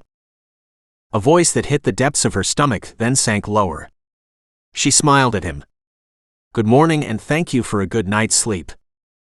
The arm around her waist hugged her close. "You're very welcome." "Why so very formal considering we just spent the night together?" she teased. "A little more formal than I'm used to, at least." The corner of his lips tilted. "Usually my nights together have a little more action in them than just sleep." "I bet." She grinned at him. "Mine too." She paused and stared down at him and said, "Of course that's when I have a man who's interested in me." His gaze widened. "Oh, I'm definitely interested. But anyone close to me at this time could be in serious danger." She lifted a finger, placed it against his lips. "You're forgetting, I'm already in danger because I'm with you. And I don't want anything more to happen to you. The feeling is mutual. I don't want to see anybody hurt." Silence. She studied his face as he pondered her words. Then he did it. "So does that mean if I like you and you like me, our next night could have a little more action?" The twinkle in his eyes overlaid a heat that belied his teasing manner. He was serious. She snorted and half sat up. "How quick you are to dismiss this perfect opportunity right now." There was a startled moment as he processed what she meant, and then the bedroom tilted as he flipped her on her back and pinned her against the soft mattress beneath him. She gave a yelp of surprise and then laughed. "And once again you show how smooth and experienced you are at this." He shook his head, his voice serious as he said, "Not at this. At defensive maneuvers, yes. But at the start of what could be a wonderful relationship, I'm all thumbs. I'm sure to mess up." Then he lowered his head. "Maybe we should test the waters, see what kind of sparks are inside." "A real kiss," she murmured. "And not one of your many little kisses to my temple or forehead." "Did they bother you?" he asked, his voice getting deeper, thicker. His warm breath bathed her face. She shook her head. Only in that they weren't enough when I wanted so much more. He brushed his lips against hers. One stroke. Then a second. Then a gentle resting of his lips against her own, as if seeking a response. Hesitant. As if he still wasn't sure this was where she wanted to go. She slid her arms up his chest to wrap around his neck, and with a sharp tug she pulled him down. And she kissed him, releasing the heat that had been simmering for days. He was a new animal for her, but she was desperate to explore this. To experience what loving him would mean. But he was gentle as if she'd break. And she realized he was thinking of the beating she'd taken. When she released him, she whispered, "I won't break." He searched her face intently, looking for the truth of her words. Then he smiled, sliding his fingers up through her hair to hold her head in place. And he whispered, "Good." When he lowered his head and kissed her, this time there was no holding back. This was a man who knew exactly what he wanted. And he wasn't afraid to reach out and grab it. He was willing to trust the sparks between them, to take them to the place they wanted to go. She reveled in the weight of his warm body, the heat of his passion, and the storm rising within her. This man would never hurt her. There was too much honor in him for that. With the power of that kiss promising so much more, she relaxed into the moment. Arching her body up against him, she let her fingers stroke his back and shoulders, the massive arms and the thick hair. Her fingers slid up to his cheeks before sliding back through his thick locks to stroke along his scalp. This was what she wanted. And she hadn't even known it. It had been almost a year, and her body was reawakening to the joy awaiting her. He deepened the kiss, their tongues wrangling in a gentle duel as old as time. When he raised his head, she moaned softly. She heard his breath catch in the back of his throat. He bent to drop tiny little kisses along her swollen lips. "I didn't mean to hurt you," he whispered, regret in his voice. "You didn't hurt me." She chuckled. "It's been a while for me, that's all. But if you stop, I might just hurt you." He gave a great shout of laughter. In that case. He lowered his head and kissed her again and again. Just as he was capable and powerful in life, he was careful and masterful in bed. And she loved it. She let her body enjoy the feeling of being touched, of being caressed, of being loved. Hot words, love talk, compliments washed over her, taking her senses to a whole new level. Somewhere in that journey her clothes disappeared, and if he'd been wearing any, so did his. "You're so beautiful," he whispered against her ear. He cupped her full breast, his thumb rubbing gently across her nipple. She hadn't remembered them being so sensitive before. When he reached down and took the nipple into his mouth and suckled hard, she shuddered as waves of sensations rippled up and down her body. "Oh my God," she whispered. "That feels so wonderful." He repeated the motion with the second breast. Straddling her body, he slid both hands up to cup her breasts, then back down again in a wonderful full sweep. Then he repeated it. She arched and twisted as the passion shuddered through her hands on his forearms when he slid down her legs, rearranging them until they rested on his thighs. She let out a startled exclamation as he slid fingers into the damp curls at the apex of her thighs, leaving her fully open. Fully exposed. And yet she didn't feel vulnerable. When he slid 2 fingers deep inside, she arched and cried out for him, "Chase, please." "Please what?" he teased. "This?" Using his thumb, he gently rubbed the nub with the moisture on his fingers. She cried out as tension twisted tighter inside. On the next stroke she exploded, aching up, a soft shriek escaping before she collapsed back down on the bedding. As she lay trembling in the aftermath, she realized he wasn't done. His fingers were busy again. She tried to grab his hand and pull him up to her, but he resisted. "Chase, I want you with me," she whispered. "I want you inside of me." Sitting up, she wrapped an arm around his neck and pulled him down to her. "Please." He took her lips in a deep, drugging kiss and slid all the way home. Although she was ready, the invasion was a shock, her body having forgotten the sense of being filled to her core. That sense of possession. Being one with someone. Not a sense of ownership, but a sense of belonging. This moment was so damn special it brought tears to her eyes. Above her, Chase froze. "Did I hurt you?" "Never," she whispered. "It just feels so overwhelmingly beautiful." Heat replaced the worry in his gaze. He bent down and kissed her, his hands sliding up against her scalp. Tucking her up close, he held her firm as he started to move. She wrapped her legs around his hips and held on for the ride. There was nothing easy about this. Nothing gentle. Chase drove them both forward. He was taking no prisoners. She'd had her gentle entrance into the lovemaking, and now he was going to make sure it was unforgettable. When she cried out for the second time, he slid his hand down her side to adjust her position, hooked her leg over his hips and drove deep one last time, his hips grinding against her as his climax ripped through him. Gasping for breath, he slowly collapsed down, making sure she wasn't bearing his full weight.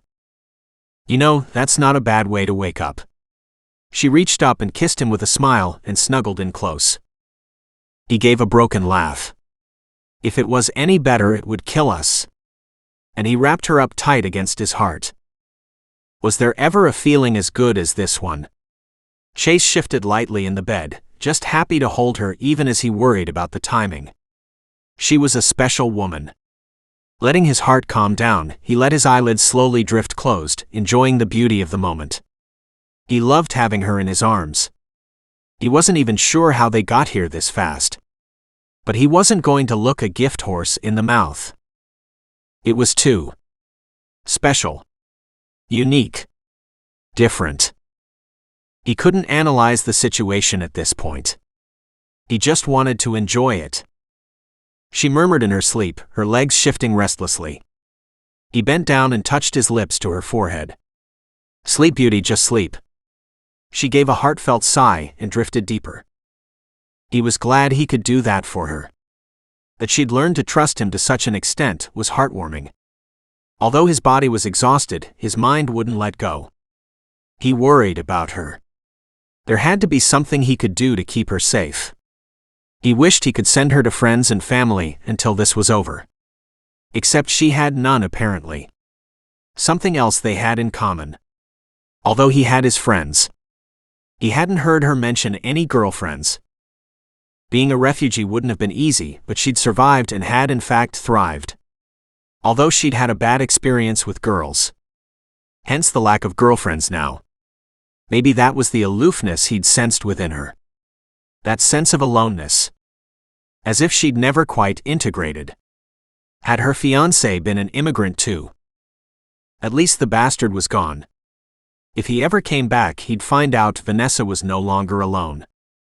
He could feel his muscles flex with the need to punch something at the thought of this man beating Vanessa, damaging silky soft skin. To have turned her beautiful skin into a multi-hued rainbow made his heart ache. He was big and strong himself, but he would never consider attacking the innocent, the young or the vulnerable. He didn't really consider women the weaker sex. He knew many who could kick ass. Although many women could hold their own against a man's strength, there was always going to be some men no woman could hold their own against. Some men had a vicious streak that was hard to fight against. And that just went along with the fact that sometimes life wasn't fair. Vanessa shifted, turning in his arms to face the other way, kicking off the blankets as if she was too hot. He smiled. His woman was a beautiful exhibitionist. The shadow drifted over her slim form, adding a look of mystery to her. He'd only touched the surface of who she was. He couldn't wait to learn more. A wondrous journey of exploration lay ahead of them. Inasmuch as he wanted to sleep and to rest and take time out from the craziness of his world, his body had entirely different ideas. But she needed sleep too. To that end, he stood up and walked over to the bedroom window and stared out into the early dawn, willing his body to cool down. He knew his friends would have immediately seen him here. That didn't bother him, as none of the men would treat Vanessa with any less respect in the morning. There was honor here. Hawk's cry sounded through the dark of the night. That was his all's well sign. Good. Maybe he'd be able to get some sleep after all. He slipped back under the covers, gently dragging the top blanket up over the two of them, and let his eyes drift closed. This time he slept. Chapter 18. Vanessa woke early, her heart bubbling with happiness. Her body hummed with joy, and the rest of her wasn't feeling too damn bad either. She sat up and looked at the rumpled bed beside her, realizing she was alone. Hopefully Chase had grabbed a few hours of sleep. She hopped up to take a shower. Still running the brush through her locks, she stepped out into the bedroom with a towel wrapped around her to find Chase waiting for her. She could feel heat racing over her skin that had nothing to do with the warm shower she had just stepped out of. "Good morning," she said shyly. Instead of answering her, he closed the distance, cupped his hands on either side of her jaw, and kissed her so very gently. As he retreated, he whispered, "Good morning." He studied her face critically. "You look much better for some rest." She laughed. "Is that what you call it?" He flashed that wickedly sexy grin, making her heart jump and skip in joy. "If that's what a session of lovemaking does for you," he said with a twinkle, "we'll have to make sure you get that every night." She laughed and took a step forward, emboldened by their banter, and reached up to press a kiss to his lips. As she pulled away, she whispered, "What's wrong with the daytime?" She tossed him a saucy grin and walked over to her clothes. "What are we doing today?" "Nothing. It's going to be a day of rest here." He amended that by adding, "after we make some phone calls." "Today is Monday, after all," he said apologetically. She winced. "Right, I need to call my boss." She shook her head. She hated this. She had a lot of responsibility with her job. Her people needed her. "I've spoken with my commander, and he has spoken with your supervisor. Neither want to put any more people in danger." He took a deep breath, adding, "So it's time off without pay." At that she winced, then she glared at him. "I don't know about your world, but in my world I work because I need that paycheck to pay my bills." He nodded in understanding. "I'm so sorry. We'll do everything we can to sort this out as fast as we can." She shook her head, her hands on her hips as she glared at him. "Won't matter how much you sort it out, I won't be safe until after the trial, and that could be weeks." He shook his head. "In the worst-case scenario, yes, it's quite true. I'm so sorry. But hopefully it won't be that long." With frustration warning her to keep her mouth shut but at the same time making her want to scream at the circumstances, she finally realized his attention was elsewhere. She followed his gaze and looked down. And gasped. She dropped her towel somewhere along the line as she'd started to get changed.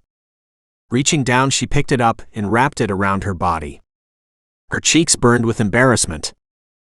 "On the upside," he said wickedly, "we will get to spend most of the next week together." Then he spun and walked toward the doorway. "As much as I'd like to stay here with you right now, I do have the guys downstairs in the kitchen. They don't have the time off work to handle this, so we're setting up schedules." And he disappeared downstairs. She closed the door behind him. Returning to the dresser in her suitcase, she pulled out clothes, setting out what she wanted for the day, and placing the rest in the empty dresser. As she dressed, she mulled over the problem. Of course his friends couldn't stay and watch over them. They were all in the military and therefore had jobs to do. Chase had taken personal time off until the trial. She quickly finished dressing and grabbed up a hair clip, tucking her hair up in the back. With a last look at herself in the mirror, she turned and walked downstairs. At the kitchen, she realized the room was fuller than she'd seen it before. Including Chase, there were 5 men at the table. A fresh pot of coffee was dripping and almost done. She headed right for the pot, snagging the first cup out before it stopped dripping. "Hey, that's not fair." "She's stealing the fresh coffee," Hawk said. He bounced off the chair and held out his cup for her to fill. Quickly the pot was empty, and it was Chase holding up an empty cup in dismay. She laughed. "I'll make another pot." She set about making a pot of coffee as she studied the backyard through the kitchen window. It struck her again how beautiful this place was and how perfect for a family. Brett must have been thinking down the road. Chase lived in an apartment much like she did. The single life. Not sure of a future. Not sure of the past. Rootless. Here temporarily, but maybe gone tomorrow. Her past coming into play here. She sat down at the table beside Chase. If we have nothing to do this next week, she said quietly, then maybe I can start looking for a new place to live. Shadow sat on the other side. He held a newspaper in front of him. Pulling out the classified section, he handed it to her. In his own quiet way, he said, "No point in waiting until tomorrow." She stared down at the list of places available to rent and thought how different this was from the last time. When she'd signed her current lease, there had been a note of desperation. Now, as she stared at the future before her, she could sense a note of exhilaration. Then she realized the fundamental truth. This was going to be fun. Eagerly, she turned the page. While the others discussed timelines and schedules, she searched for one-bedroom apartments, and then she searched through two-bedroom apartments because wouldn't it be nice to have a spare room, maybe an office? For yoga. Maybe for when she had friends over. If she ever had friends to stay over. What she'd really like would be to walk to work. Was that possible? She snatched up a pen from the table and circled several ads. Then continued to look at anything in her price range in the areas she wanted. She'd noted too many to check out, but on the other hand, it was helping her to decide what she really wanted. Chase tried to stay focused on the conversation going on around him. His friends were rearranging schedules, so there could always be someone here to keep an eye out for them. He really appreciated it, but at the same time there was such a boisterous air of a little child around Vanessa, he was fascinated. He didn't understand. Finally, the others fell silent, and everyone turned to study Vanessa as she circled yet another ad. "How many apartments are you planning on looking at?" Marcus asked curiously. Vanessa lifted her head and smiled. "I have no idea. I've only ever looked at one in my life, and that's my current one. Now I have a choice. Maybe I can have something I really like. And that's exciting." She lifted her shoulders high, a grin on her bright face. "I know I should be sad. Should be terrified of what happened in my apartment, but I feel good. I feel like this is a step in a whole new direction. It's the right step." Chase reached over and covered her hand with his. "And you should be. It's a good way to look at it. All this bad stuff will be over soon, and you will have a whole new beginning." She nodded and tossed him a quick glance. "What are you going to do in order to have a new start?" "Apparently, I'm going to go to a trial to give evidence," he said in a dry tone.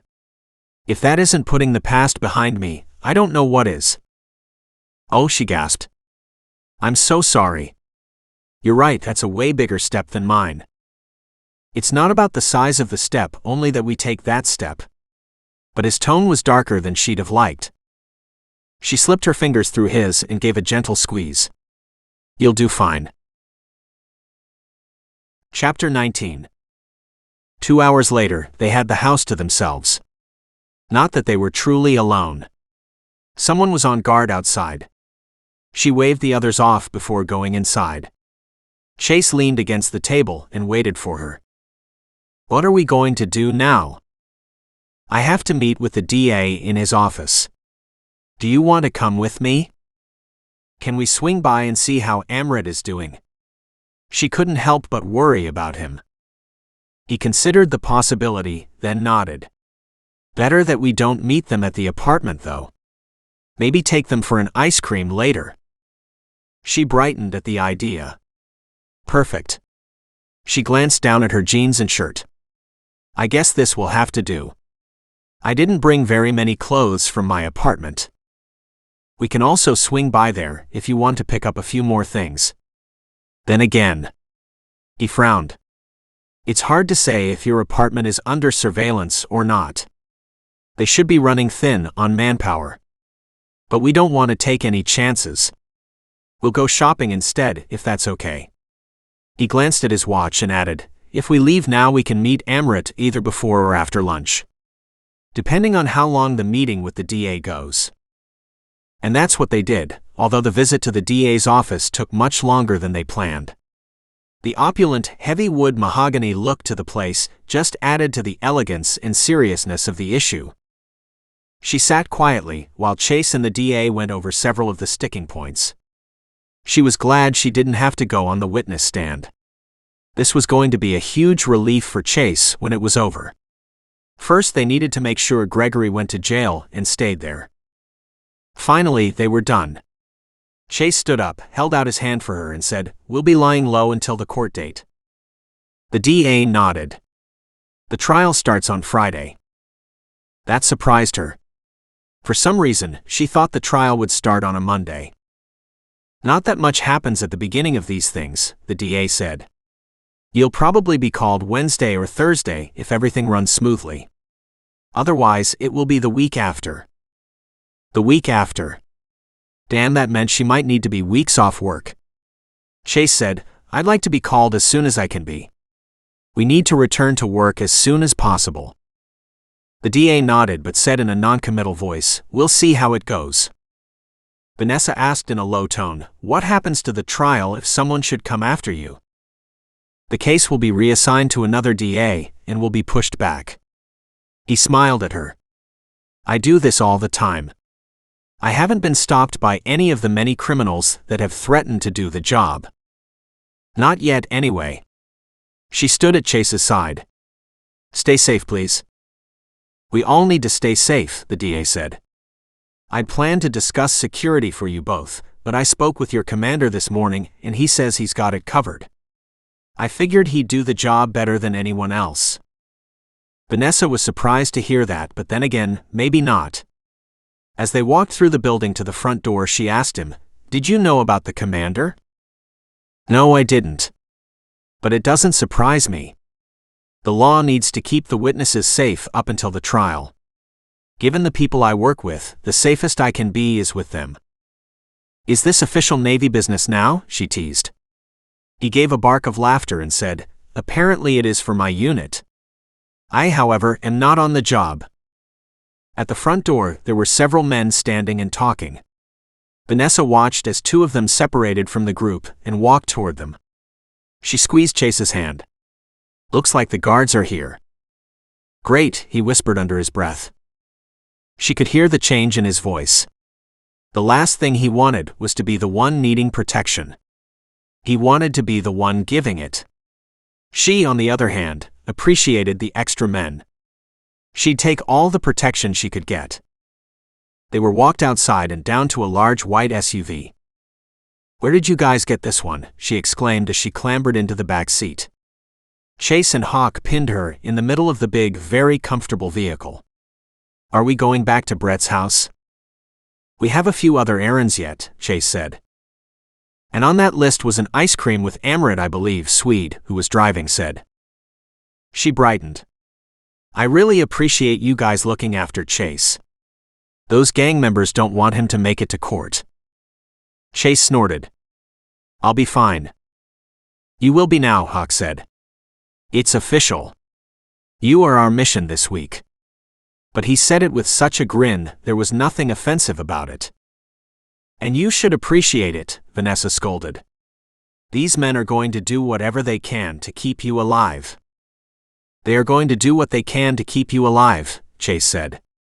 "I can take care of myself." Irritation wrangled through his voice. She smiled and reached out to pat his hand. "It's okay. You can accept help once in a while too." He glared at her. She upped the wattage of her smile. Hearing the snickers from the men around him, he groaned and collapsed back against the seat, tucking her up against his side. She said, "You look out for me, they look out for you, and between us we should be fine." For all the joking banter inside of the SUV, there was a noticeable seriousness too. This was what they did, but that didn't mean they always succeeded. "Where to first?" Swede asked. "Clothes shopping for Vanessa," Chase said. "If you guys are determined to look after us, then we're going to drag you along on her shopping trip." Swede groaned. Vanessa looked behind her to see a second SUV, a little further back. She nudged Chase. "Is that one of ours?" He twisted to look and smiled. "Yep. Marcus is driving the second vehicle." "What happened to all the fancy trucks and jeeps you guys normally drive?" "None of those are fancy," Swede said in outrage. "Those are the necessities of life." She laughed. "So why are you driving this rig then?" Because it's official now, so we avoid using our personal vehicles, he said sadly. She laughed. I prefer the Jeep. That started the group wrangling the merits of the truck versus the Jeep. It kept the atmosphere light and much easier to handle than the fear that was choking her. Chase gave her a quick hug. It'll be okay. Stay positive. You have really good friends, Chase. You're very lucky, she said quietly. He is very lucky. Keep telling him that. Maybe he'll finally appreciate us. Swede laughed. Of course, if he's got you, that makes him very lucky. She beamed at him in the rearview mirror. You guys are too. We'll be nice to you. But not to him.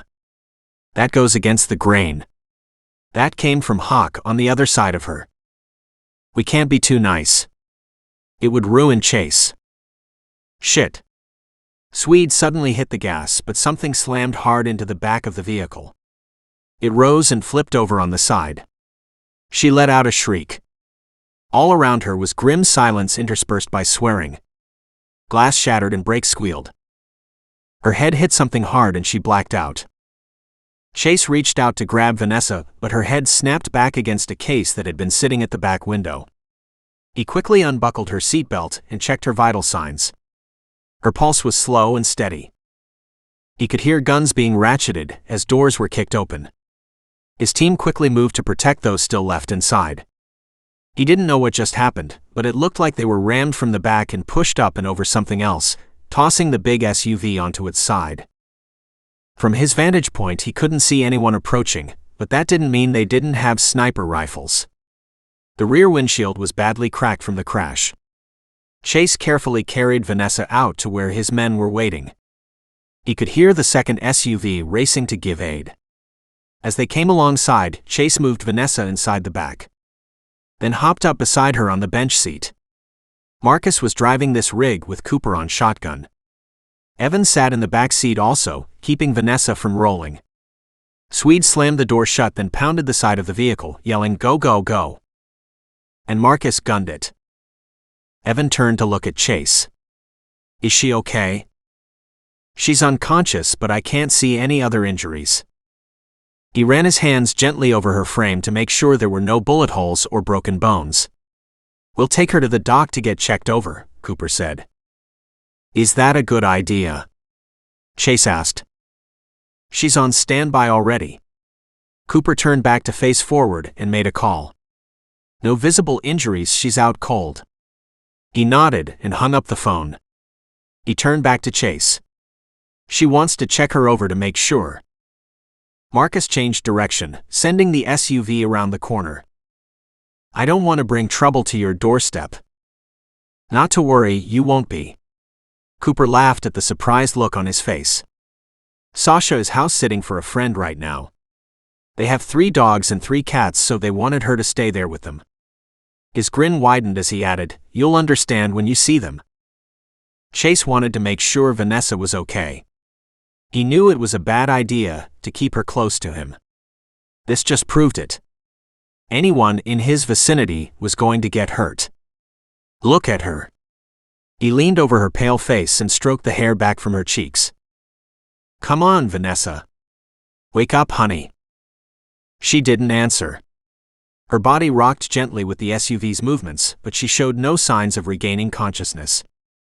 Marcus slowed down as they entered a suburban area. After several more corners, he pulled up into the front of a large Victorian house. Cooper hopped out, walked up to the front door and opened it. Sasha. You here? With his focus on gently removing Vanessa from the back of the SUV, Chase missed Sasha's response. But he could hear the laughter and light-hearted voices, so he knew all was well. He didn't want to bring more trouble into his friends' lives. Sasha had been through enough in her life. Hell, they all had. She was good people. And Cooper was one hell of a lucky man. Chase carried Vanessa through the open garage into the house, hoping none of the neighbors saw him. Sasha was waiting in the kitchen. Lay her on the kitchen table, please, she instructed. The kitchen table was actually a very long island. He gently laid Vanessa down and waited while Dr. Sasha checked her over. Sasha spent an extraordinarily long time on Vanessa's head area where she'd smacked into the metal case. Finally, she straightened and nodded. She'll be fine. The head wound isn't bad. She should wake up soon. Is there a couch where I can lay her? I don't want her sitting up in shock and then falling off the island. Sasha laughed. Bring her in here. She led the way into the living room. In the background, Chase could hear animals barking. Where are the dogs? He asked. I have them locked in the study for the moment. Sasha quickly hurried away, and before he knew it, 3 basset hounds came running at top speed into the living room area, barking like crazy. They raced toward him, and he put his hand down protectively to make sure they didn't disturb Vanessa.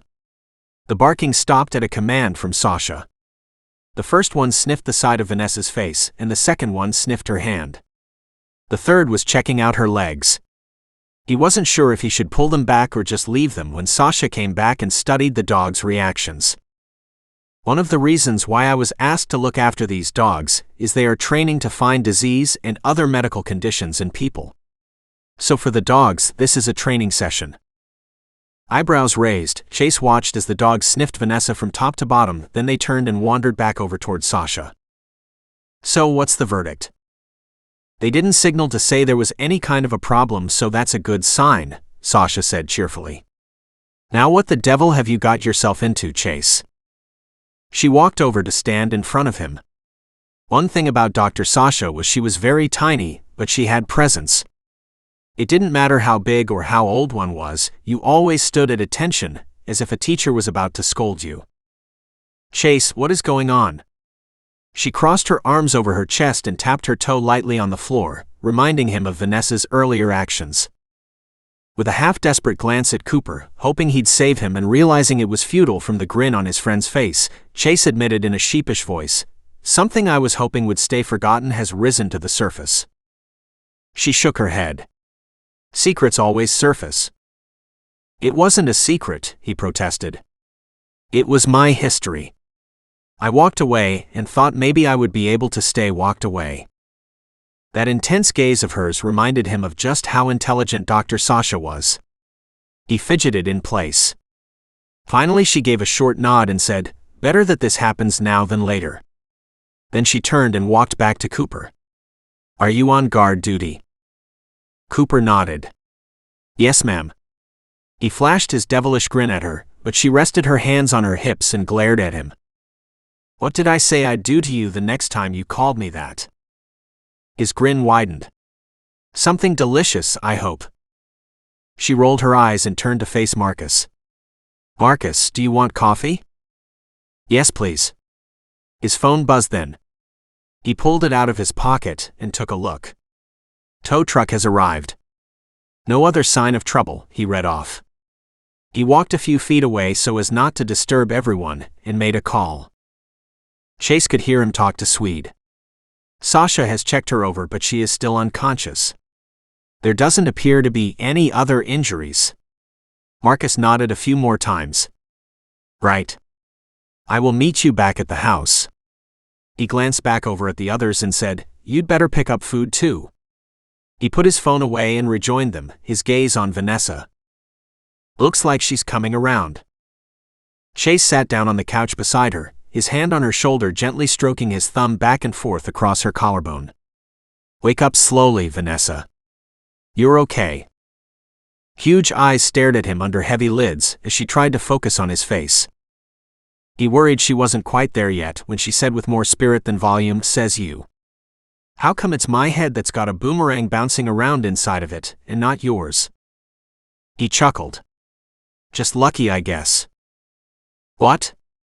Are you one of those super secret SEALs and went through some kind of fancy hard head training or something?" she asked lightly with one eyebrow raised. He saw the smile on her face and wondered if she'd hit the truth accidentally. He'd have to ask her about it later. "Hey, I resent that," Cooper said from behind her. She twisted to look up at him and gasped, falling back on the couch, a hand clutching her head. Chase immediately said, "Don't try to move yet.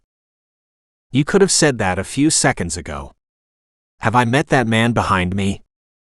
Chase searched his mind. Had she actually met Cooper yet? Cooper stepped around so he stood at Chase's side looking down at her. Not sure if we've met, he said cheerfully. I'm Cooper. Nice to meet you. This wonderful lady over here who checked you over is Dr. Sasha, and she's the most beautiful person I know. Sasha laughed as she looked down at Vanessa. How are you feeling? Glad to hear you're not letting these guys overrun you. They can be a little overwhelming. But they're all good men. The men have been wonderful, Vanessa said. She struggled to sit up. The color washed out of her cheeks, and she rested for a moment.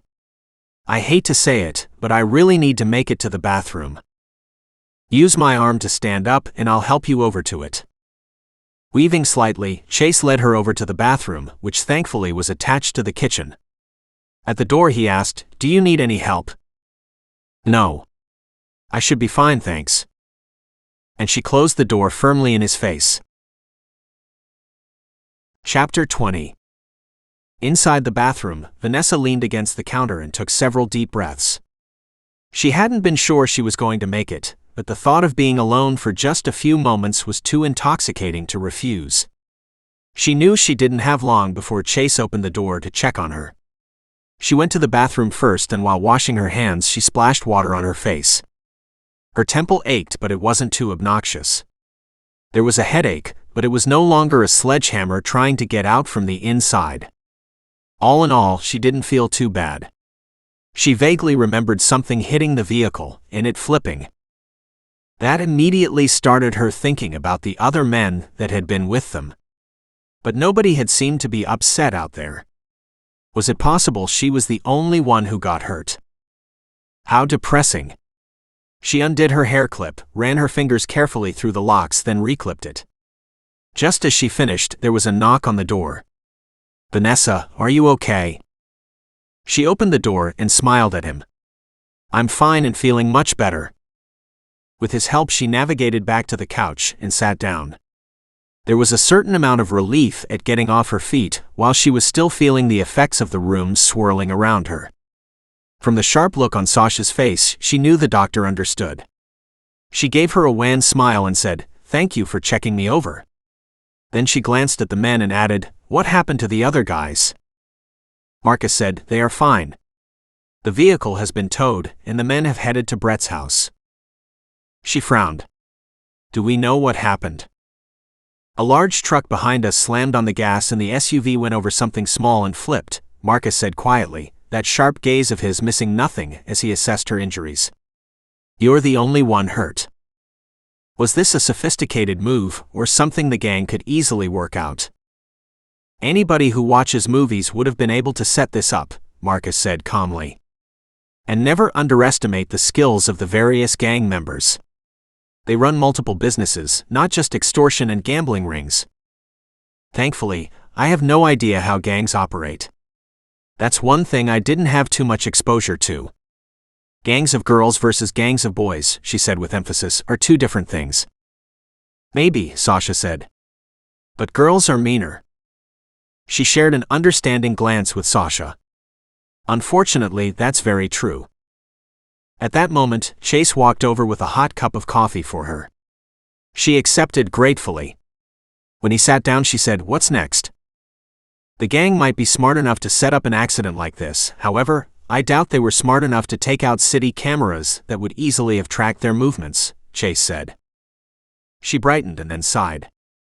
Wouldn't the vehicles be stolen anyway? Quite possibly, but with the new technology, I imagine we can get some decent headshots too. Headshots would give us hard evidence. That would be perfect, she said. Because these guys need to be put in jail along with all their other friends. They left Sasha soon after. Vanessa didn't want to bring harm to anyone else, and as she was well enough now to leave the doc's care, they decided to head back to Brett's house. Marcus was once again driving. Evan sat in the front passenger seat and kept an eye out on the roads to see if they were being followed. He'd been quiet the whole time. Just then Vanessa's phone rang.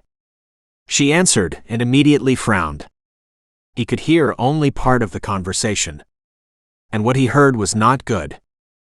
The move was postponed until when? Why? They should have started moving today or tomorrow. He turned to look at Vanessa's head nod. Okay, so we will put it off till next weekend. I presume the plumbing problem can be fixed by then. Vanessa reached up to touch her forehead as if contemplating what this meant. In a way, that's not a bad thing. Sinja wasn't done packing yet. We have to make sure we keep the family safe in the meantime. Yes, I understand they are being guarded. We were going to meet them today for ice cream, but our plans have changed. She looked up at Chase, one eyebrow raised in question. We might manage the ice cream thing, she said into the phone. I could call Sinja and see if she'd like us to take the boys off her hands for an hour or two.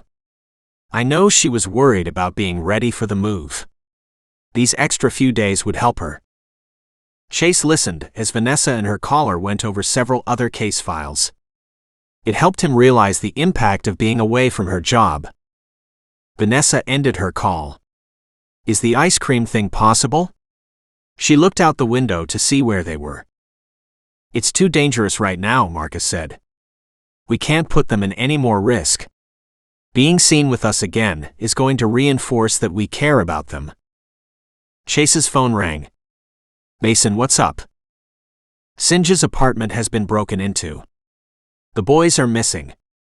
Dane and Sinja are both in the hospital. Dane was shot in the back. Sinja was attacked as well but wasn't badly hurt. Chase's heart stopped beating. Shit. Any idea where the boys are? Marcus shot him a hard look and immediately changed direction, taking the next right corner. No, Mason said. Where are you? We just left Sasha and are now heading toward the boys' apartment. Cooper recognized the area and knew they'd be there within a minute. We're almost there. Be careful, Mason bit off. These assholes are really starting to piss me off. We have to find the boys, Chase said. We also have to take these assholes off the streets. He could hear Mason speaking with somebody in the background. We'll report as soon as we get to the apartment. Do that. I'm on my way. Mason hung up. Chapter 21. Vanessa wanted to race out of the car and fly straight up to the boys' apartment. She couldn't believe they had been kidnapped. How low could these assholes go? Chase led the way to the apartment, his gaze not missing a thing while she was slowly going to pieces. She tried to pull it together, but it just plain hurt. I hope Dane's going to be okay, she whispered. I wouldn't be at all surprised to hear Sasha had been called in for this one. Marcus stepped into the elevator to take them up. On the boys' floor, he stepped out first and checked to see if it was safe. The apartment door was ajar. They did a quick walk through, but there was no sign of anyone other than the police. While Chase checked in with Mason, Vanessa studied the devastation. Where could the boys have been taken? She wandered from room to room, seeing the multiple boxes packed up, evidence of Sinja's hard work. Dane was attacked on the main floor. He'd just done a walkthrough on this floor when he was shot from behind, Chase said. Apparently, there were two men. Both gang members as far as he could tell. They laughed and said something about that was easy before they walked past him. That's all the information they got from him before he lost consciousness. Vanessa's lower lip trembled. How are we going to find them, she said. We have no idea where the gang members are even staying. They will contact us, Marcus said. The only reason for kidnapping the boys is to stop Chase from testifying. Her gaze went from Marcus to Chase and caught the guilt eating away at Chase. Oh, Chase. I'm so sorry. Don't be. He brushed it off. This is punishment for the years I belonged to the gang. She shook her head wildly. No, don't even think like that. You did not do this. These assholes have to account for their own actions. This is not your fault. But Chase didn't want to listen, so he turned and walked out of the bedroom. She turned to face Marcus. What can we do? Marcus shook his head. In a soft voice he said, we just have to wait. That's not helpful, she cried. We'll do everything we can, but we don't have an idea of what direction they went. But the neighbors might. They would have heard something. And although they won't likely talk to you, she said, they will talk to me. Determinedly, she walked back out to the hallway and knocked on the first door. No answer. She walked to the second door. No answer. By the time she was at the third door, she was past frustrated. She pounded on the door and called out, "A good man was shot here today.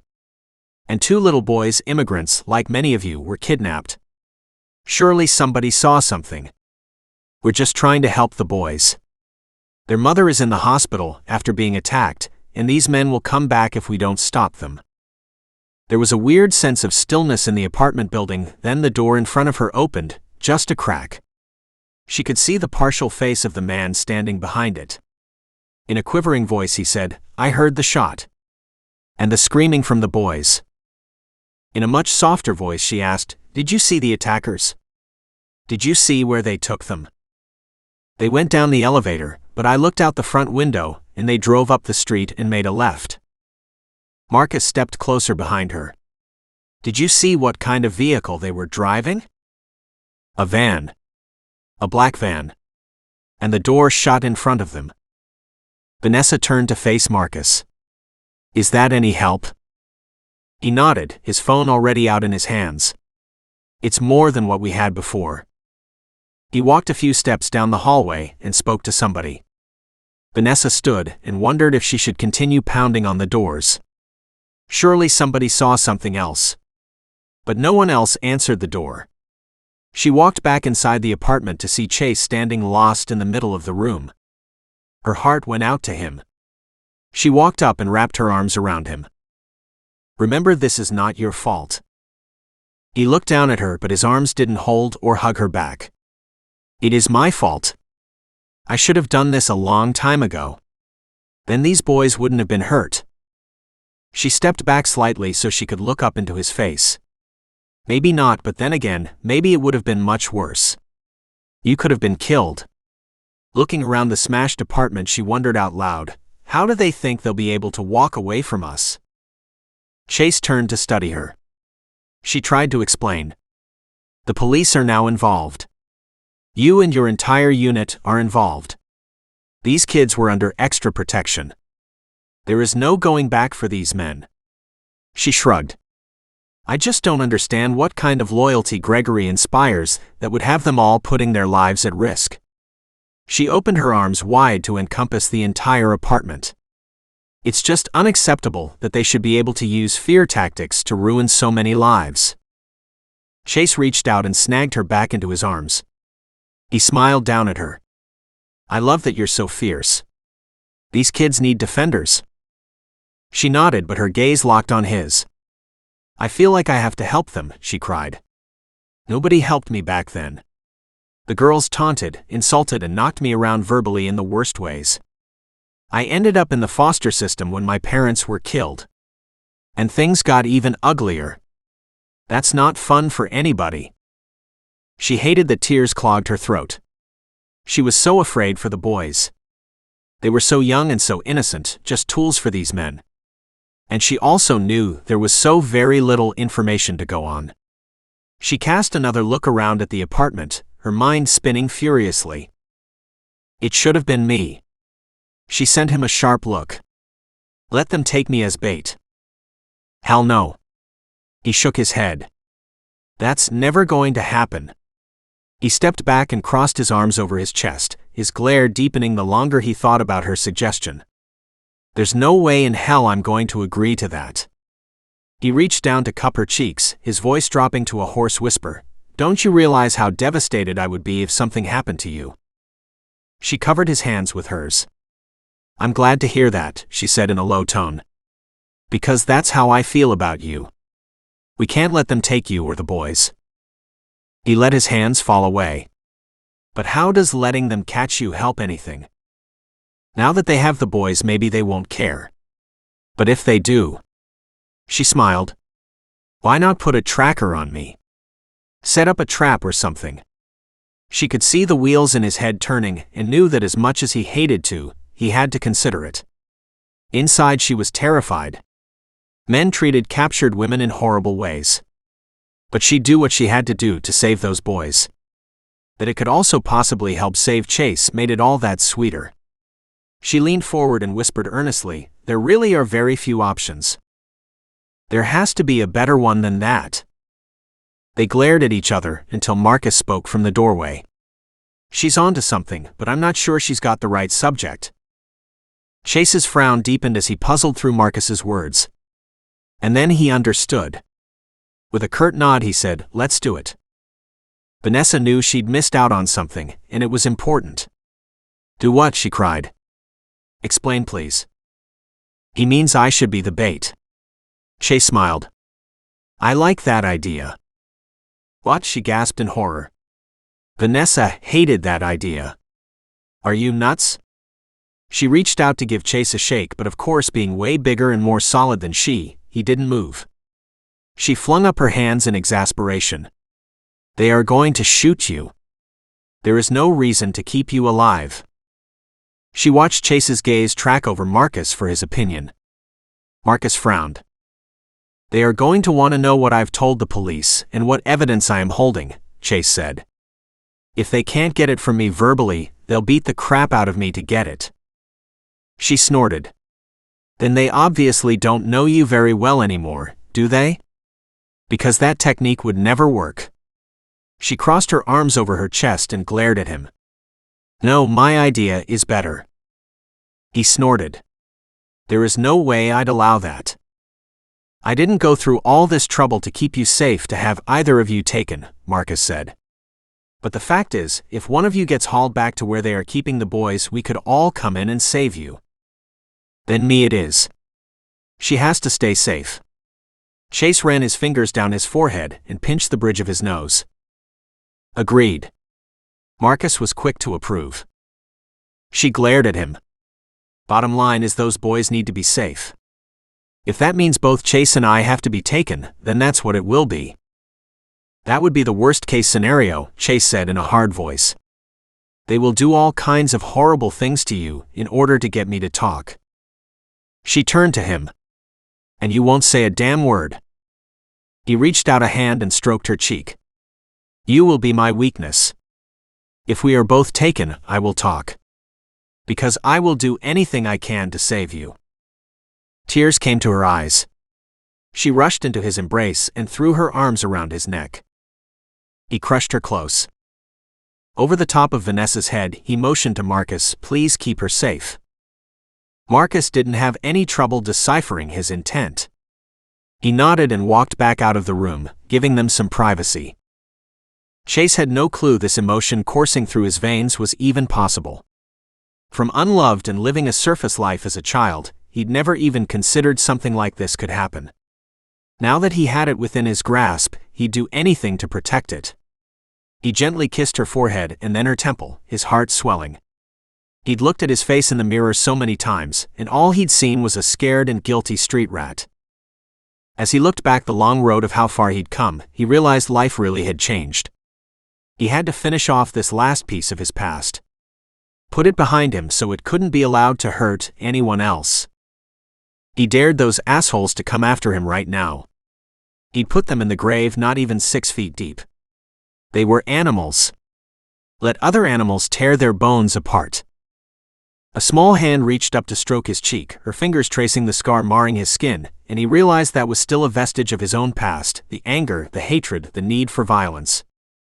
Vanessa was so much softer, so much more caring. In this case, she was right. "Okay," he whispered. "I'll let them live long enough for justice to prevail." She gave a hiccuping laugh. Then reached up to pull his head down and kissed him. "Did I ever tell you how proud I am of you?" His eyebrow shot up in surprise. Her smile deepened. "I am. What you've done, how far you've come, amazing." She shook her head. "Let's get the boys back and get through the trial," she whispered. "Because for the first time in years, I actually feel excited about my future." "Right, after all you are looking at a new apartment." She stroked her fingers across his lips. "Yes, and I found myself looking at condos. In places with backyards, garages and workshops. A larger place than I would need. Because although we haven't said anything, it does occur to me that we might want to spend a little more time together in the future. He could hear the note of vulnerability in her voice. He leaned down, kissed her hard, and whispered, "Absolutely. So don't jump into an apartment just yet." Hearing Marcus's steps coming back in, he winked at her. "Maybe we should reevaluate our living conditions first." "Are you two ready?" Marcus said with a note of humor threading through his voice. "A man can only give you so much time alone here, you know, we do have an emergency." Chase grabbed her hand and walked toward the front door. "Do we have a plan of action? Any news?" "Swede's hunting down the van. Shadow and Hawk are trying to track the boys." "Do Amrit and Peter both have cell phones?" "Oh my God, that's right," Vanessa cried. "It's one of the things we helped them with early on. Sinja doesn't understand the phones very well, but the boys picked it up very easily. As long as the phones are on and they have them with them, we should be able to track them," Marcus said. "And if they are charged?" "Amrit's phone was dead when he was at the park," Vanessa said. "It would have saved us a lot of grief if we could have called him." As they raced down the stairwell to the bottom stairs and the vehicles waiting for them outside, Vanessa asked, "What about Dane? Is he going to be okay?" Cooper called in to say his prognosis is good. "He's in great shape physically. There's no reason to think he won't make a full recovery." Marcus pushed open the door and waited for them to walk through. "Bottom line is he's getting the best care he can get right now, as is Sinja. We need to focus on the boys." As they got into the vehicle, Chase heard his phone buzz. He checked the message. That was Brett. "He's on his way home." "Good," Marcus said. "We need all the help we can get." Chapter 22. On the way back to Brett's house, Vanessa listened while Chase made call after call after call. She felt so helpless. There didn't seem to be anything she could do. She wanted to phone the boys, but if their captors had no idea they had phones, she didn't want to draw attention to the devices. All in all, she felt like the guys would like to stash her somewhere safe while they went on the hunt. That wasn't going to work for her. Chase phoned the DA, then he updated the commander before finally talking to Mason. In fact, Vanessa lost track of all the people he talked with. It just added to her sense of frustration that there wasn't one single person she could call for help. Finally, Chase turned to face the other two and said, "No update, no sign of the boys. There are 72 black vans currently registered in the city. 2 were stolen within the last week. Both were within a 20-mile radius of Amrit's house." "Why steal 2?" she asked. It was Marcus who said, "It could have been a coincidence. Or it could have been that by stealing 2 vehicles at the same time the kidnappers were trying to throw us off the track. If we split the manpower to chase down 2 vehicles, then they have a better chance of getting away." "It doesn't matter why," Chase said. "It's the police that are now tracking down the stolen vehicles. Shadow has triangulated one of the phones." Marcus shot him a surprised look. "Already?" Chase nodded. "It's at the mall." "At the mall? I can't see that," she said thoughtfully. "Why would the kidnappers take him to the mall?" "Where's the second phone?" Marcus asked. "They haven't got a lock on that one yet," Chase said. "I bet it's Peter's phone they found at the mall. He's forever losing it. It's going to be Amrit's that gives us the location where the boys are." She just knew that was the way it was going to be. Sinja had called her several times in the beginning because Peter had lost the phone. They'd always managed to retrace Peter's steps and found the missing device, but Vanessa knew one day it would be lost for good. And it made sense the phone would be in the mall, as that was where Peter spent most of his time with his friends. He was actually hoping to get a job there in one of the gaming shops one day. "We need to track it regardless while we get a lock on the other phone." Marcus turned to Chase. "Do you know of any ties gang members may have to California?" Chase shook his head. "I don't know anybody anymore. Even if they had family here, I wouldn't remember who or what or where." "So why is the trial here then?" Because he committed the crimes here, they are holding the trial here. That doesn't mean they won't prosecute him in another state for more crimes. He's currently out on bail, with regulations restricting his movements. He must show up for his court appearance on Friday. I am not versed on California's laws, but I don't understand why they aren't adding more charges to his file, she said. Or have they? You can prove murder, can't you? I witnessed him gun down several people. But not in this state. He stared off in the distance, his face hard, cold. But it's my word against his. I have no visual proof of any forensic evidence. Vanessa didn't know how the courts worked, but as long as they took him off the street while they took care of the legal stuff, she was good. I just hope we can find the boys before they become the next statistic on his rap sheet. I'm pretty sure Gregory will have distanced himself from the kidnappings. Marcus peered out into the afternoon light. He can't afford to be associated with this in any way. It's Ronnie I'm worried about. I suspect this is his gameplay. Chase frowned. He's out on bail, so he's still involved. And you know this man. So what plan is he likely to be attempting? The Ronnie I knew would never have used women and children to get things done. That's not true, Chase, Vanessa said. They used your mother against you all the time. Chase frowned. I know that, but for some reason I feel like Ronnie would never have followed through. Although if Ronnie hadn't, Gregory would have. Back then maybe. I doubt if that's true anymore, Marcus said. Contact one of the guys and have them do a full rundown on Ronnie. See if we can get any more information on him. Do you have a last name for him? Vanessa asked. For any of them. Ronnie Haverness. Chase made a surprise sound. I actually remember his name as being Ronnie Haverness. I think it's actually Ronald Haverness. His birthday's the same day as mine, only he's 9 years older. Send that information to the guys. Maybe he has relatives here in California. At the very least, we should get a lot more information on Ronnie. If he's spearheading this operation, we need to know everything we can about him. Why the hell hadn't he thought of that? It was as if all his memories of his past had been blocked out, as if he didn't want to remember. But that was no excuse. Still kicking himself mentally, he quickly called Mason and gave him that information. There was a curious silence, and then Mason said in a quiet voice, "Do you know the names of any other men?" Chase winced as he rattled off 2 more. I don't know if they are still in the gang or not.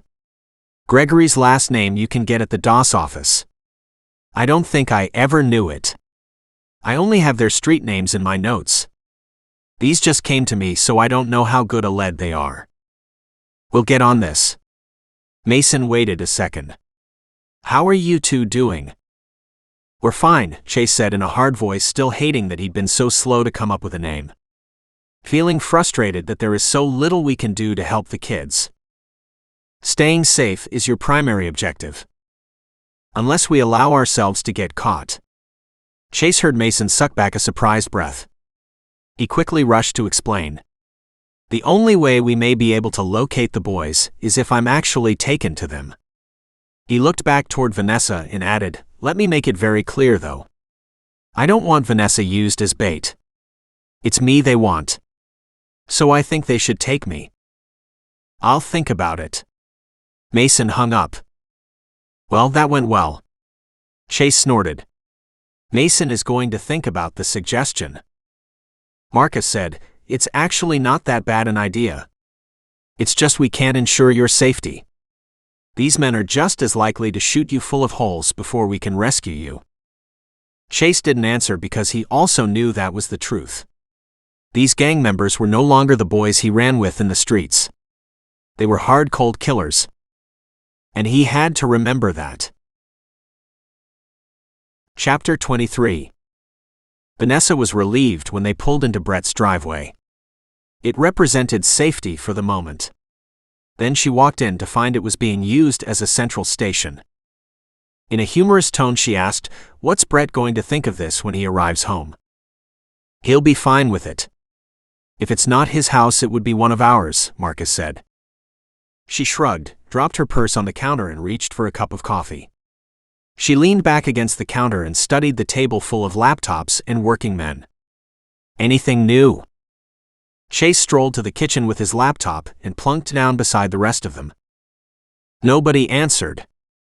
She sighed and turned to stare out the window. If there is anything I can do to help, please let me know. We're on it, Hawk said.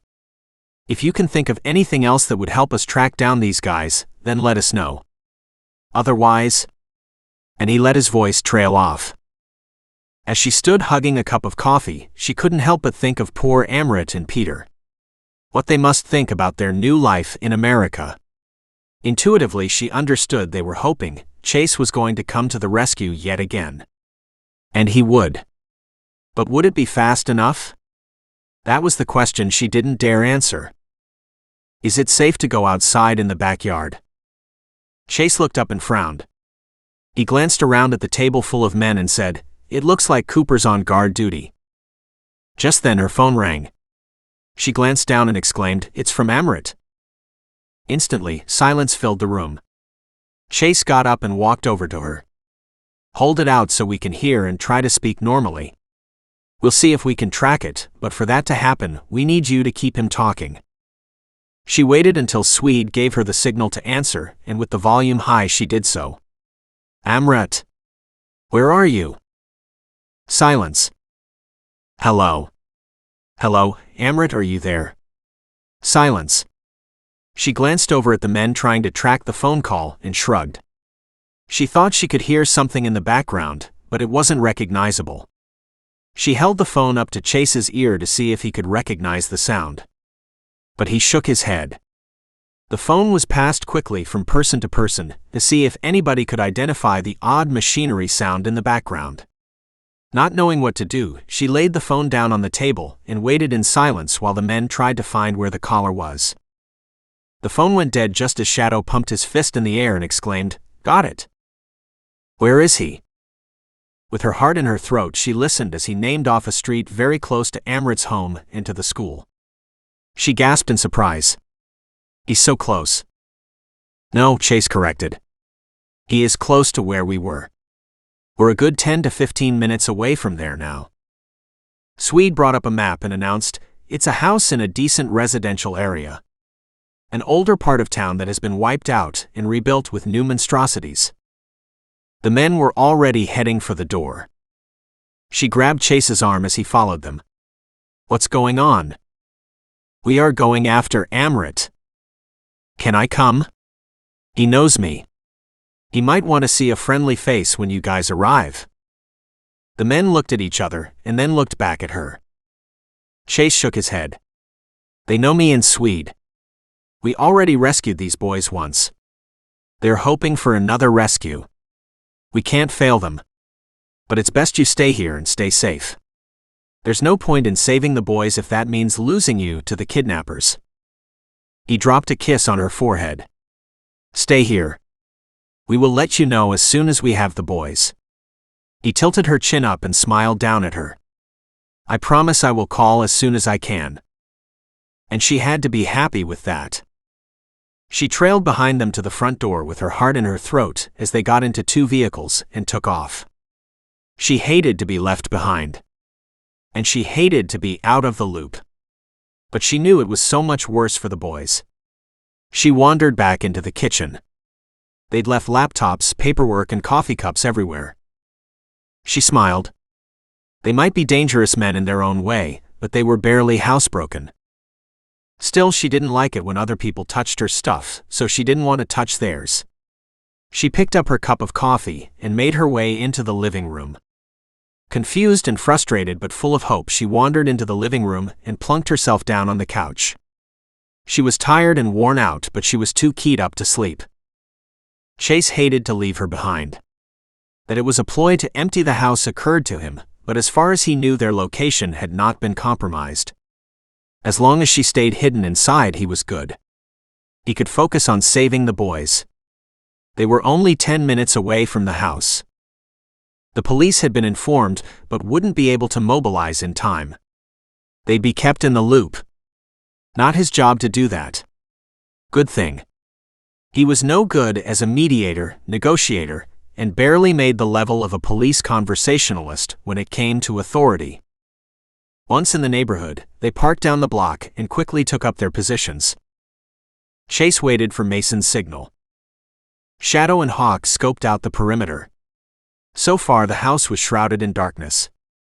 If the boys were in there, there was no visible sign. His unit went in both doors at the same time and quickly searched the house. Empty. They searched upstairs, downstairs, and in the basement. But there was no sign of the boys. The boys had been there. There were bags of McDonald's takeout lying around. In one room there was a small boy's sweater and more fast food garbage. He stood in the center of the room and could feel his world collapsing. He turned to Swede and asked, "How did they know we were coming?" "They may not have." He pointed to the table where Amrit's phone sat.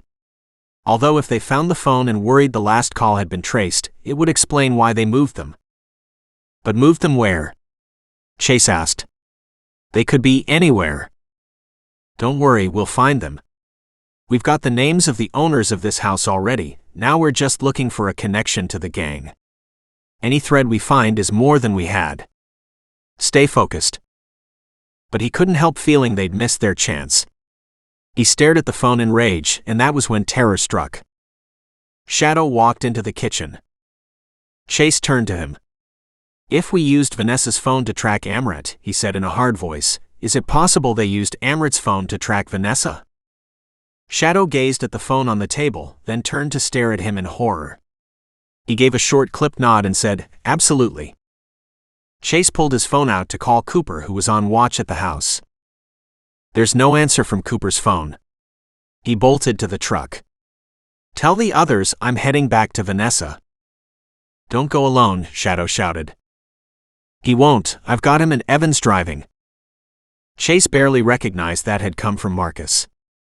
Evan grabbed him and shoved him into the back of the truck, then dove into the driver's seat. "There's no way you're driving in the shape you're in.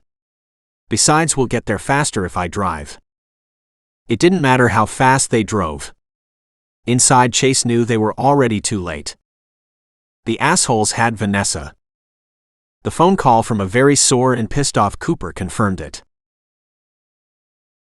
Chapter 24. Who the hell was banging so loud? She could barely sleep for the noise pounding through her head. She tried to roll over and cried out. Shockwaves of pain rippled down her body and her headache boomed. She rolled onto her back and cried out again as she realized her hands were tied behind her back. She lay there in that position for a few minutes, gasping for breath as the greasy waves of pain slowly receded. She opened her eyes and studied what appeared to be a small bedroom. How the hell had she ended up here? Was she still in the same house? Or was she somewhere else altogether? She remembered sitting down on the couch and wishing she could take a nap, but feeling like there was no way she'd sleep. Had she dozed off and then been attacked? Had the house been gassed? Was that even possible? There was an odd smell in her mouth and her nose, but her wits were quickly pulling back together. Had the men been lured away, leaving her alone in the house? No, not alone. Cooper had been on watch outside. Poor Cooper.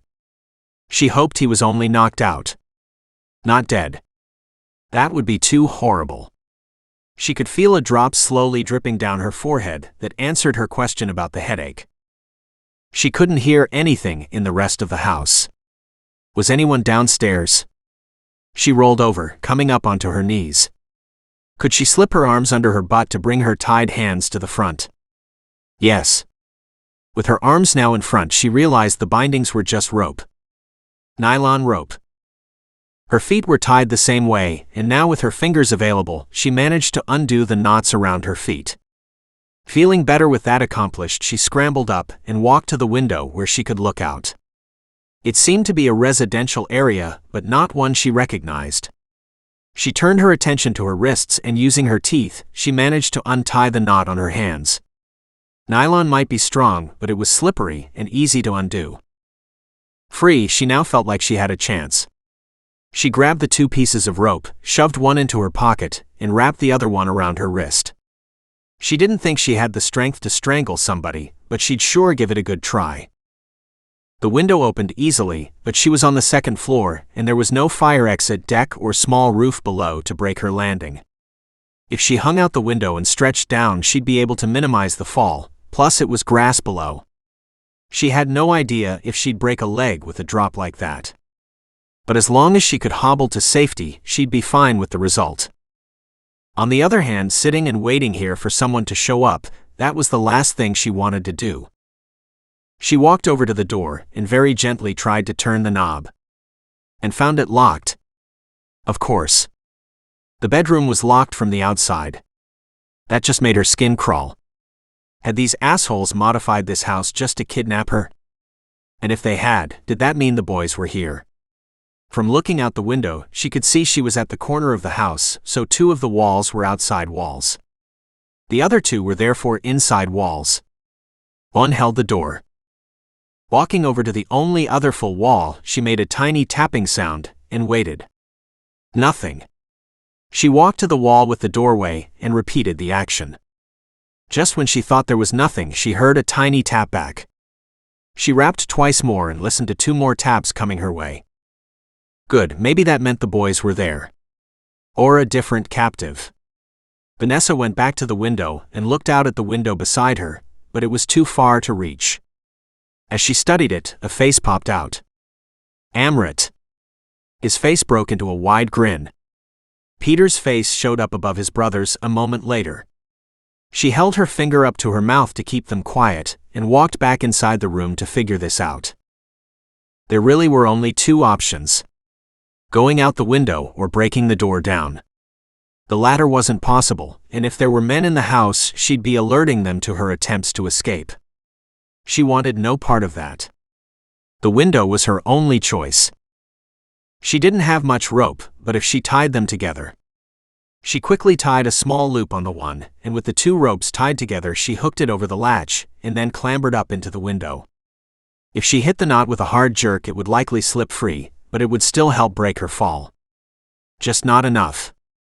She climbed outside the window knowing Amrit was watching her. She lowered herself down until she was hanging onto the ledge by her hands. Then she grabbed the hanging rope and pulled. It held. She slowly lowered her weight onto the rope, slid down to the end, and then dropped to the ground and rolled. And just like that, she was free. With a wave to the boys, she quickly bailed over the back fence. Now to find a phone. And someone to help her. She ran around to the front of the house whose yard she was in, and pounded on the front door. When a man answered, she asked, "Please, can I borrow your phone? This is an emergency." He quickly handed her the phone. She called Chase. "I've escaped. I'm at." She stepped back to look at the address beside the door. The number is 364. She looked over at the man who'd let her borrow his phone and he said, "Cypress Road. This is number 364 Cypress Road." She repeated the address. "Stay where you are." "We're en route," Chase said, his voice calm. But she could hear the turmoil and the anger churning behind it. "I escaped from the house directly behind this one. I jumped out the back window. Amrit and Peter are being held in the room beside the one I was in." Her voice wavered as she looked around to make sure nobody was coming after her. The man's wife had come to the front door. They stood silently, horrified yet supportive as she spoke to Chase. "We have to help the boys before someone finds out I'm missing." Chase asked, "Did you see anyone? Did you hear anything?" She shook her head wildly. "No, I fell asleep on the couch at Brett's, and then I woke up tied up in the bedroom behind here." She heard the gasp of the people standing inside their front door, and she tried to smile at them reassuringly. But it was a little hard when she just wanted to run away from the faceless enemies. "How long are you going to take to get here?" she asked. Should she walk around the block to the front of the house? She really didn't want to, but there was no way she was going to leave those boys alone. "Not long. Stay exactly where you are. We're almost there." Chase gripped the phone in his hand a little too carefully. He really wanted to smash it against the inside of the truck. But that wasn't going to help anyone. Vanessa had managed to free herself and escape the house. For that, he admired her. So many people panicked and then couldn't help themselves. That she'd seen the boys was also great news. Now they had locations for all three of them. They just had to get to them in time. Cooper was en route too. More than a little pissed but healthy enough to dish out a beating if he got a chance. Wary of another setup, Marcus pulled up to the front of the house she'd called from. Chase jumped out of the vehicle in time to see Vanessa racing toward them. She'd been partially hidden on the front porch. He opened his arms and caught her in mid-flight. She was laughing and crying, her body shaking uncontrollably. He crushed her to him, his heart filled with relief. That had been close. Too damn close. Dear God, I thought I'd lost you. She clutched his neck tighter. Thank you for coming for me. I was so scared. He snorted. Really? You're in danger because of me, and here you are thanking me. You should be blaming me instead. Rearing back, she glared at him. Like hell. Did you kidnap me? No. Did you lock me in a room tied up on the floor? No. Did you kidnap those poor boys? Hell no. That's enough of that talk. We need to get them out of that house now. And you need to get into the truck and wait for us. He led her back to the truck, helped her into the back seat while Mason and Swede approached from the corner. Mason said, "We've searched the area and there's no sign anyone's inside." Chase shook his head.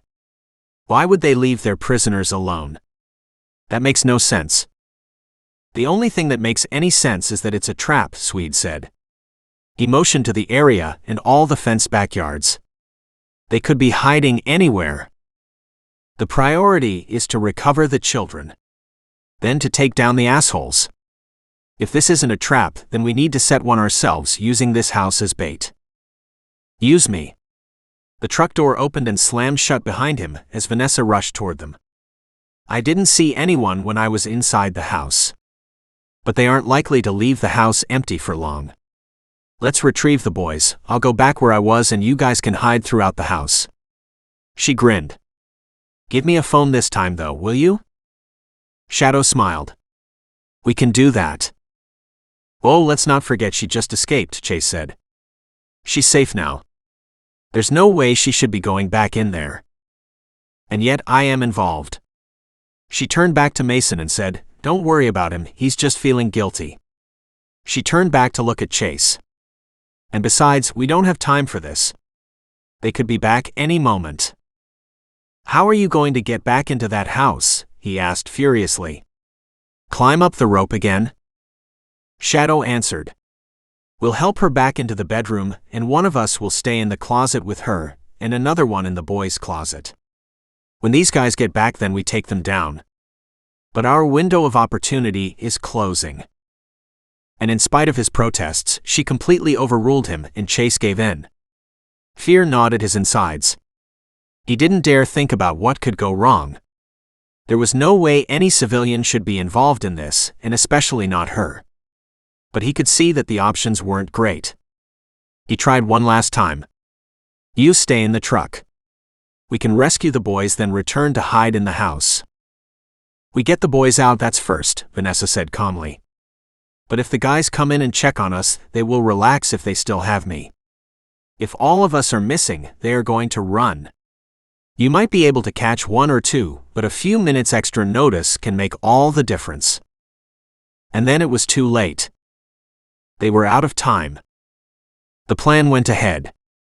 At least he knew he'd be there to watch over her if anything happened this time. Chapter 25. Why had she suggested this idea? Once again, she was tied up on the bedroom floor as she had been when she woke up. At least the boys were safe. They'd rushed to Chase and Swede and had been quickly picked up and carried out. Hawk and Shadow were now standing guard of them back at the truck. And now the long wait began. She should have asked to go to the bathroom first. She just knew she was going to have to go soon. The longer she waited, the more nervous she got, and the more she couldn't stop thinking about it. She couldn't see Chase in the closet, but she knew he was there. She wished he could lie down beside her and just hold her, but if anybody heard him dashing back to the closet, it would defeat the purpose. There was the tiniest of movement behind her. She twisted so she could look at him, and he gave a thumbs-up sign, then held up 3 fingers. In low tones he said, "3 men are approaching with boxes of pizza." Her gaze widened as she understood. So they had intended to leave their prisoners to go get food. Why hadn't they left 1 man on guard? Shrugging at their stupidity, yet grateful for it, she relaxed back on the floor. Almost instantly she heard noises downstairs as the 3 men walked inside. She heard them calling, "Hey Jimmy, you there? Got your pepperoni pizza?" Silence. One of the other men called out, "Jimmy, where are you?" Silence. Had one of the kidnappers disappeared when the opportunity had arisen? Would they blame him for the boys being gone? He was smart if he had taken off. But she didn't know if the world was big enough for him to hide. These guys had tracked down Chase. What would it take to track a deserter, particularly when he could turn evidence on them? They'd kill him if they caught him. Chase had to be thinking the same thing. Kidnapping was a serious offense. If things went well, all the gang members would see long jail terms. Footsteps raced up the stairs and she froze. She closed her eyes and tried to focus on her breathing. As they came closer, the door to her bedroom flung open and she could hear a heavy sigh of relief. "The bitch is here," the man cried out. He ran to the boys' room and flung the door open. "Fuck. The boys are gone," he yelled. "What?" roared another man. More footsteps sounded as the other men ran upstairs. How did they get out? And where the hell is Jimmy? She could almost picture the 3 men staring at each other as the answer came to them. Jesus, did he take the boys? Did he let them go? What the hell's going on? Surely Jimmy would never turn on the gang. I wouldn't have thought so, but he was against kidnapping the kids, so he might have opened the door for the boys and then run. Or kids these days are pretty damn smart. If they could get out of the house, they would have. If he found them gone, he might have run then too, knowing how much trouble he'd been in. Which means we can expect the damn cops to be here any moment, one of the men said in a panic. Let's go. Let's go. Grab the woman and get the hell out of here. Oh, I don't think so. She smiled in relief as she heard Mason's voice. You 3 aren't going anywhere. Get him. And the place erupted. Vanessa cringed as Chase bolted past her, a little too eager to get his hands on the men who'd kidnapped her. Her hands hadn't been tied very tight, and as the sounds of a heavy fight raged out in the hallway, she quickly untied herself. The bedroom door was still open. She peered around the doorframe to see 2 against 3. Chase caught sight of her. And straightened. He roared, "Vanessa, get back inside." A shot fired. And Chase staggered. "Chase," she screamed, racing toward him. "No," he yelled as the gun fired a second time. One of the men ran toward the stairs, but Mason tackled him from behind. The kidnapper twisted but lost his footing and fell over the railing head first to land on the tiled floor below. The other 2 men stopped fighting. Chase used the handrail to stand up and look down at the man below, an odd look on his face. She ran to his side and looked over at the dead man. It was Ronnie. "Good riddance," she snapped. "I agree," Chase said carefully, holding his arm tight against his chest. "You're hurt," she whispered, her hand going to her mouth. "Just a flesh wound. My ribs are likely cracked too." He grinned as he looked at the other 2 men. "That's okay. It's all worth it." She turned her attention to the 2 kidnappers and recognized them from the park. They were pinned by Mason and now Swede, who joined them. "So these are the cowards who pick on women and children," she sneered. "I see you had to attack me while I was sleeping. What's the matter? Are you scared of me too?" In a sudden move, the closest man twisted free and went to backhand her. She laughed, grabbed his arm, twisted it up behind his back while knocking his feet out from under him. She'd pinned him to the floor in seconds. "Go ahead and hit me again," she snapped. "See what kind of treatment you're going to get next time." And she reefed his arm up behind his back until he cried out. With a laugh, Chase said, "Let him go. We'll get him into custody and make sure the others know a girl beat him." The others sniggered. The gunman roared and tried to leap to his feet. Chase smacked him down again hard. That's for kidnapping those boys. I'd hit you again for Vanessa, but I think she did a fine job on her own. Chase led her downstairs and away from Ronnie's body. I'm taking you back to the boys and the truck. Everyone is going to get checked over, then home. Home? Their mother is in the hospital, their apartment trashed. My apartment was broken into. What was that about home? She reminded him. None of us have such a thing any longer. He could take them to his apartment, but it was small and would be a tight squeeze. Brett's house was big, and like Vanessa had pointed out, was built for a family. But it had taken hours to get his arm seen to, and the few stitches put in. Plus the boys had to be checked over, and Vanessa, who had refused to be checked until Chase had insisted. She'd rolled her eyes at him and said, "You're a worrywart." And of course he was. He couldn't imagine not waking up a dozen times in the night, making sure she was there safe and sound at his side. When they were all fixed up, they'd walk the boys up to see their mother in the same hospital. After much hugs and cries of joy, they left with the boys, picked up pizza and the promised ice cream before returning to Brett's house. As he unlocked the door and ushered the boys in, he had a moment of shock when he realized the house was no longer empty. Brett came storming out of the kitchen only to stop and stare. Then his face broke into a huge grin. Well, look at this. I leave for a few days and come home to find my best friend has a ready-made family. Vanessa stepped forward with a big smile. Hi, I'm Vanessa. Nice to meet you. Chase is injured and needs to sit down before he collapses. Chase snorted in disgust behind her. He watched as she dumped the 3 pizza boxes in Brett's surprised hands. And this is Amrit and Peter, 2 boys I believe you've met before. She ushered the boys toward the kitchen. Go wash your hands so we can eat. And wash the ice cream off your faces. The boys took off racing for the sink. Vanessa followed more slowly. So you're ready to collapse? Brett said in fascination, his gaze following Vanessa's trim figure as she followed after the boys. You can't be as badly injured as Levi and the boys in his unit. She's just mad I wouldn't stay at the hospital overnight. Brett's gaze zinged back toward him in shock, immediately seeing the bandage around Chase's upper arm. It's nothing. He grinned and motioned for Brett to lead off toward the chaos. I think the pizza is needed in there.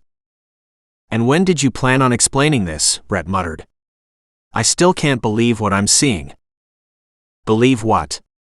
Vanessa snagged the pizza from his arms and efficiently opened each box and laid them on the table. This. And Brett motioned from Chase to Vanessa and back. What's to explain? She said. It's all good. We met. We fell in love. And it's so perfect, we're going to work hard to keep it that way. Chase sucked back his breath. There was an odd silence in the kitchen. The boys were busy stuffing pizza down their gullet, but there was nothing wrong with their hearing. They listened avidly. Vanessa turned to look at each male face. Her frown deepened as she came full circle back to Chase. What did I say? He tugged her into his embrace, ignoring the pain in his arm. Did you mean it? He asked. Of course I did. She gazed into his eyes, then dropped her voice into a husky whisper. Unless you didn't? That slow, sexy smile slipped out, making him wish they were alone. Oh, I meant it, he said. And he lowered his head and kissed her. Hey, break it up, Swede shouted from behind them. We brought more pizza. Chase pulled back slightly to peer down at the woman in his arms. Was it really that easy to let go of his past and walk into the future with this beautiful woman? Is this really possible?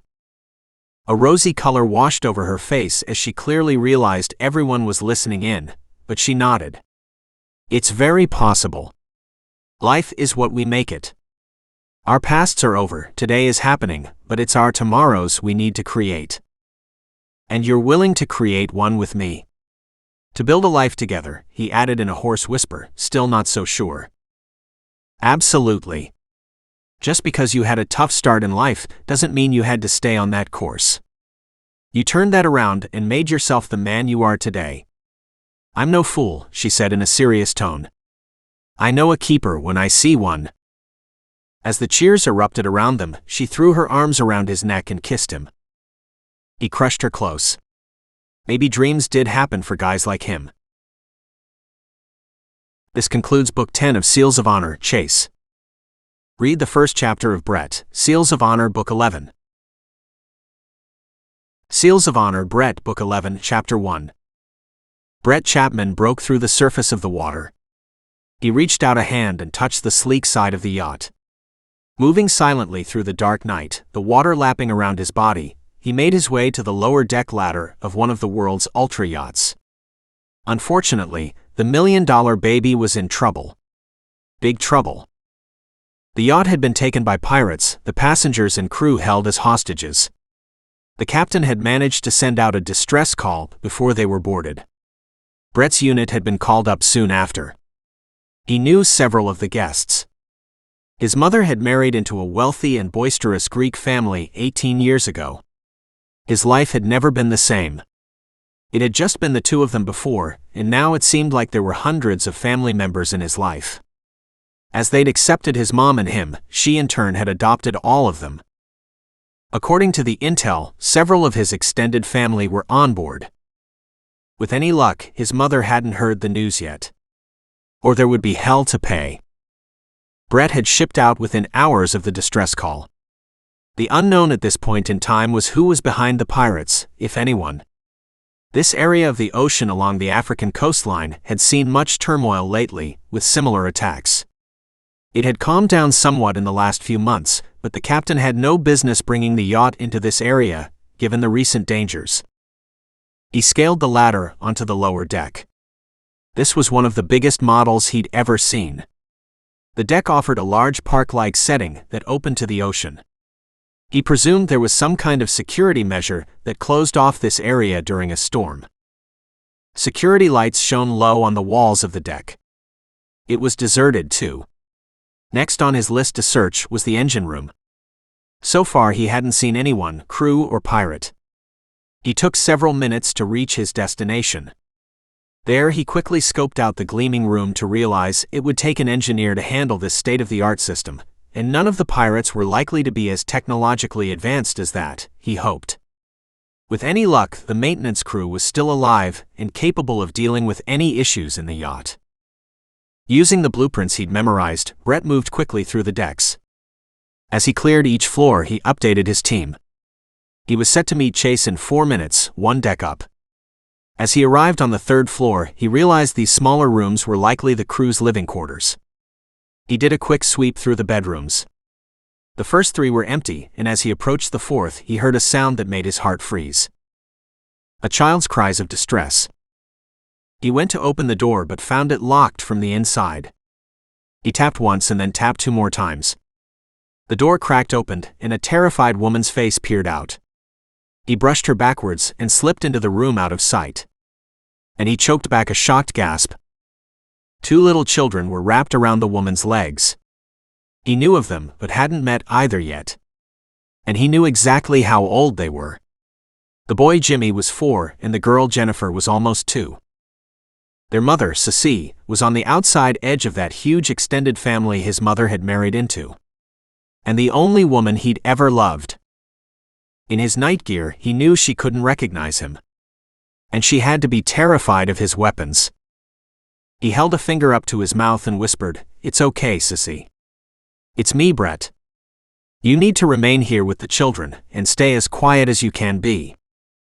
She gasped in shock, then her face lit up in relief and joy. He squatted down to the boy and said in a low voice, "Jimmy, you have to be very, very quiet until I come back here and help you and your mom and sister off the boat, okay?" The little boy sniffled, his eyes huge, lower lip trembling. But he straightened up and nodded. "Good." At a single rap on the door, Brett moved quickly, and without another word, he slipped into the hallway where Chase waited for him. As they moved away, Chase said, 12 hostiles are on the top floor above us. All hostages are with them. Weapons? Machine guns and grenades, a few handguns. Nothing major." Brett snorted. It said much about the type of work they did that those weapons weren't considered major, Still, that was good news. He really didn't like facing rocket launchers. All criminals appeared to have access to the latest and greatest. In close quarters like this, it was a recipe for disaster. Then again, so were grenades. In silence, he went to the main stairwell and slowly crept up one landing. When this went down, it would happen fast. They needed to take out as many hostiles as they could to narrow the odds before the others found out they were on board. Stealth was paramount. Too many men with guns and happy trigger fingers. And too many innocent people to get hurt. Under the cover of darkness, they moved steadily through the ship. Just as they were reaching the next floor, gunfire erupted at the other end. They raced to the aft of the ship and the sound of returned fire. As they approached, a group of passengers raced down the staircase toward them screaming. "Take them off the yacht," Chase yelled to Brett. With a quick glance between them, the gunfire now heavy and hard, they split up. Chase went up to help while Brett kept moving the passengers down to the rescue boats. As soon as he delivered them into the crew's hands, they took over, leaving Brett free to race back down to where he'd found Sissy and the kids. He knocked on the door hard and called, "Sissy, it's me, open up." A gunshot fired through the door, barely missing his head. Shit. He didn't have time for this. Moving back, he reached out from the side and gave a powerhouse kick, popping the door open. Bullets whistled through the open doorway. But he was already on the ground and lining up for the shot. The gunman stood in front of Sissy. She huddled behind him, the babies in her arms. There was the shot. He took it, dropping the gunman to the floor, a bullet through the forehead. Brett jumped to his feet. "Sissy, let's go now." He grabbed Jimmy in his arms and ushered Sissy with Jennifer clutched in hers out the door, then he raced them down to the boats. The gunfire ceased. The silence ominous after so much noise. He knew that could be good or really bad. Transferring the kids to the open arms of the crew, he gave Sissy a hard glance, noted the panic and fear in her eyes and said, "You'll be safe here." At least he hoped so. He raced back upstairs. Just as he was about to creep up over the last stairs, he caught sight of a hostile hiding under a corner of one of the rowboats, a gun lining up towards Mason's head. Brett never even hesitated. He pulled the trigger. The pirate collapsed. Mason turned, weapon in hand, instantly lining up on the new threat, saw Brett, saw the gunman, then gave a quick nod. Brett snuck over to where Mason stood. "Are we in the clear?" Mason whispered back, "Not yet. Waiting for Hawk." Chase frowned. That wasn't good. That meant. He slipped back into his hiding place. It wasn't a long wait. Two pirates marched Hawk into the center of the deck, semi-automatic rifles prodding him forward. The pirates started yelling at the SEALs. Chase didn't understand the words, the language being one he wasn't familiar with. But the gist of the meaning wasn't hard to understand. They could all go to hell, and if they didn't do it fast enough, they were going to shoot Hawk. That wasn't going to happen. Brett ran through the blueprints in his mind and realized from the level below, there were stairs that came up on the far side of the pirates. That's how they'd marched Hawk up. And if he could get there fast enough, it was how he'd get the drop on them. He quickly slipped down the stairs, crossed the deck, and snuck up that way. From his new vantage point, he could see his unit were all holding weapons trained on the hostiles. These guys didn't care. They planned to shoot Hawk and go down in a hail of fire, figuring their own lives were already forfeited. Brett lined up a shot, waiting for them to give him an opportunity. The second man lowered his arm just a fraction, but it was enough. Hawk was out of the line of fire. Shots rang and the first man dropped. Brett shot the second one. At the sound of gunfire behind him, Hawk turned and said, "Thanks." Brett grinned. "Anytime." They did a full sweep of all the decks, but didn't flush out any more gunmen. On that note, all of the hostages were released back onto the yacht, and the dead gunmen taken over to the boats. As far as he was concerned, the gunman could go into the water for the sharks. Thankfully, it wasn't his decision. His concern was for Sissy. He headed down to the rescue boats to find her. One of the men said, "She won't go back on the yacht. And so far, she's refused to be checked over." Brett walked across to sit down beside her and the kids. Both kids had their faces burrowed against her, and her arms were locked around them. He sat down beside her and gently rubbed her shoulder. "Sissy, are you okay?" She nodded, her gaze huge, wordless. "It's going to be okay. We got them all." "Good," she whispered, glancing down at Jimmy, who'd lifted his head to stare up at Brett. Jimmy opened his mouth and said, "Did you kill them? Did you kill the bad men?" Brett nodded. "All the bad men are gone. They can't hurt you anymore." Jimmy didn't need to know the details, just needed to know the bogeymen were never coming back. To Sissy he said, "Why don't you want to return to the yacht?" "I do not want to go back on there, or on any like it, ever again." She shuddered. "You don't know what it was like. The threats they made." Her arms squeezed the two young children, clutching them close to her. Brett looked down at the little boy. "Did they hurt the kids?" Jimmy's bottom lip trembled. "He pushed me." Brett reached out and touched the little boy's cheek gently. "The bogeymen won't hurt you anymore." The little boy nodded his head. "My name's Jimmy." Brett smiled and held out his hand. "And I'm Brett. I knew your mom a few years ago." Jimmy brightened. "You're one of the good guys?" The little girl beside him pulled her head out from against her mom's shoulders to stare up at him. "Hi." As soon as the word was out of her mouth, she shoved her thumb in. Brett's heart melted. "Yes, I'm definitely one of the good guys. No more bad guys here now." He crouched lower, brushing a blonde ringlet back off her face. "Hi to you too." Her thumb popped out, and she gave him a toothy grin as she tried to stand up on her mom's knee. Sissy hugged her tight. "How did you come to be on the yacht?" Brett asked. "We were supposed to come for just a few days to get away." She waved her arm aimlessly in the air. "To have a break. A holiday." "Do you know all of these people?" "No," she said with a note of defeat in her voice. "But Jason Turner was coming. And he was allowed to bring a friend, so he asked me to come." That made sense. Jason Turner was part of Sissy's extended family, and therefore part of Brett's. He also thought Jason might have been Jimmy Sr.'s best friend. Only Jimmy had been killed in Iraq several years ago. As he looked down at the little girl, he realized he probably never had a chance to even see his own daughter. "They're beautiful," he said to Sissy. "Jimmy would be very proud of you and of them." Sissy's eyes filled with tears, her lower lip trembled in a movement all too similar to her children. "Oh, I don't think so," she whispered. "I put them in danger." "How is that anything to be proud of?" "This is not your fault," he said. "I don't know why it was sailing in these waters or how it came to the attention of the pirates, but yachts scream money and the pirates are desperate. However, it's over. You can all go home and get back to your normal lives." She smiled mistily up at him and said, "Thanks to you."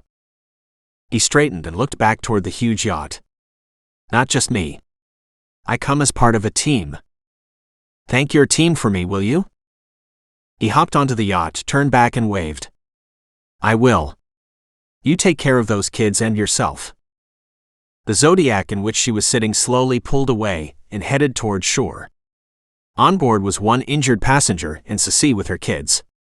As he watched the churning wake streak out across the water, he had to wonder if he would ever see Sissy again. Book 11 is available now.